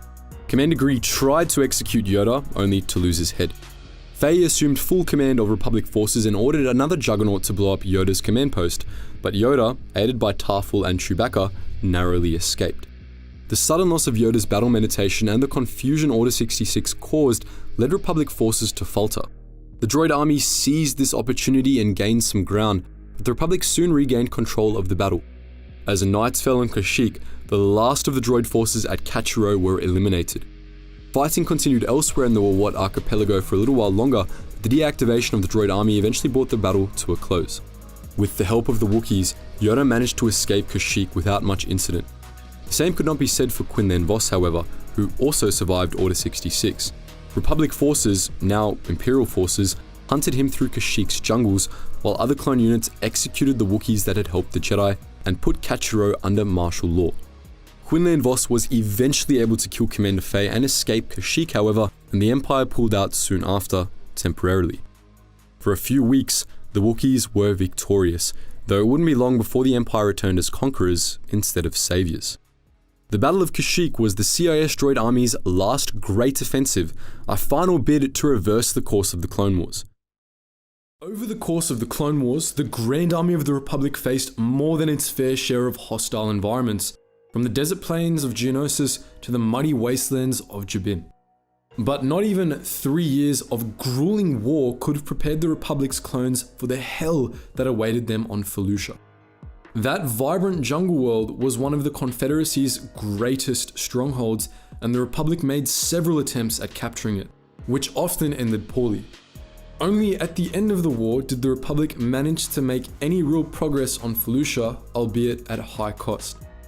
In this video, we'll be discussing the full story of this bloody battle. Felucia was located in the Outer Rim's Thenium sector, roughly halfway between the Polemian trade routes and the Radama Void. The entire planet was covered by shallow seas and dense jungles, which were dominated by species of massive fungi. Felucia harbored many strange and unusual species, from gargantuan fungi to strange, translucent animals like the Gelagrub. It was said that the whole planet was like a single organism, with every individual life form just a part of the greater whole. Considering how much Felucia was dominated by fungi, there may have been some truth to this. It was said that the whole planet was like a single organism, with every individual life form just a part of the greater whole. Considering how much Felucia was dominated by fungi, there may have been some truth to this. There were 2 sentient species indigenous to Felucia, a species of timid reptilians known simply as the Felucians, and the more reclusive amphibian species known as the jungle Felucians. The Felucians lived in small farming communities and occasionally interacted with the outside galaxy. The jungle Felucians, on the other hand, were deeply in tune with Felucia's life web due to innate force sensitivity, and they lived secret lives in the deepest parts of the jungles where outsiders rarely trespassed. In the pre-Republic era, the ancient Gossam Corviers set up their first colonies on Felucia using primitive and unstable tumble drives to cross the vast distance between their homeworld of Castle and the distant jungle planet. The Gossam deemed Felucia unfit for large-scale colonization due to its dense jungles, but over the millennia, they still established a number of small communities and private estates for the elites of Gossam society. The Gossams subjugated the timid Felucians and claimed absolute rule of Felucia, and for most of galactic history, the planet was nominally under their control. In reality though, the Gossams only ever controlled the planet's larger settlements. Much of the jungle resisted exploration, and the jungle Felucians refused to answer to the outsiders. 700 years before the Battle of Yavin, the Commerce Guild took Felucia and made the planet its headquarters. However, like the original Gossam colonists, the guild never achieved total control over Felucia. The jungle Felucians continued to ignore the planet's self-declared rulers, and many villagers out in the Felucian wilderness rejected the authority of the guild. Among them, many indigenous Felucian townships and small settlements established by the guild's enemies. Nonetheless, all the major settlements on Felucia were under Commerce Guild control, and the jungle world became home to great strongholds guarded by the punitive security forces, the guild's private droid army. At the start of the Clone Wars, the Commerce Guild, under the direction of the Gossam Shu Mei, seceded from the Republic, taking Felucia with it. Felucia became one of many separatist strongholds in the so-called Foundry of the Confederacy, a broad swath of Outer Rim worlds that served as the heart of the CIS. Felucia lay close to the outskirts of Separatist space, bordering the mostly uninhabited sectors around the Radama Void. Because of its importance to the Commerce Guild and how close it was to unclaimed space, the Republic repeatedly attacked Felucia over the course of the Clone Wars, hoping to use it as a beachhead for assaults deeper into the Foundry of the Confederacy. If the Republic thought Felucia would be an easy target, however, it was sorely disappointed.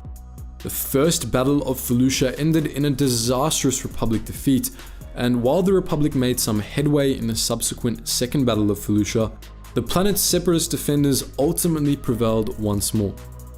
During the Outer Rim sieges, Felucia again became a target, so much so that the entire foundry of the Confederacy was deemed the Felucia Theater by loyalist strategists. The Grand Army of the Republic invaded Felucia yet again during the sieges, and this time it was determined to take the planet. Capturing Felucia was a tall order, however. The Commerce Guild had the planet heavily defended. After losing Castell and many of her coreward territories, Shu Mei had mustered a sizable army at her retreat on Felucia to defend the planet. A fleet of Munificent class star frigates and Providence class carriers/destroyers waited in orbit, backed by swarms of vulture droids, while on the surface, the guild had mustered hordes of battle droids, dwarf and homing spider droids, armored assault tanks, hellfire droids, corporate alliance tank droids, droidicas, and even a few squadrons of the infamous Gossam Commandos. Shu Mei had also prepared more exotic defenses for her prized stronghold. On her orders, dozens of vicious Acklay beasts were released into the jungles, trained to attack clones. The first Republic unit to make ground on Felucia, the 182nd Legion, found out the hard way that the Commerce Guild capital wasn't an easy mark. The Republic Navy managed to punch a hole in the Separatists' orbital defense fleet without much difficulty, but upon landing in the jungles, the clones found themselves in hell. The jungles inhibited their progress, leaving the 182nd vulnerable to attacks from droid units hidden in the foliage or marauding Acklays. Flesh-eating diseases tore through the ranks, and after only a few weeks on Felucia, nearly the entire Legion was lost. A detachment of the 501st Legion was ultimately sent to save the day, wiping out the Acklays and clearing a landing zone for Republic reinforcements. Once a beachhead had been established, the Republic dispatched a much larger force to take Felucia, spearheaded by Aayla Secura and the 327th Star Corps. Now, before we continue, we need to quickly discuss continuity. In the original story of the Battle of Felucia, Barriss Offee took part in the battle alongside Aayla Secura. Star Wars: The Clone Wars threw in a wrench by making Barriss Offee fall to the dark side before the start of the Outer Rim sieges, effectively retconning her role in the Battle of Felucia. However, since no alternative version of the story of the battle was ever written, we're going to tell the original tale with Offee in her original place. Just keep in mind that, though the following story is mostly canon in the Legends continuity, Offee no longer has a role in it. In the final months of the Clone Wars, Supreme Chancellor Palpatine branded Felucia, along with Saleucami and Mygeeto, part of what he called the Triad of Evil. The capture of these three strongholds became the Republic military's first priority, and large waves of reinforcements were dispatched to all three worlds. Aayla Secura and Clone Commander Bly led the reinforcements bound for Felucia, which included a new fleet of warships led by the Republic Star Destroyer Intrepid and the entire 327th Star Corps. The clones of the 327th brought with them a diverse array of war machines, which included ISP and BARC speeders, as well as ATTE, ATOT, ATAP, and ATRT walkers. Thanks to the help of the 501st, they were able to land in Felucia's jungles and engage the planet's defenders. As the 327th began deploying in force, Secura, Bly, and the Jedi Padawan Ekria led a lightning strike on the Nigco detention facility, a remote Separatist fortress where Barriss Offee and her Padawan Zonda were being held prisoner. Shu Mei's elite Gossam commandos were guarding the facility, but Secura and her troops bested them and rescued the prisoners. The Jedi then returned to the main force, which had finished deploying. The 327th, true to their role as environmental specialists, proved quick to adapt to Felucia's unusual environment. The clones not only managed to quickly acclimate to the strange jungle, but they also tamed Felucia's native Gela grubs, which some clones chose to use as mounts or beasts of burden. They began to make serious headway against Separatist forces. After rescuing Offee, Secura and the 327th advanced on Shu Mei's compound, located outside the city of Kuei Tiao. On Secura's orders, Republic forces attacked the fortress head-on, but this was merely a diversion. While the fortress's defenders were distracted, the Jedi infiltrated the compound from behind, hoping to capture Shumei before she could escape Felucia. They soon found that they were too late, however. May had fled the planet days before. While the Jedi were still inside, the compound's security failsafes were triggered, and they just barely managed to escape before a remote-activated time bomb destroyed the compound. As Republic forces regrouped, Commander Bly reported that the destruction of Shumei's compound was just the first stage of an elaborate self-destruct mechanism the Commerce Guild Presidente had set in motion. Bly's scouts had determined that Separatist troops at 3 of Felucia's water treatment facilities had been ordered to release toxins into the planet's water supply if the main compound fell. Separatist forces had employed a similar tactic in the Battle of Atraken, another Commerce Guild world much earlier in the war, rendering the entire planet devoid of life. Shumei's self-destruct order threatened to do the same to Felucia. Unwilling to let Felucia suffer the fate of Atraken, Sakura chose to divide her forces and attack all 3 facilities at once. Barriss Offee was to lead a force to the plant at Hargao, while the Padawans attacked one at Jiaozi. Sakura led an assault on the plant at Niango. The Padawans successfully captured the treatment plant at Jiaozi, using diversionary tactics to get past the guards and deactivate the facility before the toxin could be released. Around this time, Offee and Sakura were well on their way to their own targets, routing droid forces as they went. However, their offensives were cut short. Before the Elder Jedi could make it to their objectives, the men of the 327th received Order 66. The Padawans at Jiaozi escaped the carnage, but their masters weren't so lucky. Barriss Offee was shelled by one of her own ATTEs, while Commander Bly personally executed Ayla Sakura. Following this, Bly took command of the Felucia operation, leading the 327th on Niango and Hargao. The clones deactivated the treatment plants just before the droid army was remotely deactivated, bringing an end to the Clone Wars. The Republic, now the Galactic Empire, emerged victorious on Felucia, and Imperial propaganda blamed the plot to poison the planet on the Jedi. The Battle of Utapau was one of the last battles of the Clone Wars, a decapitation strike meant to cripple the Confederacy of Independent Systems. Taking place over the course of just a few hours, the battle was extremely fast-paced. So much happened at once that even those of you who think you know the battle well may have missed several important details. In this video, we're going to be rectifying that and taking a closer look at the Battle of Utapau. In the final weeks of the Clone Wars, Separatist leadership was on the run. The members of the Separatist Council had been forced to abandon their personal strongholds to Republic forces, and as the Republic pressed its advantage in the Outer Rim sieges, the Councillors came under the personal protection of General Grievous. Grievous wasn't all that happy about having to babysit the Council, especially since he had to keep away from the front lines while the Council was present aboard the Invisible Hand. On the recommendation of Count Dooku and Darth Sidious, Grievous planned to just dump the Council on some distant stronghold where they would be safe. Initially, Grievous planned to conquer the planet Belderone for use as the Council's redoubt, but his plans were foiled by Anakin Skywalker and Obi-Wan Kenobi, so he turned to wild space for other candidates. He settled on the remote sinkhole planet Utapau, a neutral world in the Outer Rim Siege's Pre-Sitland theater. One day, without warning, a Separatist armada descended on Utapau. With little to no chance of victory, the Utapauans surrendered without a fight. Claiming Power City, the Utapauan capital, as his stronghold, Grievous deployed thousands of battle droids into the city. A Trade Federation core ship, the Unlimited Projection, landed in the sinkhole city and was rapidly transformed into the Separatist Council's new command center.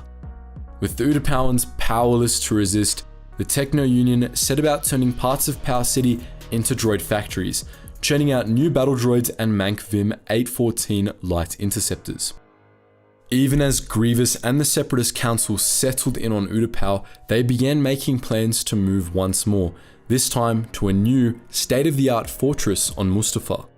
As this fortress was still under construction, the Separatist Council remained on Utapau for several weeks. During this time, General Grievous left to carry out an attack on Coruscant. That battle, which became the largest of the Clone Wars, ended with a Separatist defeat and the death of Count Dooku. The CIS was left reeling after the battle, leading Grievous to hasten his plans to move the council to Mustafar. As Grievous returned to Utapau after the Battle of Coruscant, he was unaware that he was being tracked by a pair of Null-class ARC troopers who reported his presence on Utapau to Supreme Chancellor Palpatine. Palpatine informed the Jedi Council, who immediately dispatched Obi-Wan Kenobi to liberate Utapau and capture or kill Grievous. Obi-Wan Kenobi traveled to Utapau with a clone army large enough to capture 3 whole star systems. Drawn from the 3rd System's army, Kenobi's force consisted primarily of the 7th Sky Corps, led by Commander Cody, and a detachment of the 501st Legion. They were carried into battle by a flotilla of Republic Star Destroyers led by the Vigilance, Kenobi's flagship. The Republic fleet waited out system while Kenobi infiltrated Power City alone, hoping to capture Grievous before the fighting started. After getting confirmation that Grievous was present from Port Administrator Tyon Medon, Kenobi told the Utapauans to rally any military forces they had and await the coming of Republic troops. After requisitioning a versatile dragon mount named Bogar, Obi-Wan infiltrated the Unlimited Projection, locating Grievous and the Separatist Council in Hangar 10. Kenobi arrived too late to capture the Council, which left on a shuttle bound for Mustafar, but he was able to get the drop on General Grievous. After dismantling Grievous's Magna Guards, Kenobi began a fierce lightsaber duel with the droid general himself. Grievous was fast and relentless, but Kenobi's mastery of defensive lightsaber tactics allowed him to weather the storm and break through Grievous's guard. While Grievous was distracted by Kenobi, Commander Cody led Republic forces to Utapauan airspace and began an assault on Power City.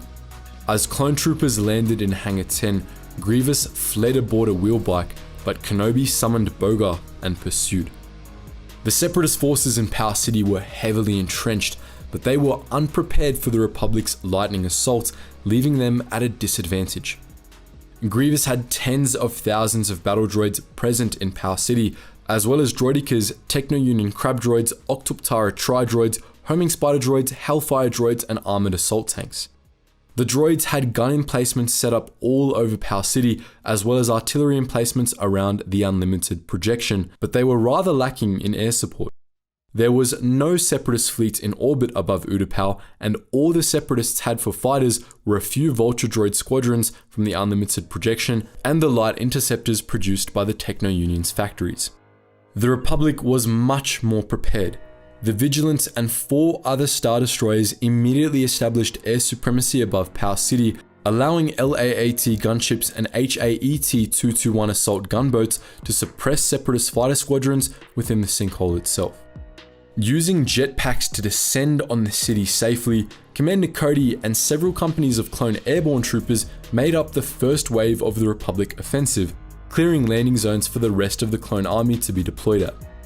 Alongside clone infantry, Republic dropships delivered ATTEs, ATRTs, and ATAPs to combat zones all over Power City, where the walkers made quick work of Separatist tanks and artillery. The Republic also had allies in the battle for Power City, the Utapauans themselves. The Utapauan Skyforce participated in the aerial battle, with Dactylian riders and squadrons of Porax 38 starfighters providing air support for clone forces on the ground. 2 battalions of clone troopers, including the 212th Attack Battalion, participated in the first wave of the assault on Power City, while a third cut off any potential escape routes.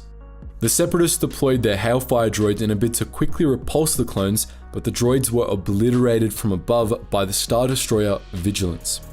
After this setback, Separatist forces retreated deeper into the city, where they would be safe from orbital bombardment. This allowed the 212th and a detachment of the 501st to capture Hangar 10 and dismantle nearby Separatist artillery emplacements, throwing the defenders into disarray. The Republic's initial offensive wiped out most of the Separatist spider droids and Hellfire droids, but the droid forces deeper in the city still had tri-droids, crab droids, and AATs backing them up, as well as numerous gun emplacements. The Republic was able to secure its initial landing zones with support from ATTEs and ATAPs, but it struggled to push deeper into Power City, especially into areas where the larger walkers couldn't fit. Republic forces had much more success in the aerial battle than on the ground, however. With fighter support from local forces, the Republic's gunships and gunboats made short work of the vulture droids and light interceptors the Separatists were fielding. Meanwhile, General Kenobi pursued General Grievous through the streets of Pow City. The two fought as they went, ignorant of the battle around them. Kenobi pursued Grievous to a remote landing platform where his personal starfighter, the Soulless One, was ready to take off. Kenobi and Grievous fought one last battle on the landing platform, during which Kenobi killed the droid general with his own blaster. With the CIS successfully decapitated, Kenobi joined the rest of his army on the battlefield. By that point, Separatist defenses were beginning to give all around Pow City. The Republic and Utapauans had wiped out the Separatists' fighter squadrons, and Republic troops had captured the outer landing platforms and parts of the unlimited projection. The Separatists were still holding out in parts of the city the ATTEs and ATAPs couldn't reach, but clone forces were still advancing. The Republic had a distinct advantage, and it was slowly beginning to clean out the last pockets of Separatist resistance as General Kenobi rendezvoused with Commander Cody. After meeting up with Cody, Kenobi went to join the battle, only to suffer an unexpected betrayal. As Kenobi and Boga charged into the battle, Commander Cody received Order 66. He ordered an ATTE to fire on Kenobi's position, blasting the Jedi General off the cliff wall and into the sinkhole.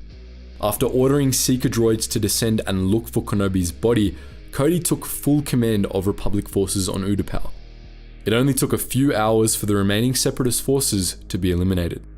Once the battle was won, Commander Cody took over the late General Grievous's command post in the unlimited projection, from which he ordered his men to put Pow City on lockdown. The Seeker droids Cody had sent after Kenobi's body had been devoured by a Nos monster that lived at the bottom of the sinkhole, leading Cody to suspect that the Jedi Master was alive.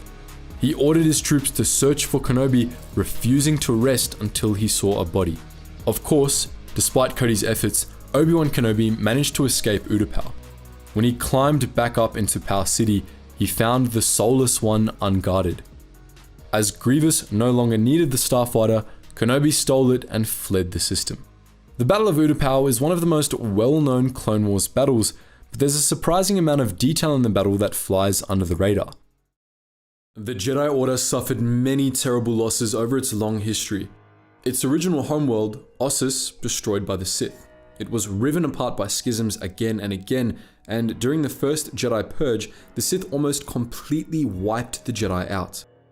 But as far as single events went, not even the destruction of Ossus or the conclave at Qatar could match the devastation that the 501st Legion wrought on the Jedi Temple in 19 BBY.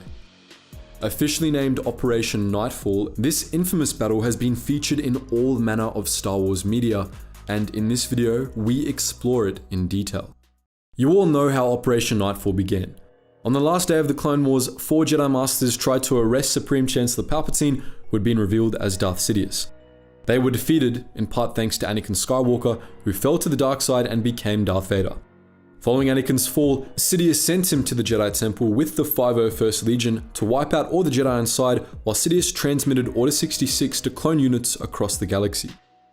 On 1,000 battlefronts across the galaxy, Jedi died. Before the killing began, the Jedi at the temple sensed something was up. Shaak Ti, Jedi Battlemaster Sindralik, Chief Archivist Jocasta Nu, and Gate Master Durok all felt a massive disturbance in the Force. Dralik readied the temple's defenders for battle, while Durok ran to the gates to seal the temple. Jocasta Nu sent her Padawan out into the Coruscant Undercity with a detailed map to save him from whatever was to come, while Shaak Ti kept meditating, hoping to discern what had caused the disturbance. At the same time, Darth Vader marched up the temple steps with the 501st Legion at his back. Anakin, Gate Master Durok gasped, running up to the young man. Anakin, what happened? Where are the Masters? Anakin looked at him as though he wasn't sure who the Gate Master was. Where is Shaak Ti? In the meditation chambers, we felt something in the Force, something awful. She's searching the Force in deep meditation, trying to get some feel for what's going on. His words trailed away. Anakin didn't seem to be listening. Something has happened, hasn't it?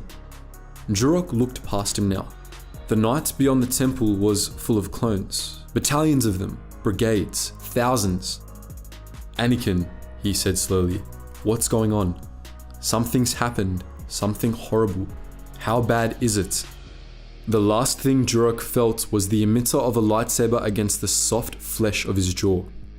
The last thing he heard as blue plasma chewed upward through his head and burst through the top of his skull and burned away at his life was Anakin Skywalker's melancholy reply, "You have no idea." With the gates clear, the clones poured into the temple, firing on any Jedi they saw. On the orders of Commander Appo, the 501st Legion dispersed, splitting into squads to cover more ground. Meanwhile, Vader led a squad to capture the Jedi Temple's communication center. The center was under the protection of Jedi Knight Shah Kun, but Kun fled into the Coruscant Undercity before the clones arrived, sensing that Vader had fallen. Vader advanced toward the communication center through the Jedi archives, where Jocasta Nu confronted him. Nu sensed that Vader had fallen and prepared to defend herself, but she was easily slain by the Sith Lord, who slaughtered every other Jedi he found in the library, while the clones set about downloading the contents of the archives. From there, Vader moved on to the communication center. Here, he activated the Jedi Temple's recall beacon, sending out a message to Jedi across the galaxy to come home. Vader ordered a team of clone assassins to guard the beacon with their lives, and then set out in search of Sindralik, the commander of the temple's defenses. On the way, Vader killed Dralig's apprentice, Seraketo. Around the time that Keto perished, Dralig and the surviving Jedi Masters realized the temple was lost and attempted to evacuate all the Knights and Padawans they could. While LAAT gunships shot down any spacecraft trying to flee the temple, doing serious damage to the structure in the process, Vader made his way to the Room of 1,000 Fountains, where Dralig was evacuating students he had been training in lightsaber combat. Vader butchered several Padawans before engaging the Jedi Battlemaster in a fierce lightsaber duel. While the men of the 501st arrived and slaughtered the rest of the Padawans, Vader managed to overcome Dralig, striking down the greatest warrior left in the temple. Vader hunted down Shakti next, eventually locating and attacking her. But Shakti managed to disorient Vader enough to escape, taking several Padawans with her. Aligan Zay, the general of the Republic's Special Operations Brigade, also escaped around this time, thanks to the help of a rogue ARC trooper, Captain Maze. After this, only 3 Jedi Masters remained to command the defense of the temple, and the 501st gunned them all down. Vader then went to clear the Jedi High Council's meeting chambers, while squads from the 501st cleared out the other 4 spires. There, Vader found a clan of younglings who had taken shelter from the fighting. He slaughtered them all. As the Jedi Temple burned due to damage it had sustained in the battle, Senator Bail Organa flew over to investigate. He was turned away by Commander Appo, but before Organa left, Zet Jukasa charged out and severely wounded the clone commander. Jukasa was killed, but his death confirmed Organa's suspicions that the Republic had turned against the Jedi. Shortly afterwards, martial law was declared on Coruscant and the temple precinct was locked down. Coruscant Rescue Ops was forbidden from putting out the fires at the Jedi Temple, while the Coruscant Security Force joined the 501st in hunting down any Jedi who had escaped. Before the night was over, all the Jedi in the temple had either fled or been slain. The entire security force of the temple, including the temple guards, were massacred by the men of the 501st. As the sun rose on Coruscant, the corpses of thousands of knights and Padawans were strewn all over the temple ruins. With Operation Nightfall complete, Darth Sidious paid the temple a visit, praising Darth Vader and then sending him next to Mustafar.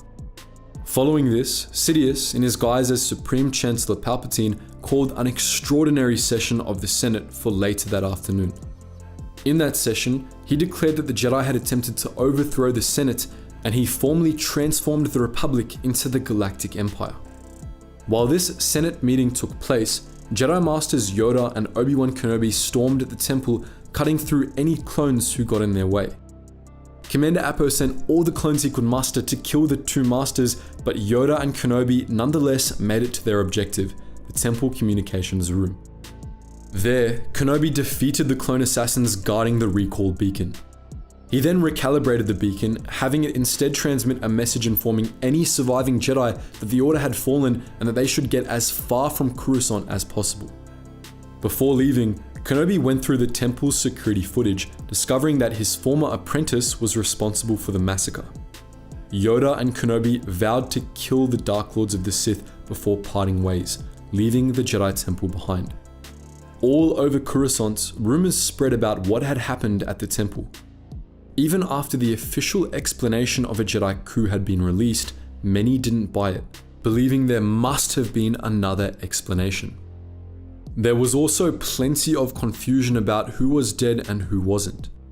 According to one report, Shakti had been killed in the assault.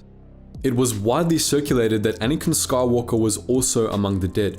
Skywalker, supposedly, had been the last Jedi in the temple to fall, struck down by overwhelming numbers of clones while defending a group of younglings.